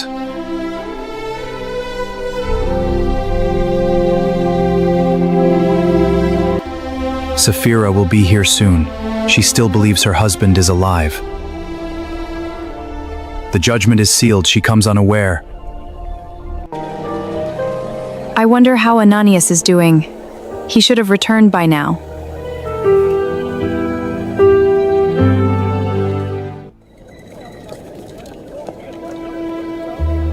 I have come to join my husband. Where is Ananias?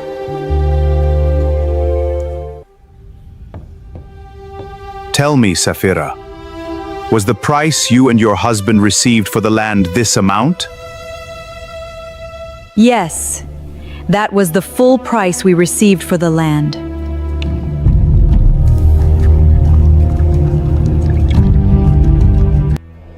How could you agree to test the Spirit of the Lord? How could you agree to test the Spirit of the Lord? That was truly the full amount we sold the land for. That was truly the full amount we sold the land for. Look, the men who buried your husband are at the door. They will carry you out too.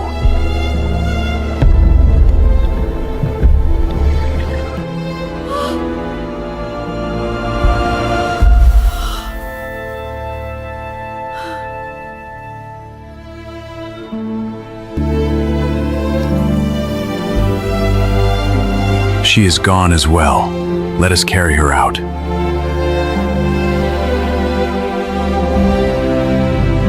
She will lie next to Ananias. The Lord has judged both.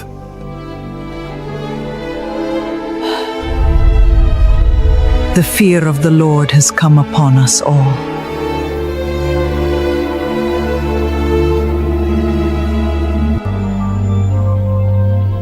It is done. Both are now buried side by side.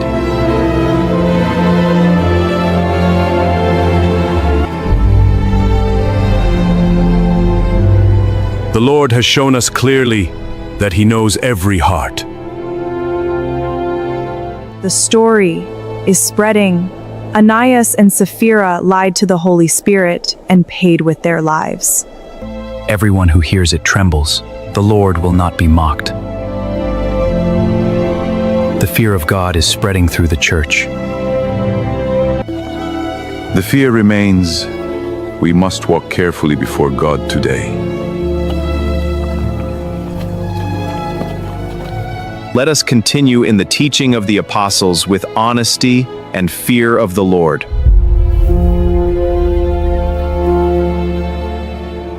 We share everything with clean hands now. No one dares to hide anything. The church grows in unity and purity. The great fear keeps every heart honest and open before God. The whole city is talking about it. God's power is real here.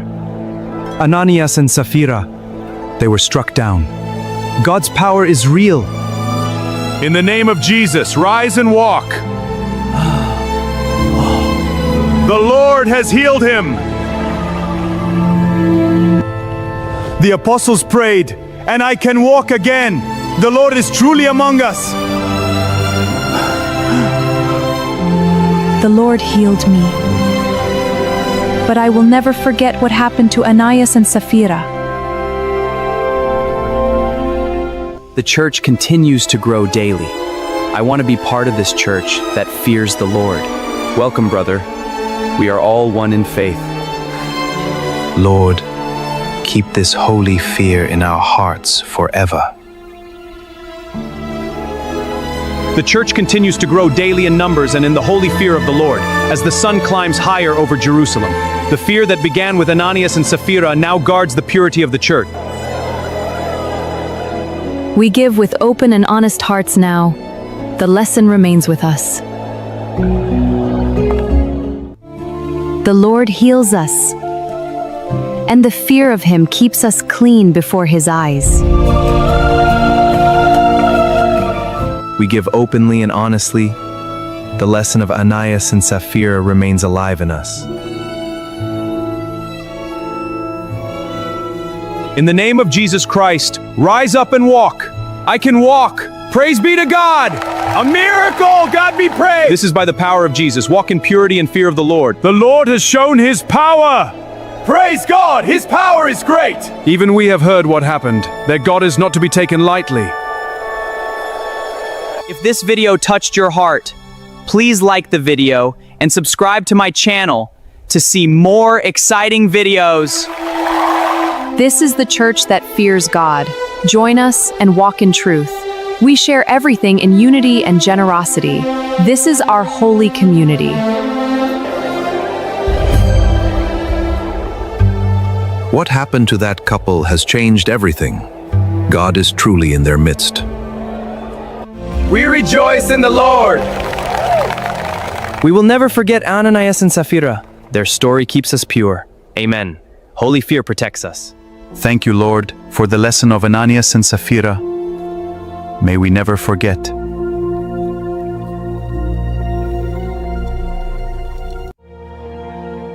And great fear came upon the whole church, and they walked in the fear of the Lord from that day forward. In a time of war and desperation, a terrified king turns to the forbidden. He summons the dead prophet from the grave and hears a message of doom. You and your sons will die.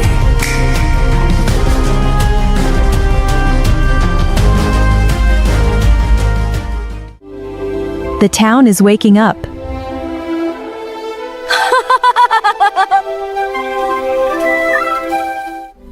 The king will need fresh water. King Saul likes it cold in the morning.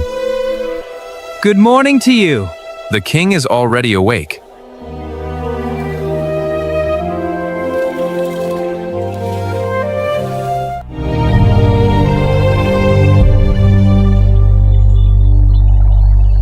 The morning is peaceful. A fine day for our people. Good morning, my king. Good morning. The city looks lively today. Keep watch over the city. Everything seems well. Fresh figs for the king. He always enjoys them in the morning. Thank you. May today be a good day for all of us. Everything seemed peaceful in Israel. People lived their daily lives under King Saul until one day, a scout saw something terrifying on the horizon. King Saul must see this threat.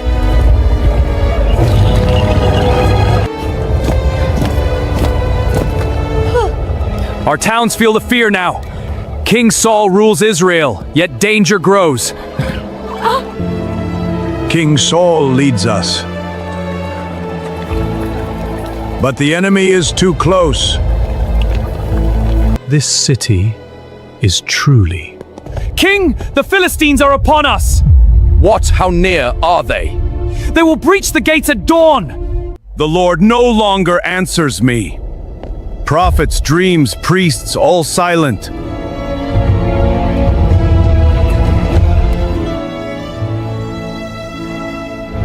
I am abandoned by God. The Philistines will destroy us. We tried every way, my king. No answer from the Lord.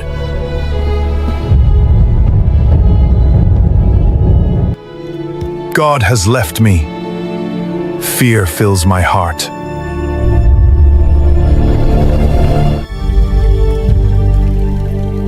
I ruled with strength once. Now only silence remains.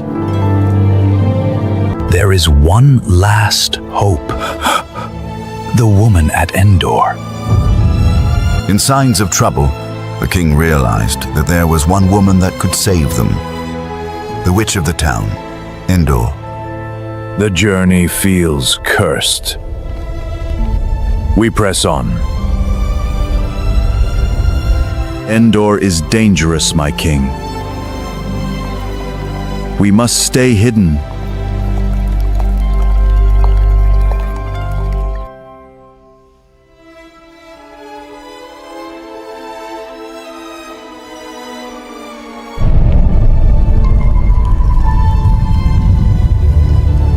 There, Endor. Knock softly. We seek Samuel.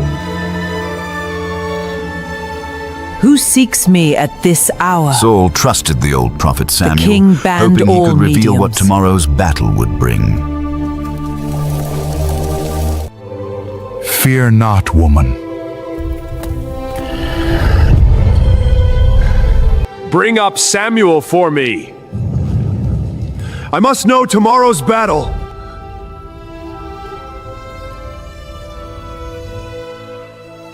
The king forbids this. You lay a snare for my life. I swear you will be safe. Bring up Samuel now. Come inside quickly. This is dangerous for us all. Call up the prophet Samuel. It shall be done, my lord. The spirits are restless tonight. I must hear his words. The dead do not always bring peace. Stay silent until he appears. Do it now. The battle is tomorrow.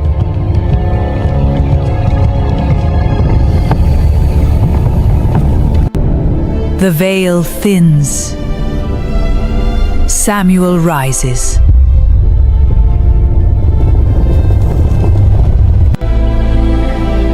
I feel the cold. Something comes. A god rises from the earth! It is Samuel! Describe him. Is it truly Samuel? An old man in a mantle. His eyes burn with judgment.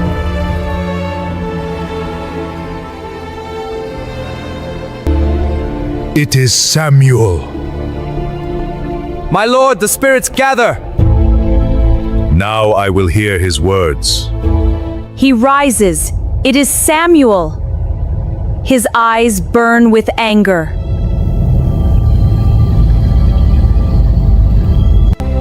Samuel, speak to me. Tell me what will happen tomorrow.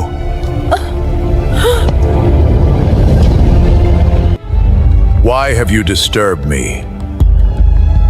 Why bring me up from the dead? The Philistines attack tomorrow. God no longer answers me. The Lord has turned from you. He has given your kingdom to David. What about the battle? The battle is lost. What will happen to me? Tomorrow you and your sons will die. Israel will fall to the Philistines. No, it cannot be. My sons? All of them? My lord, you are Saul. I did not know. Give me food. I have no strength. Here, let me help you sit up. Tomorrow we all die. Eat, my lord. Regain your strength. All is lost. God has rejected me. The night is almost over. You must leave before dawn. The prophecy is clear. By tomorrow, we are dead. The kingdom goes to David. My life ends tomorrow. David will take my throne. My sons die with me. My lord, we must return. The army waits for you.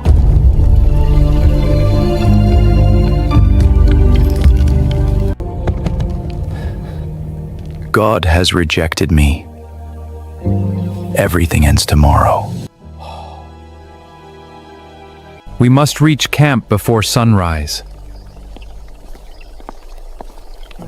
Your men need their king. Tell no one what happened. Keep this night secret. I swear it, my lord. No one will know. The king rode back to Israel carrying a secret that haunted him. Tomorrow would be his last day alive. The king returns. He looks broken. Stand at attention. He didn't even look at us. The king is weary. We must be vigilant.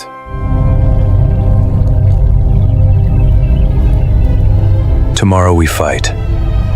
Tomorrow we die. Drink, my lord. Rest before the battle.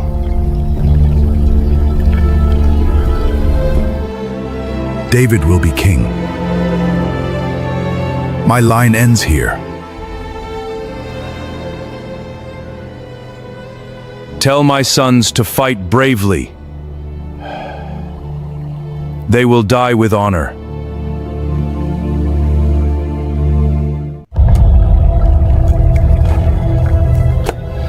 This is the end. God has spoken. Wake me when the horns sound. Tomorrow, we meet our fate. The battle begins! Philistines attack Mount Gilboa! To arms, defend the kingdom! Today, we fight. Today we die. To the front lines. Stay close to me. The Philistines are stronger. They outnumber us. Fight with courage. Yes, King Saul! God has already decided our fate. Father, they break through! Hold the line! We can hold them! Fight on! For our homeland! Push them back! Ah, an arrow! No, hold on! Jonathan, no! My son! Jonathan, no! My son! No, not you, stay with me! You will pay for this! Ah! Curse you! I am Hittet.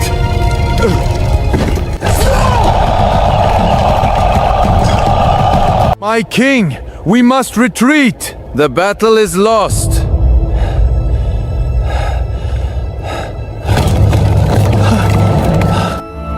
I will not be captured. End this for me. I cannot kill my king. Forgive me.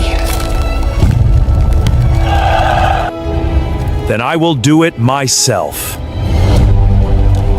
Israel's first king dies today. Lord, forgive me.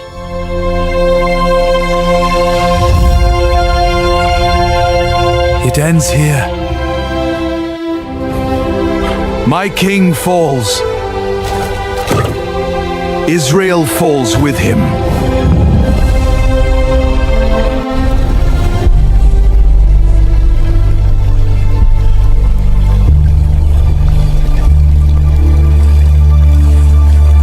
The king of Israel is dead! Saul has fallen!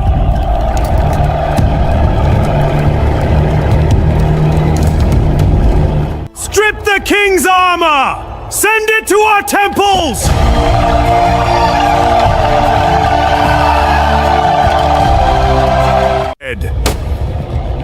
His kingdom is finished. Saul! And all his sons are dead! Run for your lives!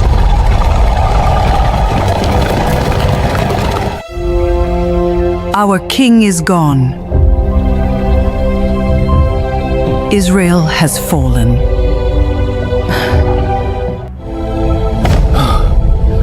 All 3 sons died with him. Jonathan is gone too. The king chose death over capture. His story ends in shame.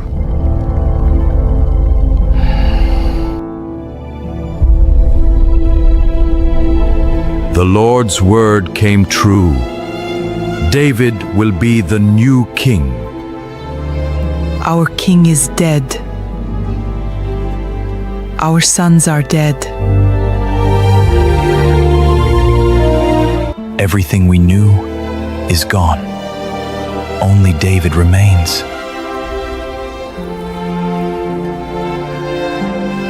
Saul began as a tall and mighty king. He ended broken and alone on Mount Gilboa. The king I once served is dead. Now the throne is mine.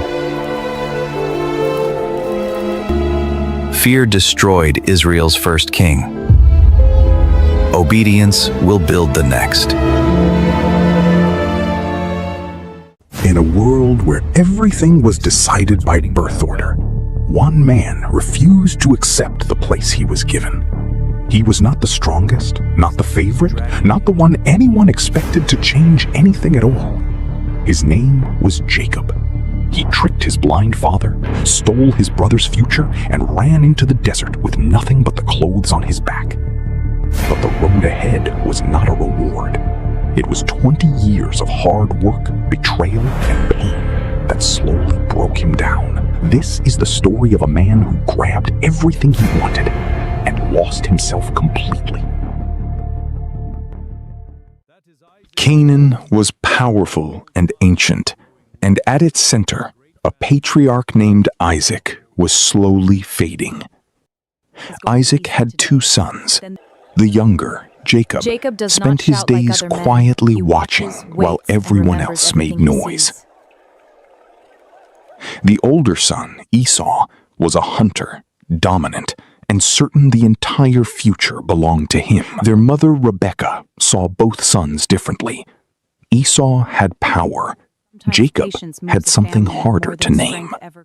Esau hunted since sunrise. By the time he smelled Jacob's stew, his judgment was already gone. When Esau stumbled in, desperate and hollow, Jacob made an offer no reasonable man should have accepted. The birthright was the eldest son's sacred inheritance, land, authority, everything. Esau looked at the stew and chose it. He swore it away with a full mouth and an empty conscience.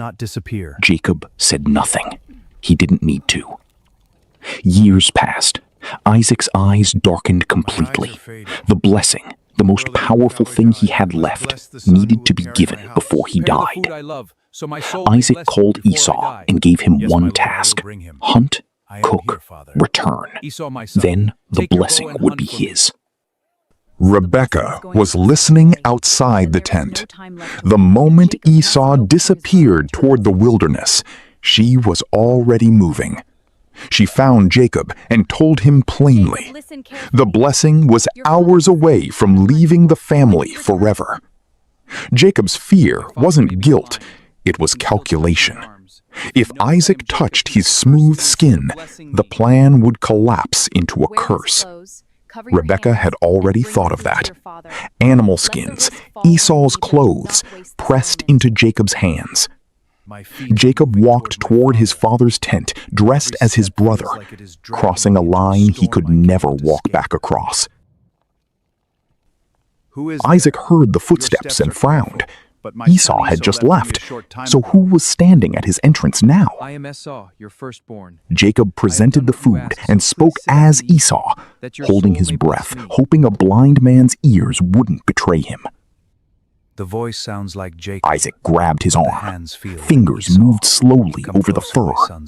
The voice sounded like Jacob, but the hands felt like Esau.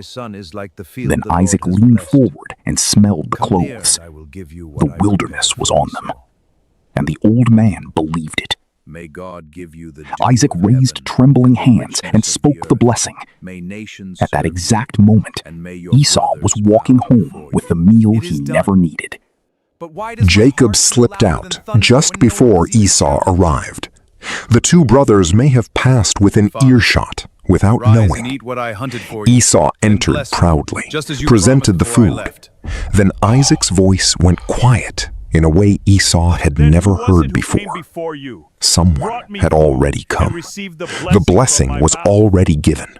Under ancient law, it could not be taken back. Esau made a sound the tent had never heard, the kind of pain that comes before a man understands what he has lost. He begged for anything, a second blessing, a smaller one.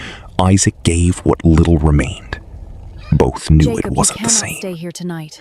Then grief Your turned. brother's anger is burning Esau hot, began asking and I where fear what Jacob he may was, do when darkness covers not out the of camp. love. He was planning to wait until their father died. Word reached Rebekah before Esau could act. She had saved Jacob once already. Now she needed to keep him alive. She told him plainly, "Your brother wants to kill you. Go to my brother Laban and disappear until this passes." Jacob gathered almost nothing. No ceremony, no crowd. He walked out of his father's camp completely alone. He had won the birthright, the blessing, the future, and he was running through the dark with nothing but the clothes on his back. Jacob stopped when his legs gave out and used a stone for a pillow. There was nothing poetic about it. He was exhausted. Then he dreamed. A ladder stretched from the ground all the way into heaven, and angels were moving up and down it like it was an ordinary road. At the top of the ladder stood God, who spoke directly to Jacob and repeated the same promise given to Abraham and Isaac before him. Jacob woke up, and his fear had changed shape. He was not less afraid, but now the fear had something standing next to it. He took the stone he had slept on, poured oil over it, and named the place Bethel, which means the house of God. Then he made a conditional promise back to God. If you protect me, feed me, and bring me home safely, then you will be my God. Jacob continued east toward the land of his uncle Laban, the brother of Rebekah. Jacob arrived at a well outside the city. Then a young woman appeared, walking toward the well, carrying nothing but confidence. He asked the shepherds if they knew Laban, and they said yes. He rolled the stone from the well himself, watered her flock, introduced himself as her cousin. Now Rebekah's son has Rachel come to us, ran. and he is She didn't waiting at the walk. well. She didn't hesitate. The moment she heard the name Rebekah, her feet made the decision for her. Laban came rushing out with open arms. Jacob didn't know yet that those same arms would one day hold him like a trap. Jacob sat in Laban's courtyard that night and told enough of his story to explain why he arrived alone, with nothing and afraid. He began working among Laban's animals, repairing fences, carrying water, and every time Rachel passed through the fields, the labor felt lighter. Laban asked what he wanted as wages. Jacob looked toward Rachel and offered the only thing he had: 7 years of his life. 7 years sounds long. He worked through burning summers and cold nights. The Bible says those 7 years felt like days. I came here with fear behind me and nothing in my hands. The feast is ready, Jacob. But Laban had a plan moving inside the darkness. He guided a veiled woman into the tent, and Jacob never thought to question it. Morning came. The veil fell. It was Leah. Jacob had spent his wedding night beside the wrong woman. He stormed across the courtyard toward Laban, furious and shaking. Then Laban spoke calmly, and Jacob heard his own story being told back to him. The older must come before the younger. Laban said it plainly, like a rule, not a wound. Jacob had no argument left. He knew exactly what that meant. 7 more years. Jacob accepted. He had deceived his father using darkness and clothing. Now darkness and clothing had been used on him. His household grew, tents multiplied, children were born. But joy and jealousy lived under the same roof. I hear their voices changing. Yesterday they called me family, but today they look at my flocks as if I stole their future. Return to the land of your fathers and to your family, Jacob. I have seen what Laban has done, and I will be with you. Your father's face has changed toward me, and God has told me to return home. If we wait too long, Laban may close every road. Move softly and keep the animals close. By the time Laban hears the empty tents, we must already be beyond his reach. First I ran from Esau, now Laban rides behind me. How many times must my life become a road with anger chasing my back?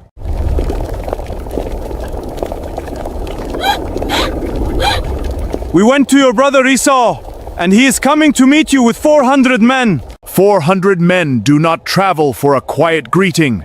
The sin I ran from has found the road before me. Separate the people and animals into groups. If Esau strikes one side, the other side may still have time to run. Go ahead of me with these gifts. And when Esau asks who they belong to, tell him they are from his servant Jacob. Go across the river before me. If tomorrow brings danger, then let the ones I love stand farther from the first blow. God of my fathers, I crossed this land with only my staff, and now I return with a family, but I am afraid of my brother. Who is there in the darkness? Show yourself. I have no more strength left for another enemy tonight. I have run from my brother, served another man, and lost peace in my own heart. I will not fall without knowing why you came. My arms are failing, my breath is breaking, but I cannot let go. Not when the morning may bring Esau in judgment. No, I have let too much slip through my hands already. I will not release you into the morning empty. Let go. I will not let you go unless you bless me. I stole words once, but now I beg for a blessing with nothing hidden in my hands. What is your name? Jacob. Your name shall no longer be Jacob, but Israel, for you have struggled with God and with men, and you have endured. I saw God face to face, and my life was spared. I crossed this river as Jacob, but I rise from it as Israel. The night changed my name, but the morning has brought Esau. Now I must face the wound I made with my own hands. Every step hurts, but I will not hide behind my family. I wronged my brother, and I must be the first one he sees. My brother, years of anger have already stolen enough from us. I came to see your face, not to bury it. I crossed this land afraid of your face, Esau. But seeing you forgive me feels like seeing mercy walk toward me. Father looks at Joseph as if the rest of us are shadows. One day that favorite smile will divide this whole house. Joseph, my son, take this robe not because cloth makes a man great, but because my heart rejoices whenever I see you near me. In my dream, we were binding bundles in the field, and my bundle stood upright, while yours gathered around and bowed down to it. He thinks he's better than us. We won't bow. Look, the dreamer is coming, far from father, far from help, wearing that robe like a banner over our anger. Take the robe back to Father. Let him decide what happened, and let silence do what our mouths cannot say. We found this robe in the field. Please look carefully and tell us whether it belongs to your son. It is my son's robe. This is Joseph's robe! My son is gone. I will go down mourning, because the light of my old age has been taken from me. Go to Egypt and buy grain, or hunger will finish what grief already began.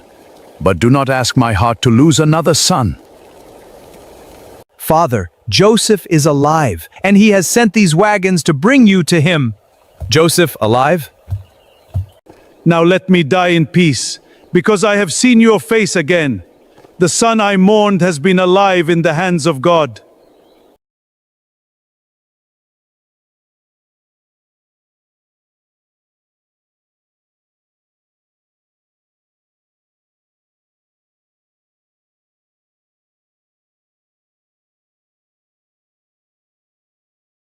After years of war, the victorious king stands restless on his palace balcony as a storm gathers over Jerusalem. Morning returns to Jerusalem, but victory feels empty for the king. His armies keep winning, yet he grows more troubled each day. Inside the palace, David removes his royal robe and stares into the distance. Victory should not feel this empty, he says. Unable to sleep, he paces the cold rooftop, looking down at the sleeping city. Why does peace feel heavier than war? From the rooftop, he notices Bathsheba bathing in a quiet courtyard below. In that moment, forbidden desire takes hold of him. He learns her name, Bathsheba, wife of his loyal soldier Uriah. Even knowing the truth, his obsession only grows stronger. As rain falls, he wrestles with his thoughts while Bathsheba sits unaware in her home. Royal messengers summon Bathsheba to the palace on a stormy night. She steps into the rain, heart heavy with uncertainty. David stood alone in the quiet chamber as the servants left the room. He looked into the fire and said, "Leave us alone tonight." Bathsheba walked slowly through the long palace hallway, her steps echoing loudly. She felt nervous as she moved closer to the king's private chamber. David turned around when Bathsheba entered the room lit by the fire. He spoke gently to her. "You don't need to be afraid here." Morning light came into the palace while servants cleaned the floors. Bathsheba walked down the stairs alone, still thinking about the night before. Far away from the city, Uriah marched through the hills with his tired soldiers. He looked toward Jerusalem, not knowing what the king had done. In the dark war room, David opened the battle map with steady hands. He pointed at the most dangerous area and ordered, "Send Uriah there." Uriah came back to Jerusalem and stood before King David. David gave him wine and told him to go home to his wife. But Uriah refused to go home to his house. He slept at the palace gate with the other soldiers instead. The battle was fierce, and Uriah fought at the front line. An arrow killed him exactly as the king had planned. Uriah was left completely broken in the battlefield after the arrow. He wanted to end it, but also wanted to go back to Bathsheba. A messenger arrived at the palace and told David the news. "Uriah the Hittite is dead," he said. David showed no sadness. Bathsheba heard that her husband was dead and mourned deeply. She cried for Uriah, never knowing the king had arranged his death. What have I done?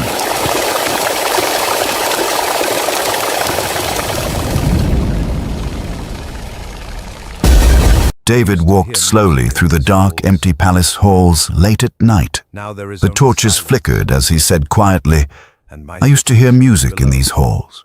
Everything changed. Palace workers prepared a small chamber under the grey afternoon sky. Bathsheba entered, holding her cloak tightly, still carrying the child from the king. A servant ran quickly through the hallway, shouting for the healers. Bathsheba gripped the table in pain as the storm outside matched the fear inside her. David knelt beside the sick child with trembling hands and fear in his eyes. He prayed desperately, "Please God, don't let this end like this." Morning light slowly entered the chamber as the healer gave the sad news. "The child is gone," he said quietly while David and Bathsheba grieved together. Dark mourning cloth now hung across the palace walls. The city keeps moving forward, even after heartbreak. A king cannot live, buried inside yesterday forever.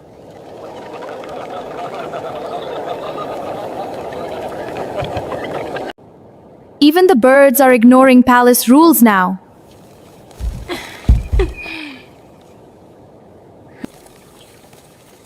Life is growing again inside these walls. Quickly, prepare the chamber. The child is coming now.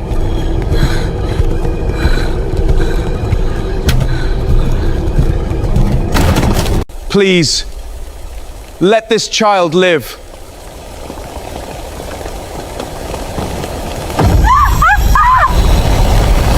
My king, your son lives.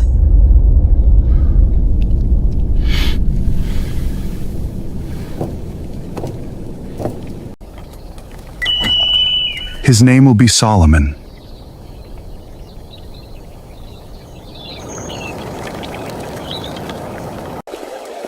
Maybe God has not abandoned us after all.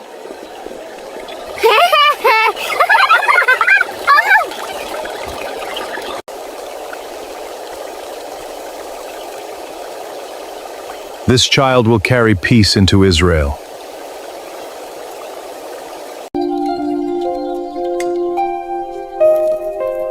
One day, this child may rule all of this. The child rules the palace already, and he can't even walk yet. He brings such joy to us all. Israel has never looked stronger than this.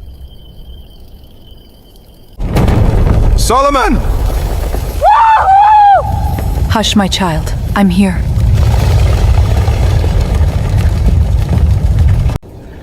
After everything, he's still here.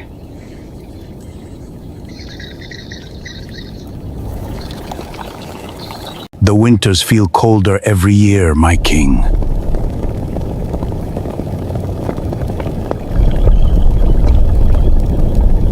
The king is growing weak, and everyone knows what comes next.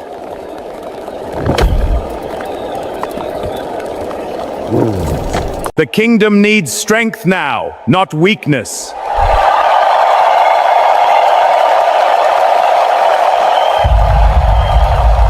Adonijah takes the throne. Solomon may never live safely again. Solomon, what have you heard?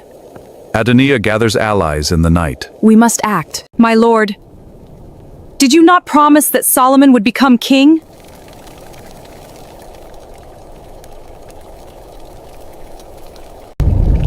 Solomon will sit on my throne after me.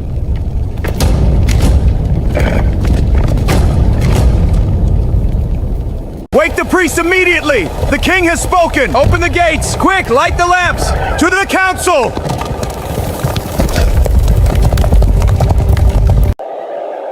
I never wanted the throne to begin like this.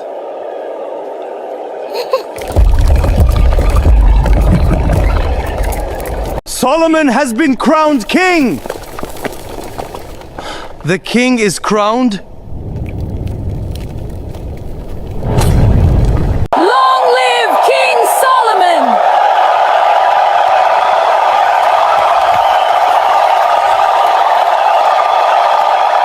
The kingdom is safe now.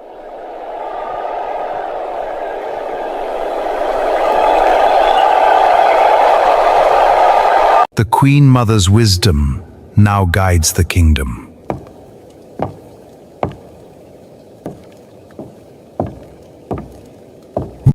People now travel across deserts just to see Solomon's kingdom. Wisdom is a gift to be shared with all who seek it. My son has built a kingdom of peace and prosperity. Gold for the temple, make way! So much sorrow began here, and yet God still brought peace.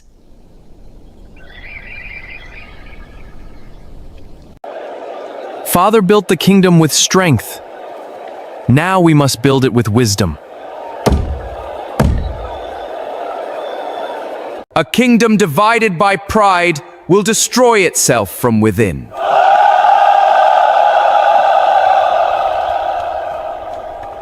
People cross entire deserts just to stand inside Solomon's kingdom.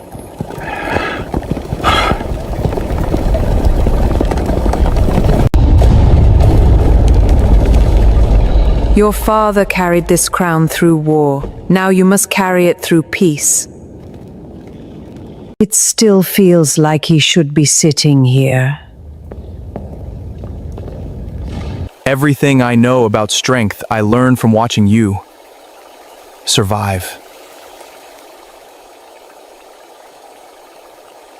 This temple will outlive every one of us. It's magnificent. We survived more than anyone will ever know. Remember this well. Kingdoms built with wisdom last longer than kingdoms built with fear. The storm is stronger than anything we've seen this year! Secure the palace! Protect the people! The shutters won't hold! Jerusalem has survived far worse than wind and thunder.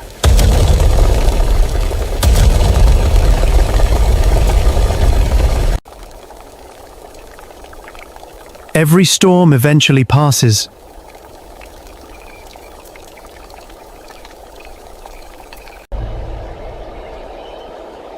God brought peace from the ruins of our sorrow. From sorrow came wisdom. From loss came peace. And from the ruins of the past, a kingdom endured. Imagine waking up one day and hearing a massive enemy army is coming.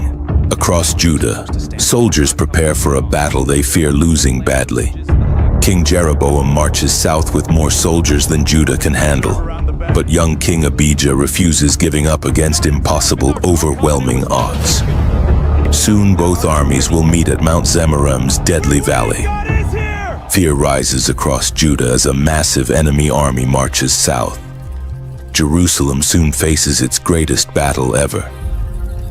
Young King Abijah studies maps while danger quietly approaches Jerusalem. Jeroboam's army already marches toward Judah. A terrified advisor rushes toward Abijah carrying terrible battlefield news. War can no longer be avoided now. Jeroboam marches south with 800,000 heavily armed soldiers behind him. Judah faces impossible odds before battle begins. Judah's generals gather while Abijah studies battlefield maps carefully tonight. Jeroboam plans trapping Judah between ridges. Frightened soldiers prepare for battle before sunrise reaches Jerusalem fully. One young soldier fears his first battle. Jerusalem's giant gates open while Judah marches north behind Abijah today. Ahead waits Jeroboam's enormous deadly army. Judah enters rocky hills when scouts discover terrifying news ahead suddenly. Jeroboam already controls both surrounding ridges. High above the valley, Jeroboam watches trapped Judah below silently. He believes victory already belongs to Israel. Judah's soldiers finally notice enemies covering both ridges above them. I can see all of them up there. The young soldier realizes escape disappeared completely. Fear spreads rapidly while Abijah calmly rides before Judah's soldiers today. He commands every man standing firm. Jeroboam orders thousands descending from ridges surrounding trapped Judah below. The trembling valley fills with footsteps. Israel's army closes inward while panic spreads through Judah's formation quickly. The young soldier nearly breaks down. Abijah climbs Mount Zemaraim alone while both armies watch silently. He declares God still fights beside Judah. Pointing toward priests below, Abijah reminds armies about God's covenant. Israel's soldiers begin hesitating nervously afterward. Watching Abijah confidently speaking, Jeroboam secretly changes battle plans immediately. Not a sound. Hidden reserves quietly surround Judah completely. Soldiers suddenly discover enemies appearing silently behind Judah's rear formation. Every trapped man realizes complete encirclement happened. Hearing Judah surrounded, Abijah raises both arms toward heaven above. An old priest raises Judah's bronze trumpet beneath dark evening skies. One blast echoes across trembling Zemaraim loudly. Soon every trumpet sounds while desperate cries violently shake Zemaraim. Keep going, do not stop! Louder! Without warning, panic explodes across Israel's ridges during battle suddenly. Jeroboam's perfect trap collapses completely afterward. Seeing Israel breaking apart, Abijah raises his sword toward Judah. The trapped army suddenly charges forward fearlessly. Across dark slopes, Israel's mighty army scatters while Judah surges forward. We actually won! The frightened young soldier finally charges fearlessly. Jeroboam flees downhill through darkness while his shattered army collapses completely. The king desperately runs from battle. Night settles over Zemaraim while exhausted soldiers realize Judah survived tonight. Abijah understands only God delivered them. Soldiers embrace, mourn, and pray beneath flickering torchlight after battle. The old priest remembers God's faithfulness. Morning rises over Zemaraim while Abijah studies maps beside generals. Judah prepares marching north toward cities. The men conquered Mount Zemaraim and now march north toward Bethel. After surviving Jeroboam's trap, Abijah pushes deeper into enemy territory with Judah's victorious army. As Judah marches north, the young soldier no longer trembles fearfully anymore. Zemaraim changed him forever after battle. Ephron finally appears ahead with soldiers lining the massive stone walls. Judah pushes through the city gates carefully. The streets are already empty. Abijah rides past Jeroboam's broken idol. The false god lies shattered in dust. Then a rider arrives from the east. Their gates are already open. No fight. Then we go to Jeshanah. Judah marches harder beneath the burning sun. Something about the empty gates feels wrong. Send scouts first. Scouts disappear into Jeshanah's shadows first. Moments later, they wave the army forward. Inside the city, panic still lingers everywhere. People fled only minutes before Judah arrived. Abijah studies the northern road in silence. One city remains, Ephron. Half a day's march, maybe less. The army moves faster now toward the final city. Even the frightened young soldier walks near the front. But Ephron is different. They stayed. Ephron is defended. Defended. Soldiers stand waiting along the walls.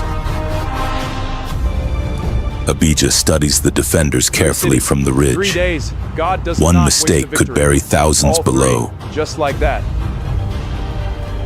Inside Ephron, fear spreads through every street. We thought Jeroboam would come back for us. People can already see Judah surrounding them. Abijah studies the map beside Ephron's well. Bethel, Jeshanah, Ephron, all lost. That night, tired soldiers rest beneath torchlight. You finally stop shaking. The young soldier sits quietly beside the fire. He stares at his steady hand silently.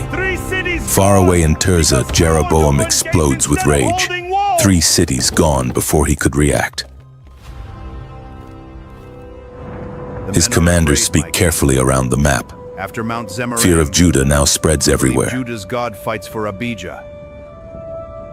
Jeroboam flips the war table onto the floor. Maps and markers scatter across the chamber. Stop believing it!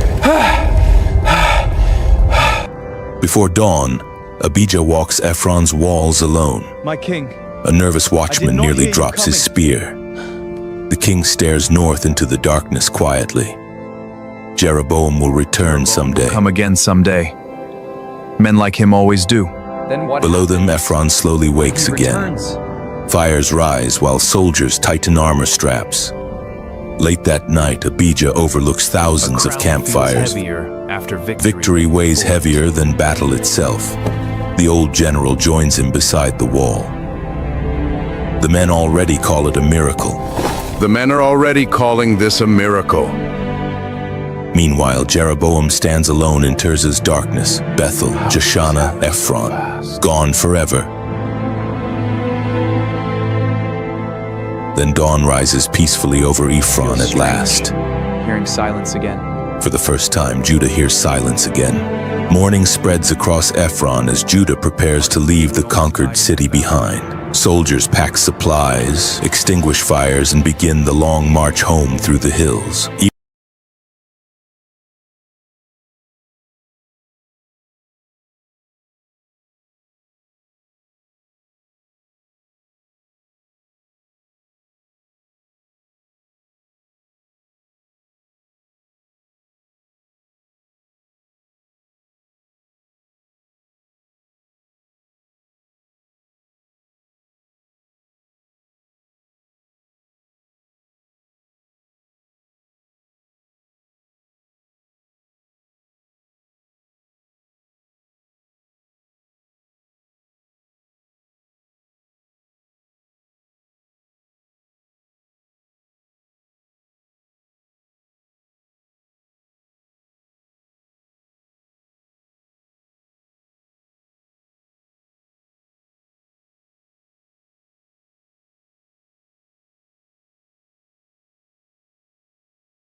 Then they hear it before seeing the city itself. Thousands of voices rise from beyond the hills welcoming Judah home. Jerusalem's walls appear beyond the final ridge while tired soldiers straighten proudly. Men who marched toward death now march toward cheering crowds. They're back! Abijah's army is back! Inside Jerusalem, celebration explodes through the crowded streets and marketplaces. Abijah rides through Jerusalem's gates while cheers thunder around the returning army. Flower petals drift through the air as crowds reach toward the soldiers. But not every family waits in celebration that evening. Along the smaller gate, grieving families gather beside the returning dead. That night, victory fires glow brightly across Jerusalem beneath the stars. Yet grief quietly sits beside celebration inside many homes. The young soldier finally reaches his family's doorway after days of war and marching. At the palace courtyard, priests gather beneath towering torches before the people. The old priest steps forward carrying the bronze trumpet from Zemaraim. Babylon's armies surrounded Jerusalem beneath rising smoke and fire. Terrified families fled desperately while heaven's holy city collapsed overnight forever. Among broken captives walked a quiet boy named Daniel. Babylon never imagined this chained prisoner would someday challenge mighty kings. Golden gates opened beneath towering idols and endless crowded streets. Daniel entered Babylon feeling smaller than the terrifying empire surrounding him. Nebuchadnezzar ruled Babylon like a god above nations and rulers. His throne terrified servants, nobles, prisoners, and kingdoms across the earth. Daniel and his friends entered Babylon's royal academy together. Every lesson pushed faithful hearts deeper inside dangerous foreign darkness daily. Royal servants delivered rich food beside overflowing Babylonian wine nightly. Daniel feared dishonoring God far more than angering powerful kings himself. Daniel quietly pushed Babylon's royal food away from himself completely. 3 faithful friends chose obedience and courage instead of fear together. The palace officials feared Nebuchadnezzar's punishment more than anything greatly. Daniel calmly requested vegetables and water for 10 testing days instead. 10 difficult days passed quietly inside Babylon's glowing palace halls. Daniel appeared healthier and stronger than every royal student nearby afterward. Nebuchadnezzar admired wisdom flowing from Daniel and his companions greatly. Yet greater mysteries already moved silently toward Babylon's powerful palace walls. Nebuchadnezzar awoke trembling beneath violent, storm-dark palace shadows late suddenly. The terrifying dream refused, leaving the frightened king peacefully afterward. The furious king demanded impossible answers from Babylon's wise men immediately tonight. Fear spread instantly across the empire after nobody answered successfully anymore. Babylon's guards stormed palace halls, searching desperately for frightened advisors everywhere. Every wise man suddenly faced death together beneath the furious kingdom. Daniel stepped courageously before Babylon's furious ruler, completely alone that night. Even faithful hearts sometimes fear becoming forgotten graves. Daniel and his friends fell desperately into prayer together that night. Heaven revealed visions of empires rising proudly before collapsing forever. A gigantic metallic statue towered beneath storm-dark heavens above the earth. Golden kingdoms gleamed proudly before destruction suddenly shattered their mighty power forever. A supernatural stone crashed violently into the towering metallic statue. Suddenly, great kingdoms instantly shattered like dust.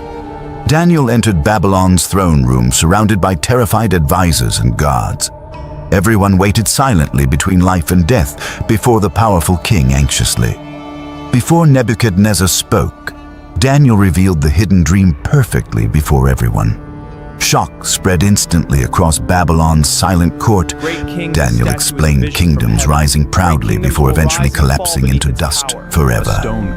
Even mighty rulers remained beneath heaven's authority throughout every generation afterward. The heavenly stone would outlast every kingdom built by mankind forever. Unlike Babylon, God's eternal kingdom could never disappear from earth afterward. Nebuchadnezzar rose trembling before Daniel inside Babylon's glowing throne room silently. The mighty ruler bowed before the former Hebrew prisoner, completely astonished afterward. Daniel was honored above Babylon's rulers, advisors, and wise men, yet jealousy quietly began growing inside powerful hearts surrounding him. Years later, Nebuchadnezzar built a gigantic golden image across Babylon proudly. Every nation received commands to bow before the idol immediately afterward. Trumpets echoed loudly while thousands bowed before Babylon's golden image together. 3 young Hebrews remained standing silently among the kneeling crowds afterward.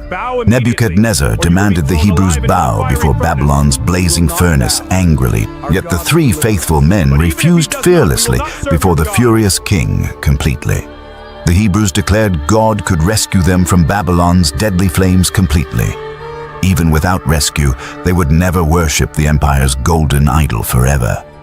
Nebuchadnezzar's rage exploded violently throughout Babylon's crowded royal court. The furnace was heated hotter than anyone had witnessed before previously. The furnace became so hot, guards feared approaching the flames closely anymore. Yet the Hebrews walked calmly toward the roaring fire without resistance together. The faithful Hebrews disappeared completely inside Babylon's roaring furnace before everyone. Moments later, mysterious figures began moving peacefully inside the blazing fire afterward. Nebuchadnezzar stared into the furnace, overwhelmed by fear and disbelief suddenly. The terrified king counted 4 men walking unharmed within the flames. Inside the furnace walked 4 glowing figures, untouched by the flames. The mysterious 4th figure appeared unlike anyone Babylon had ever seen before. The flames swirled violently around the Hebrews without harming them at all. Even their clothing remained untouched inside Babylon's roaring furnace. Nebuchadnezzar rushed toward the furnace and called the Hebrews outside immediately. The entire empire watched silently while the faithful men emerged unharmed together. Not even smoke remained upon the Hebrews after leaving Babylon's furnace completely. Nebuchadnezzar suddenly praised the God he once challenged before nations publicly. Years passed while Babylon grew richer beneath Nebuchadnezzar's powerful rule greatly. Yet pride quietly began growing, once again inside the king's heart, deeply. Another terrifying dream shook Nebuchadnezzar's soul during the dark night suddenly. A mighty tree towered above nations beneath storm-dark heavens throughout earth itself. A heavenly messenger descended beside the gigantic tree from stormy skies. The glowing watcher commanded the mighty tree be cut down forever. Nebuchadnezzar summoned Daniel again to explain heaven's terrifying vision immediately tonight. Daniel hesitated sorrowfully after understanding the judgment awaiting Babylon's king. Daniel warned Nebuchadnezzar that pride would destroy his kingdom forever. Eventually, if unrepentant, heaven would remove the mighty ruler from power. For 12 months, Nebuchadnezzar ignored heaven's warning without humility or repentance. One evening, the proud king glorified himself above all nations publicly. Before finishing his speech, heaven's voice thundered across Babylon suddenly. Nebuchadnezzar's mighty kingdom was removed from him instantly before everyone nearby. The ruler of Babylon lost his mind before every nation watching publicly. Nebuchadnezzar wandered alone beneath open heavens like a wild beast silently. For years, Babylon watched its mighty king disappear into madness, completely alone. Yet heaven had not forgotten Nebuchadnezzar, despite his terrible downfall entirely. Suddenly, Nebuchadnezzar's understanding returned beneath glowing heavenly light. One peaceful morning, the humbled king lifted his eyes toward heaven and worshipped God faithfully. Nebuchadnezzar returned humbled beneath Babylon's towering golden walls.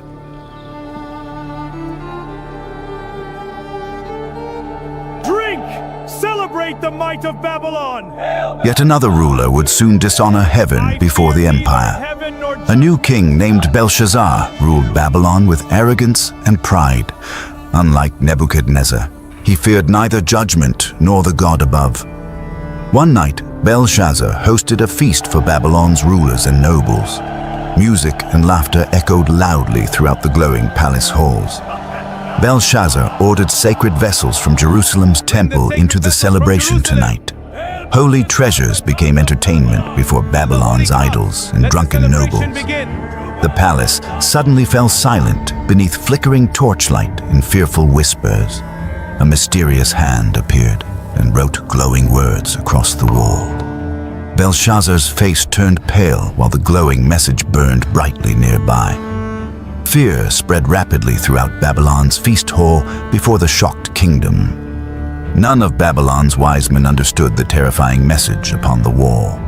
Once again, confusion and fear overwhelmed the empire's royal palace completely. Then the queen remembered Daniel, the prophet from Nebuchadnezzar's forgotten reign.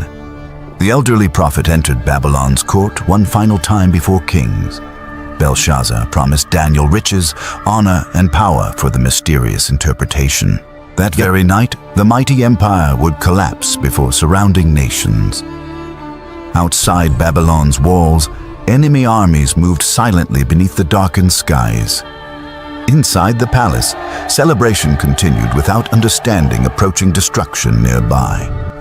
Before sunrise, Babylon's mighty gates were breached beneath the covered darkness. The empire ruling earth collapsed within a single unforgettable night. Babylon disappeared exactly as Daniel had prophesied years before the kingdom. Yet the prophet's greatest trial still waited ahead before heaven. A ruler named Darius placed Daniel above the kingdom's powerful leaders publicly. Once again, jealousy quietly began growing around the faithful old prophet. The kingdom admired Daniel's wisdom more than every ruler surrounding Darius. Soon, the king planned placing Daniel above the entire empire permanently. Jealous officials searched desperately for corruption hidden inside Daniel's long service. After decades of leadership, they still discovered no fault against him. Then the officials discovered Daniel prayed faithfully every single day openly. A dangerous plan immediately began forming inside their jealous hearts afterward. The rulers convinced Darius signing a law across the Persian Empire. Nobody could pray toward any god except the king for days. The moment Darius signed the decree, Daniel's trap became fully complete. Persia waited silently watching whether the prophet would obey heaven faithfully. Daniel continued praying beside his open window exactly like before, daily. 3 times each day, the old prophet knelt before God faithfully. The jealous officials rushed triumphantly before Darius, accusing Daniel before everyone publicly. The prophet had broken Persia's royal law exactly as expected beforehand. Darius realized too late that manipulative rulers had deceived him completely. Yet Persian law could not change, even by royal command anymore. As evening approached, Daniel walked toward the lion's den beneath torchlight silently. Fear spread once again throughout the kingdom, watching the prophet disappear. Before Daniel entered the pit, Darius whispered one final, hopeful prayer softly. The grieving king begged Daniel's God, protecting him throughout the terrible night. Then the massive stone sealed the den before the watching kingdom. That night, Darius could not rest inside Persia's silent royal palace alone. The grieving ruler waited desperately for sunrise, while fearing Daniel's death. Inside the den, massive lions surrounded Daniel beneath heavenly light, peacefully tonight. Yet the old prophet remained calm, while heaven protected him faithfully. Before sunrise, Darius hurried toward the lion's den, filled with fear anxiously. The king barely dared, hoping Daniel survived the terrifying night below. Then Daniel's voice answered from the darkness beneath the sealed stone, calmly. The prophet remained alive, while lions never harmed him during night. The stone rolled away, while Persia watched Daniel emerge from darkness safely.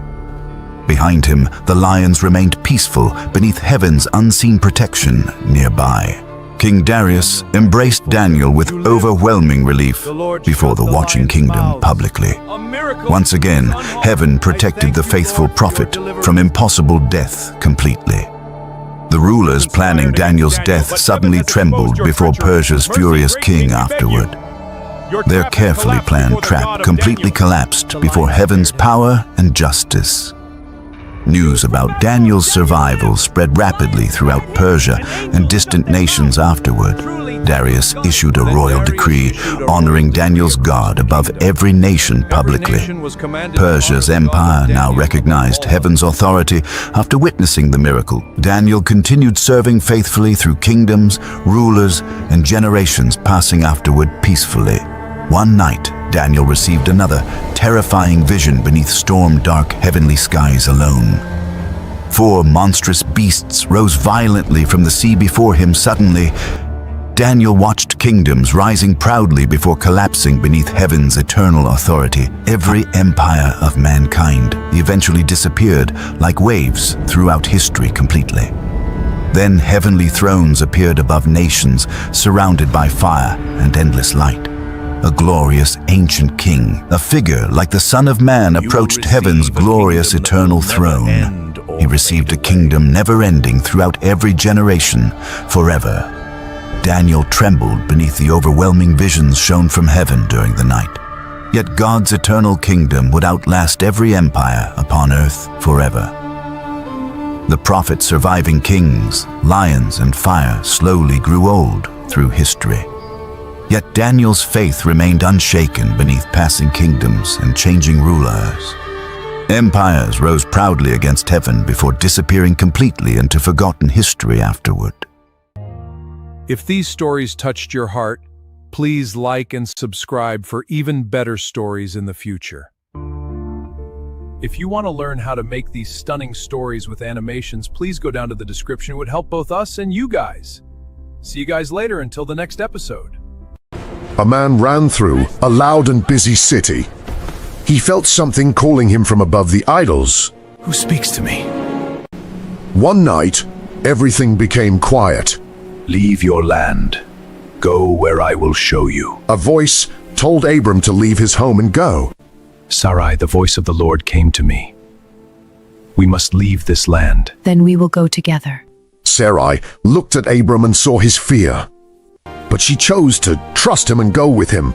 They traveled across the hot desert with animals, people, and all they had. Day after day, they followed a promise they still could not see. Lot walked beside Abram with excitement. He trusted Abram and followed him. Close, Lot. Abram stood on a hill and looked at the beautiful land before him. God promised that one day his family would live there forever. You promised. Abram built an altar with stones and lifted his hands to heaven. He thanked God, even though the promise had not yet happened. As their animals grew, problems started between their people. There was not enough space, and peace slowly turned into arguments. We must not fight.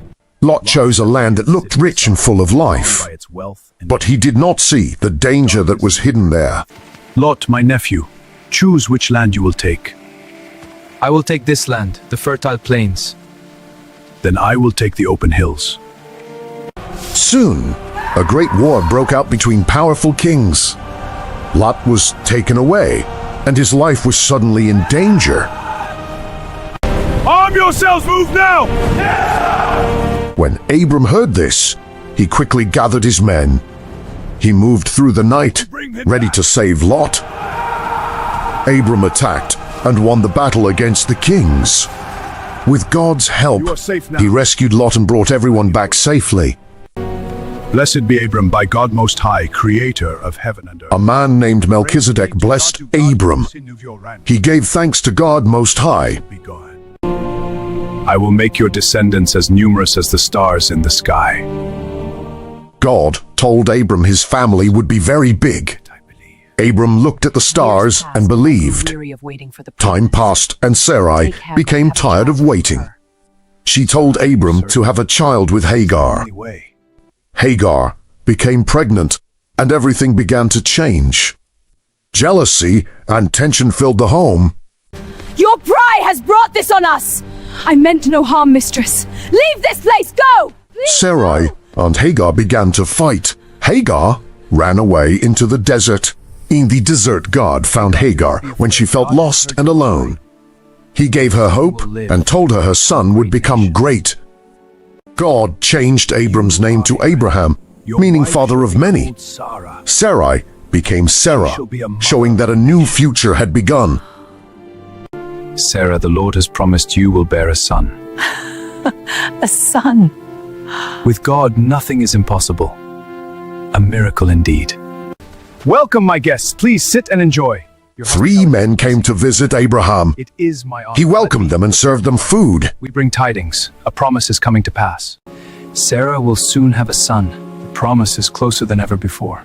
The men said Sarah would soon have a baby. Now, the promise felt very close, but in the city of Sodom, evil had grown very strong. Abraham prayed and asked God to show mercy to the good people. Hind the troll! Lot was warned to leave the city before it was destroyed. He quickly ran away with his family as danger came closer. Keep moving! Stand back! Fire fell from the sky and destroyed the city completely. Sodom was gone, and judgment had come. At last, Sarah gave birth to a son just as God promised. They named him Isaac, and their hearts were full of joy. Isaac. Then God tested Abraham by sacrificing his son. Where is the lamb for the burnt offering? His son thought they were going to offer the lamb. Abraham obeyed, even though his heart was breaking. But just in time, a voice from heaven told him to stop. Stop! God provided a ram instead, and Isaac was safe. Abraham's faith showed that God's promise would never fail. What if I told you a foreign woman, with nothing left, became one of the most important people in history? We must go! There was no food in Bethlehem, and people were afraid. A man named Elimelech took his family and left home. Naomi looked back at her home, filled with memories she might never see again. With a heavy heart, she turned and followed her family into the unknown. Stay close. We must move quickly to find shelter. Elimelech walked ahead, carrying the weight of responsibility on his shoulders. This place feels strange. His sons walked beside him into a strange place. They felt unsure but stayed strong together. Moab, we will build our life here. It is strange, but I feel hope. They began a new life in the land of Moab. Things started to feel normal again. No! Out of nowhere, Elimelech died suddenly. Naomi was left broken and full of grief. We will build again. Her sons got married and brought new hope. For a moment, life felt better again. I will stay. We are grateful. Orpah became part of Naomi's family. She was kind, but Moab was still her home. Ruth showed quiet strength and deep love in everything she did. She stayed close to Naomi, caring for her with a loyal heart. Then sorrow struck again, and both sons died, leaving silence behind.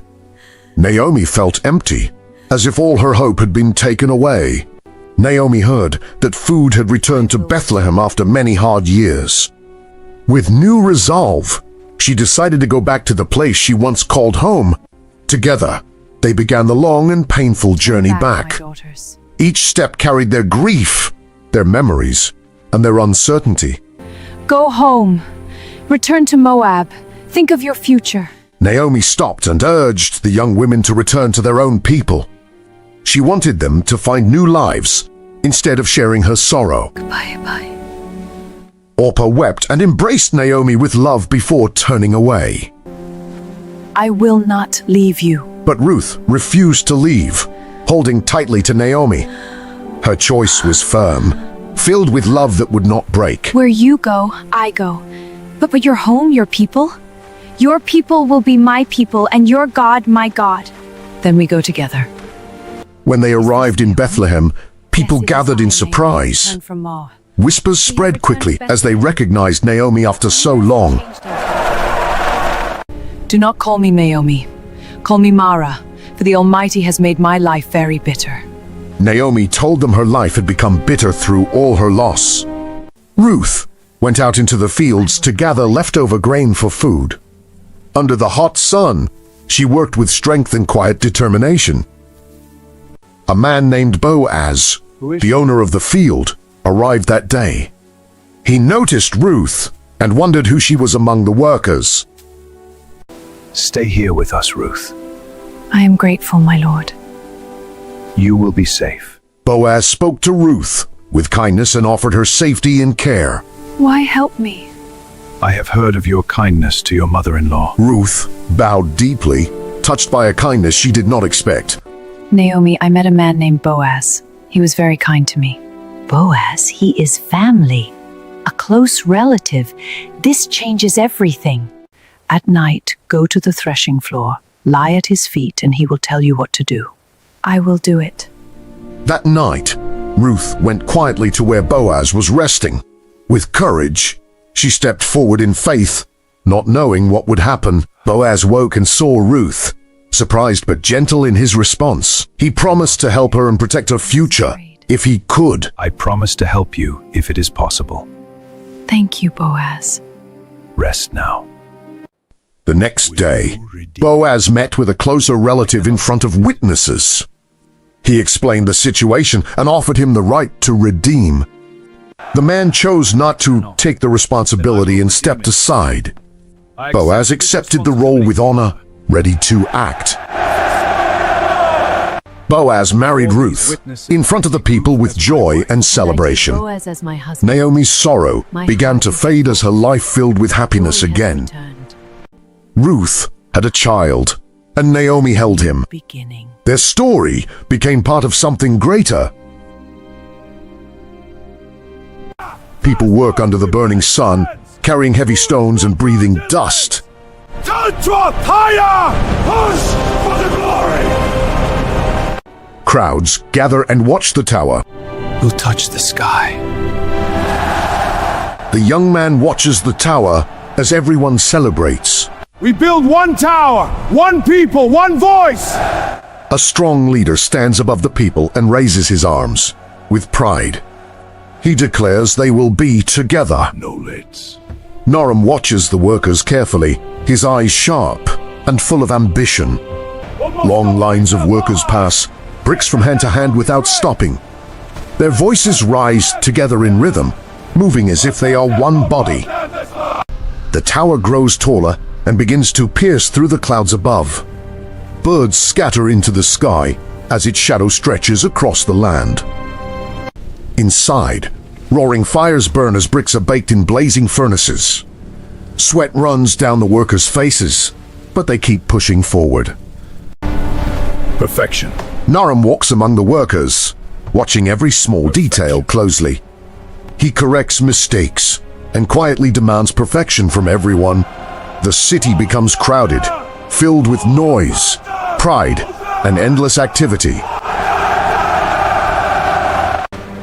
Will it reach God? A child stands still, staring up at the endless height of the tower. With wonder in his voice, he asks if it will reach God above. Nothing holds us! Dark storm clouds gather in the sky, bringing wind and uncertainty. Still, the workers refuse to stop. High above the ground, the air grows thin and hard to breathe. The workers laugh nervously as they hold tightly onto the structure. Touches the clouds! The tower disappears into thick clouds, hidden in mist and light. Where is those strangers? What is that then? Suddenly, confusion spreads as workers stop and stare at each other. One man shouts in anger, asking why no one understands him. Words begin to change, turning into strange and meaningless sounds. Frustration grows as people argue, unable to understand each other. Naaman shouts commands, trying to bring order back to the chaos. But his voice fades, and no one understands what he is saying. Anger quickly turns into fights as mistrust spreads among the people. Tools fall to the ground as chaos completely takes over. Groups begin to separate, each speaking a different language now. Fear replaces unity as people move away from one another. The tower stands unfinished, silent and abandoned by its builders. Naaman stands alone, staring at what is left of their great dream. With regret in his voice, he whispers that they were so close. Families leave the city, walking in different directions across the land. The once united people scatter, never to come together again. Different groups settle in new places, forming their own tribes. New languages grow, and new cultures begin to rise. The city slowly empties, losing all its energy and life. Dust settles over the streets and covers the abandoned homes. They tried to reach heaven. The tower still stands tall, a quiet reminder of human pride. Silence now fills the place where ambition once lived. Stories about the tower spread from one land to another. People speak of confusion, pride, and what was lost. Incredible. Children listen to the story with wide eyes, full of wonder. They ask why such a powerful people were divided. Faith, my child. Elders answer calmly, their voices full of wisdom and truth. They explain that pride is what divided them in the end. The ruins remain standing as time slowly passes by. Nature begins to reclaim the land, covering everything in green. The tower stands forever as a warning to all people. It reminds the world how unity was lost because of pride. We will find them today. Forward to Damascus! Saul rides fast to Damascus, ready to stop anyone who follows Jesus. I will stop this movement. Yes, Saul. Saul is strong, feared, and full of confidence. He believes he is doing God's work. Believers hide in fear, Is Saul near? whispering and watching the door closely. They trust God, but they are afraid Saul will find them. Suddenly, a bright light from heaven stops Saul on the road. Everything changes in one moment as God steps in. Who are you, Lord?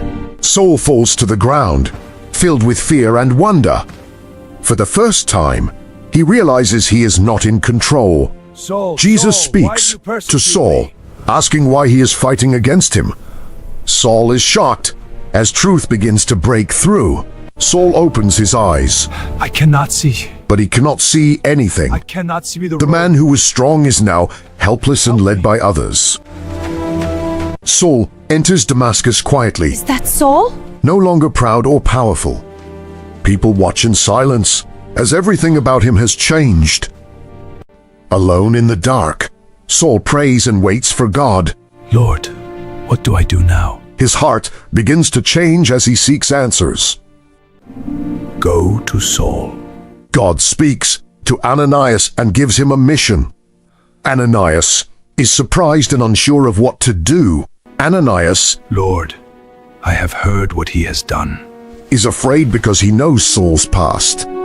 Still, he listens carefully to God. He is my chosen vessel to carry my name to many nations. God says Saul has a special purpose. He will share the message of Jesus. Brother Saul. Ananias meets Saul and calls him brother. Peace begins to replace fear in that moment. Jesus sent me so you may see again. Ananias lays his hands on Saul and prays for him. Saul waits, hoping to be healed. Shards start coming out of his eyes. Saul's sight comes back, and he can see again. Everything feels new as light fills his eyes and heart. Saul is baptized and starts a new life. He is no longer the same man as before. Jesus is the Son of God. Saul begins to speak boldly about Jesus.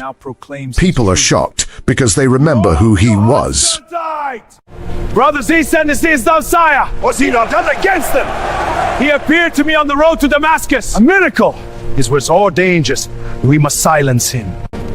Saul's time is over. We must act. The gods are ready. He will not escape. The message spreads. Some believe, but others become angry. Hold still. A plan is made to stop Saul, and danger grows. At night, Saul escapes in a basket over the city wall. Brothers, I have come in peace. We are afraid of you. Your old name carries pain. In Jerusalem, believers are afraid to trust Saul. I will wait. They remember the pain he caused. The Lord. Barnabas stands up for Saul and supports him. Thank you, Barnabas. He helps others see that Saul has changed. Jesus is the risen Lord. He appeared to me on the road to Damascus. Repent and be baptized in his name. He is one of God. You must leave now. I understand. Danger comes again, and Saul must leave the city. His journey continues to grow. Saul becomes Paul, stronger and wiser through his journey. He is ready to follow God's purpose. I preach Christ crucified, a stumbling block to some, but the power of God to those who believe. Who is this Jesus you speak of? He is the Son of God who died for our sins and rose again. Tell us more of this resurrection. Paul and Silas walk together, strong and brave. They keep going, no matter what comes, until one day they get caught and get imprisoned. Let us sing to God. Even in prison and trust God, their faith stays strong in the darkness. An earthquake opens the prison doors and breaks their chains. But instead of running, they choose to help the jailer find God. Paul keeps teaching and writing until the end of his life. His story lives on as the message of Jesus spreads across the world. Even as a shepherd, David faced danger head-on. He rushed forward and rescued the lamb, fearless and determined. David was the youngest son of Jesse, a simple shepherd with a humble life. Yet in the quiet fields, his courage and deep faith in God were already growing strong. Sons, come to the house at once. Yes, Father. Right away. I will stay with the flock. Jesse called them to the house, but David stayed. Follow me. I have come to choose a king from among you. We are ready. The prophet Samuel arrived, sent to choose a king. Jesse's strong son stood before him. None of these men have been chosen. Then who, Samuel? We must send for another. David is in the fields. Bring him. As Samuel poured oil upon David's head, a greater purpose was revealed. Him as king. Though just a shepherd, he had been chosen by God to become king. Meanwhile, King Saul sat in darkness, his heart troubled and restless. No matter what he did, he could not escape the weight of his inner torment. So David was brought before the king to play his harp. And as the music filled the room, peace slowly returned to Saul's spirit. Soon, war broke out between Israel and the Philistines. From their army emerged a giant warrior named Goliath. Send me a man to fight! Towering above all others, Goliath stood fearless and powerful. He mocked Israel and challenged anyone brave enough to fight him. David was sent by his father to bring food to his brothers on the battlefield. But when he arrived, he found an army paralyzed by fear. He heard the booming voice of Goliath echo across the valley, and he saw the fear in the eyes of every soldier around him. Choose a man and have him come down to me. If he defeats me, we will serve you. This day I defy the armies of Israel. Give me a man to fight. With courage and boldness, David stepped forward and offered to fight the giant. But the soldiers around him doubted that such a young boy could succeed. My lord, I will face the giant. You are brave, but I doubt you. Still, I will allow it. Take this armor. I cannot use this, my lord. The king gave him armor, but it was too heavy for him. He picked up 5 smooth stones from the ground beside him, and with quiet confidence, he walked toward the towering giant. Goliath laughed at the sight of the young shepherd approaching him, but David stood firm, unshaken, his faith stronger than fear. With a single swing, David released the stone. It flew straight and struck the giant down. The mighty giant collapsed to the ground before all who watched. And in that moment, the battle was won. The people of Israel erupted in celebration and victory, and David was lifted up as a hero among them. But Saul's heart turned dark with jealousy. He could not bear David's growing fame. They credit him more than me. His fame threatens my throne. David, you challenge my throne! Die, traitor! No! So why? Blinded by rage, Saul tried to take David's life. Men of Israel, I have hidden long enough. Through caves and deserts, David wandered with nothing but faith. Others began to gather and follow him. Saul walked into the cave, unaware that David was hidden in the shadows. Though he could have taken revenge, David chose mercy and spared his life. In time, Saul's reign came to an end, and David was finally crowned king over Israel. As king, David ruled with strength, wisdom, and justice. And under his leadership, the nation found peace. But even David was not without failure. He made a great mistake, and his heart was filled with regret. You are that man. You have sinned against the Lord. The prophet Nathan came and confronted him with truth.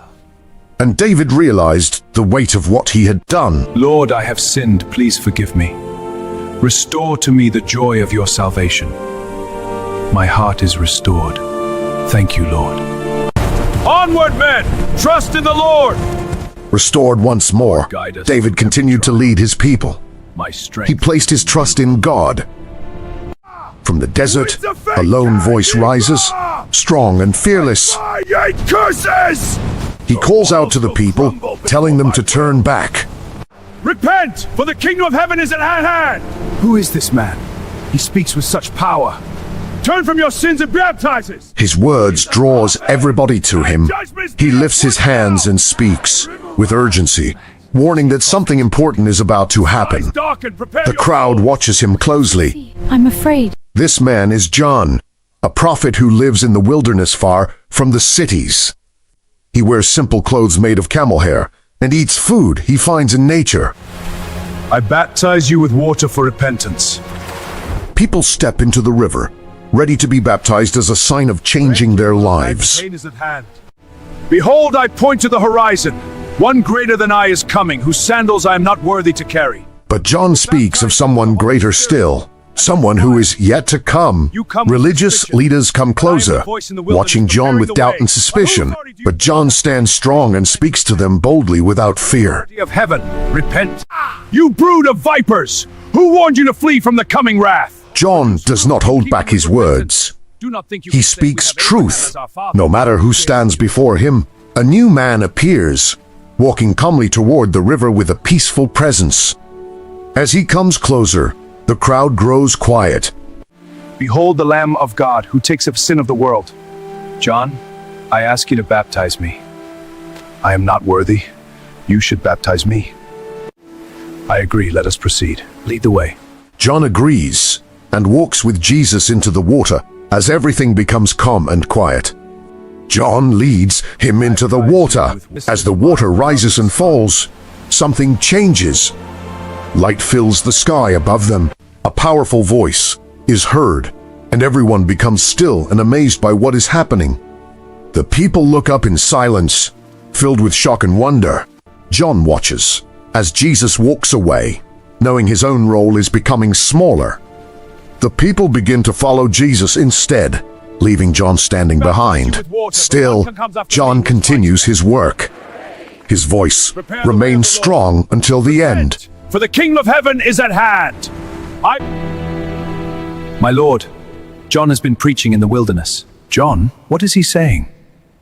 He speaks against sin and calls for repentance. No, it is not lawful for you to have your brother's wife. It's just lawful! Even kings are not beyond truth, and John is not afraid to speak it. Herod becomes angry and gives the order to arrest John. Soldiers grab John and take him away by force. Repent, for the kingdom of heaven is at hand. John sits in prison, but he still speaks truth to the people around him. Takes away their sins of the world too. Herod, you know the truth. Repent, for the kingdom of heaven is near. The king listens, but his heart is divided. He cannot decide what to do. A great celebration begins in Herod's palace, filled with music, dancing, and joy. The people enjoy the moment. Surrounded by luxury and excitement, Herod's daughter dances beautifully in front of everyone at the feast. Herod is very pleased and makes a promise without thinking carefully. Mother, I have news of John. John, that name fills me with hatred. Then we must act. What is your will? A dark plan. We will ensure he suffers. I have returned. I request that you bring me the head of John on a platter. A request is spoken out loud, and the room falls into silence. Herod feels trapped by his promise and sadly agrees to it. With a heavy heart, he gives the order to his guards. A guard walks into the prison where John is waiting quietly. The moment feels tense as everything becomes silent.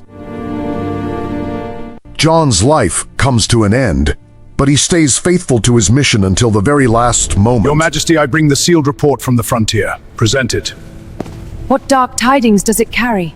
The joy in the palace fades away. John, our brother, we honor your life. Your message endures forever. Those who followed him now mourn, but they do not forget. Prepare the way for the Lord. His voice no longer speaks, but his message remains, and the way forward has been prepared. One will live. One will die. Look at me! Joseph runs freely through the fields, filled with joy and innocence, unaware that his happiness is stirring deep jealousy within his brothers. Jacob places the colorful robe on Joseph, openly showing a love that sets him apart from his brothers in a way they cannot ignore. Joseph shares his dream with excitement, but it only makes his brothers angry. The sun, moon, and stars bowed to me. Joseph speaks of another vision where even the heavens seem to bow, unable to contain what he believes. Don't kill him. Reuben steps forward, trying to stop the rising violence, holding on to what little reason remains among them. Lies! He must pay! Your brothers are grazing the flocks near Dothan. Go that way. Thank you. I will find them. Joseph walks alone, trusting the path ahead. He does not know betrayal is waiting for him. Here comes the dreamer. The brothers hide and watch him approach. They are no longer thinking like family. Brothers, stop! They grab Joseph and strip away his robe. His cries are ignored by those he trusted. Help me! He's still crying out. Let him rot. Sell him. A caravan passes through. Joseph's life is reduced to silver coins as he is sold and taken away, bound and led into the desert. Joseph looks back one last time at the life he is losing. With each step forward, the distance between him and his past grows greater. My son! The robe is stained with blood. Jacob believes his son is gone forever. Joseph stands before a powerful man in Egypt. His life is now in someone else's hands. Joseph. I will serve. You are in charge. Yes, my lord. Move those to the storeroom. Stack them neatly. Right away. The house prospers. You have done well. Stay with me. I cannot. Temptation comes quietly but strongly. Joseph chooses to stand firm. He attacked me! He attacked me! Joseph runs, leaving everything behind. But lies follow him instead. Joseph is thrown into prison, surrounded by darkness and uncertainty. Yet, even there, he holds on to faith instead of despair. In prison, Joseph continues to serve others, bringing order where there was none. Once again, his character earns him trust and responsibility. We had dreams.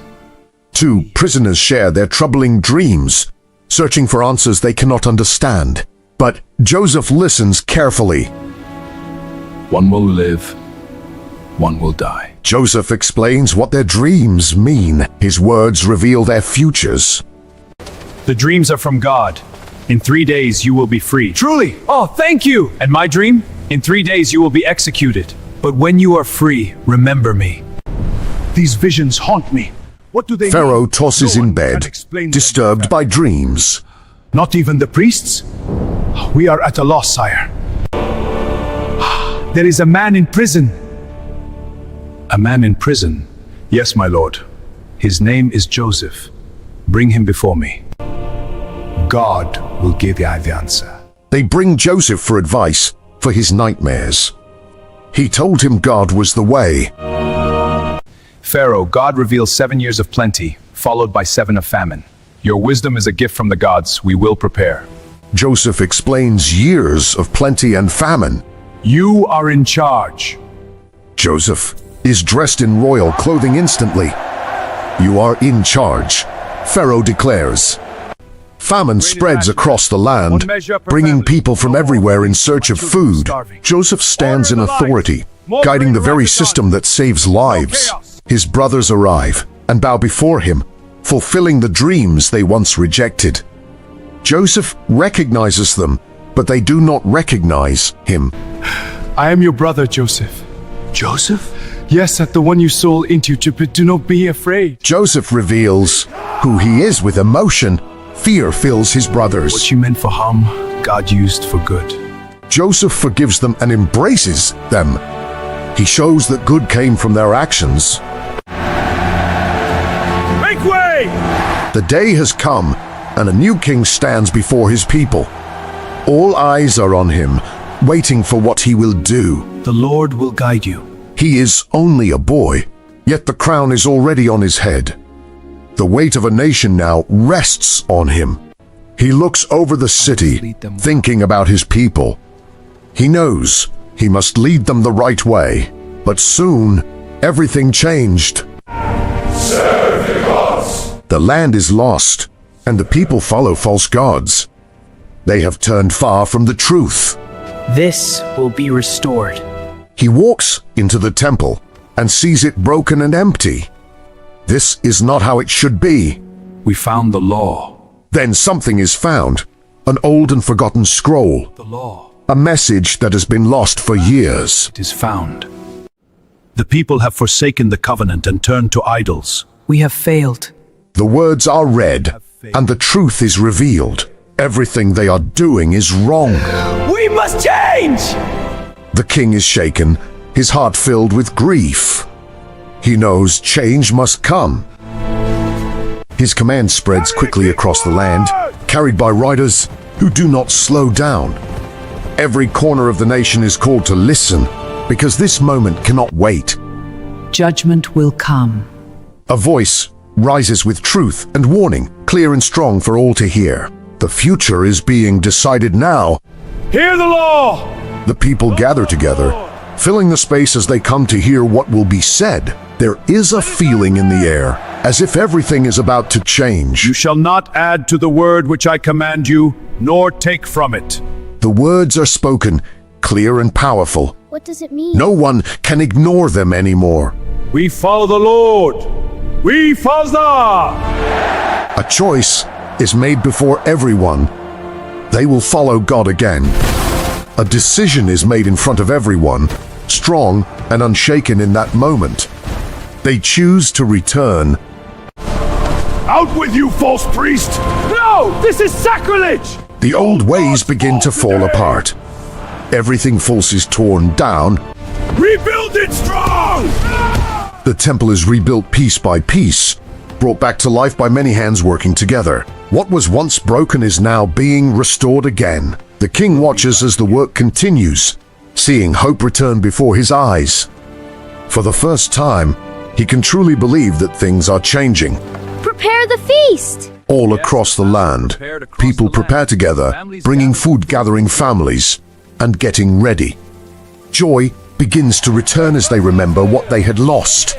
The feast begins with music and laughter. The people rejoice together.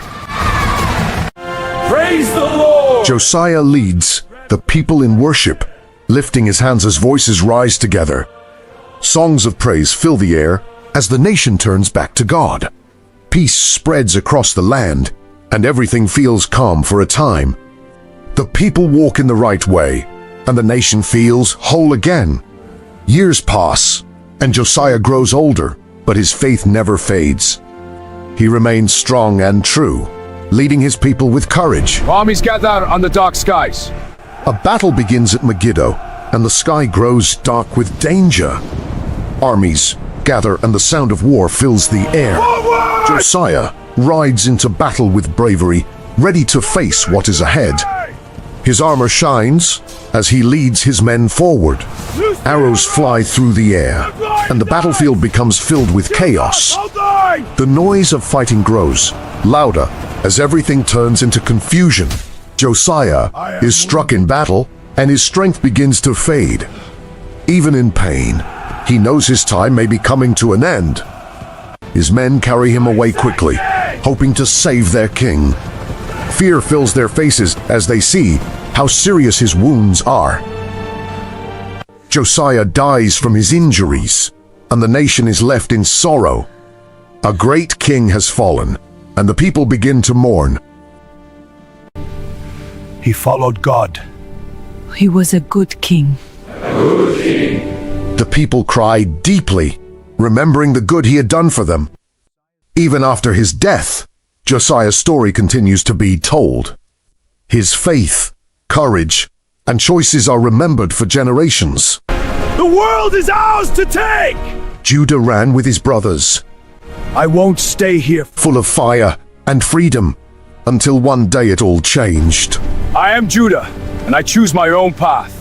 He chose his own path, leaving his family behind. Judah stepped forward, ready to build his future. Who are you, traveler?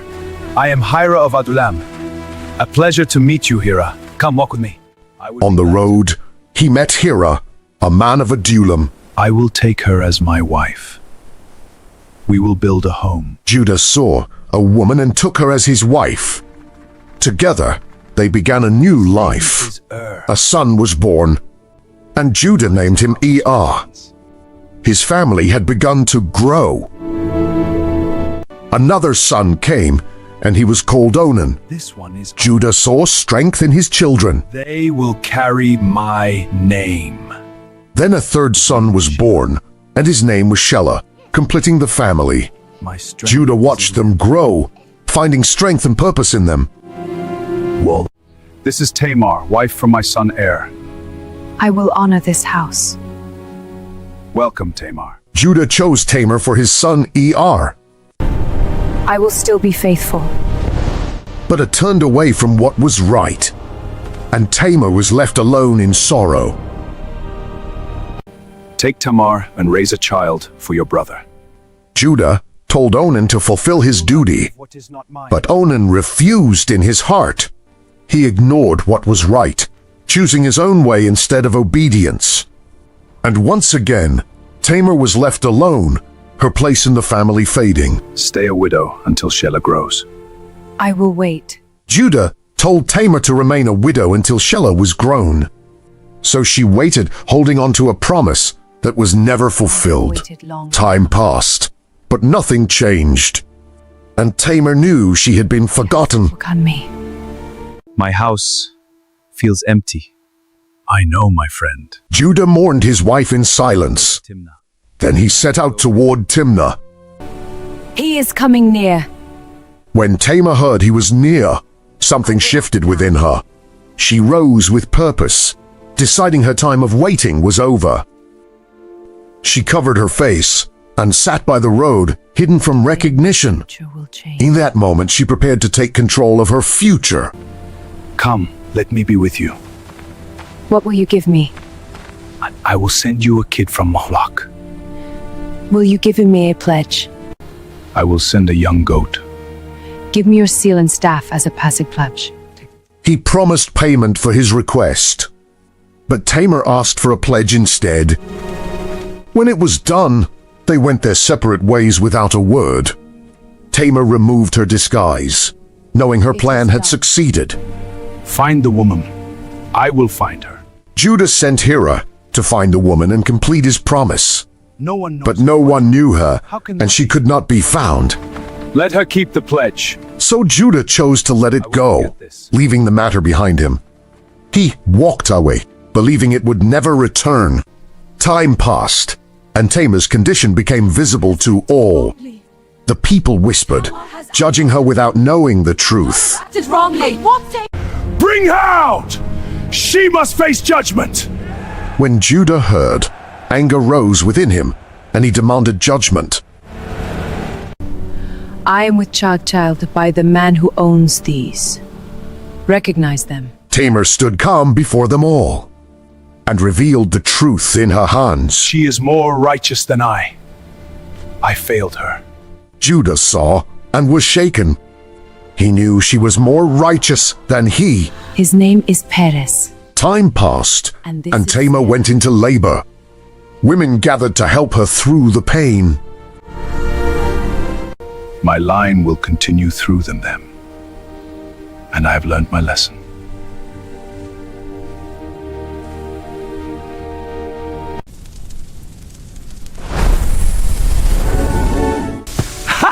I'm free! Once there was a young man who wanted more from life, and he could not wait any longer to leave his home. Back at home, his father loved him deeply and watched him go with a heavy heart. Even in pain, the father did not stop loving his son. The younger son stands proudly, holding his money and smiling as he dreams about his new life. He believes he can live better without his father and without rules. Father, I demand you give it to me now. My son, I understand your frustration. Understanding isn't enough. Give it to me. He asked for his All share, in due time. and his father gave him forcefully. With money in his hands, the young man walked away from his home and his family, not knowing what he had just left behind. He began his journey, full of excitement, believing life would now be better. Everything ahead seemed bright and full of promise. Celebrate with me! In a distant place, he found a life full of noise, people, and pleasure. He spent freely, enjoying every moment without thinking of tomorrow. Many people stayed around him while the money lasted, laughing and celebrating with him. But their friendship was not real. Soon, the money was gone, and so was the joy he once felt. Everything began to fall apart. Now he stood alone, with no friends, no help, and no hope. The life he dreamed of had disappeared. He became so poor that he had to work in the lowest place just to survive. His life had become full of struggle and shame. He was so hungry that even the food of animals looked good to him. And in that moment, he saw how far he had fallen. Then he began to think clearly and remembered his father's kindness. Hope started to grow again inside him. He decided to return home, not as a son, but just as a servant. He was ready to admit his mistakes. Meanwhile, his father continued to wait day after day, standing outside and looking down the road, hoping that one day his son would return. Then one day, as he looked into the distance like always, he saw a small figure walking slowly along the road toward home. And in that very moment, without waiting for the son to talk, he hugged him as tightly as possible. Father, I'm so sorry. I never meant to hurt you. I know, son. It's all right. We're together now. I was so lost without you. And I you. Instead of turning him away, the father called for his servants and told them to bring the best clothes and prepare everything quickly. Welcome home. The son stood there, overwhelmed and confused, unable to understand how he could receive such kindness after everything he had done wrong. The father then called for a great celebration, inviting everyone to come and share in the joy of this moment. Because to him, this was not just a return, but the bringing back of someone who was once lost. At the same time, the older son was still working in the field, staying faithful and doing what he always did every day. When he heard the music and laughter coming from the house, he stopped and began to wonder what was happening. As he came closer and saw the celebration for his brother, something inside him began to grow heavy and bitter. Instead of feeling joy, his heart filled with anger because he believed this was unfair. He chose to stay outside and refused to go in, even though everyone else was celebrating together. Seeing this, the father came outside once again, leaving the celebration behind just to speak to his older son. I appreciate that. He invited him to come in. How can you just stand there after everything that's happened? I don't work to sacrifice, and for what? The older son spoke with strong emotion, explaining how he had always obeyed and never left, yet never received such a celebration. Why does it have to be this way? Because some choices define who we are. And I know you will choose well.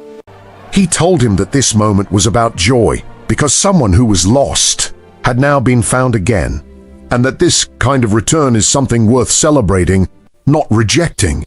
In the end, the story reminds us that no matter how far someone goes, love is always ready to welcome them back home.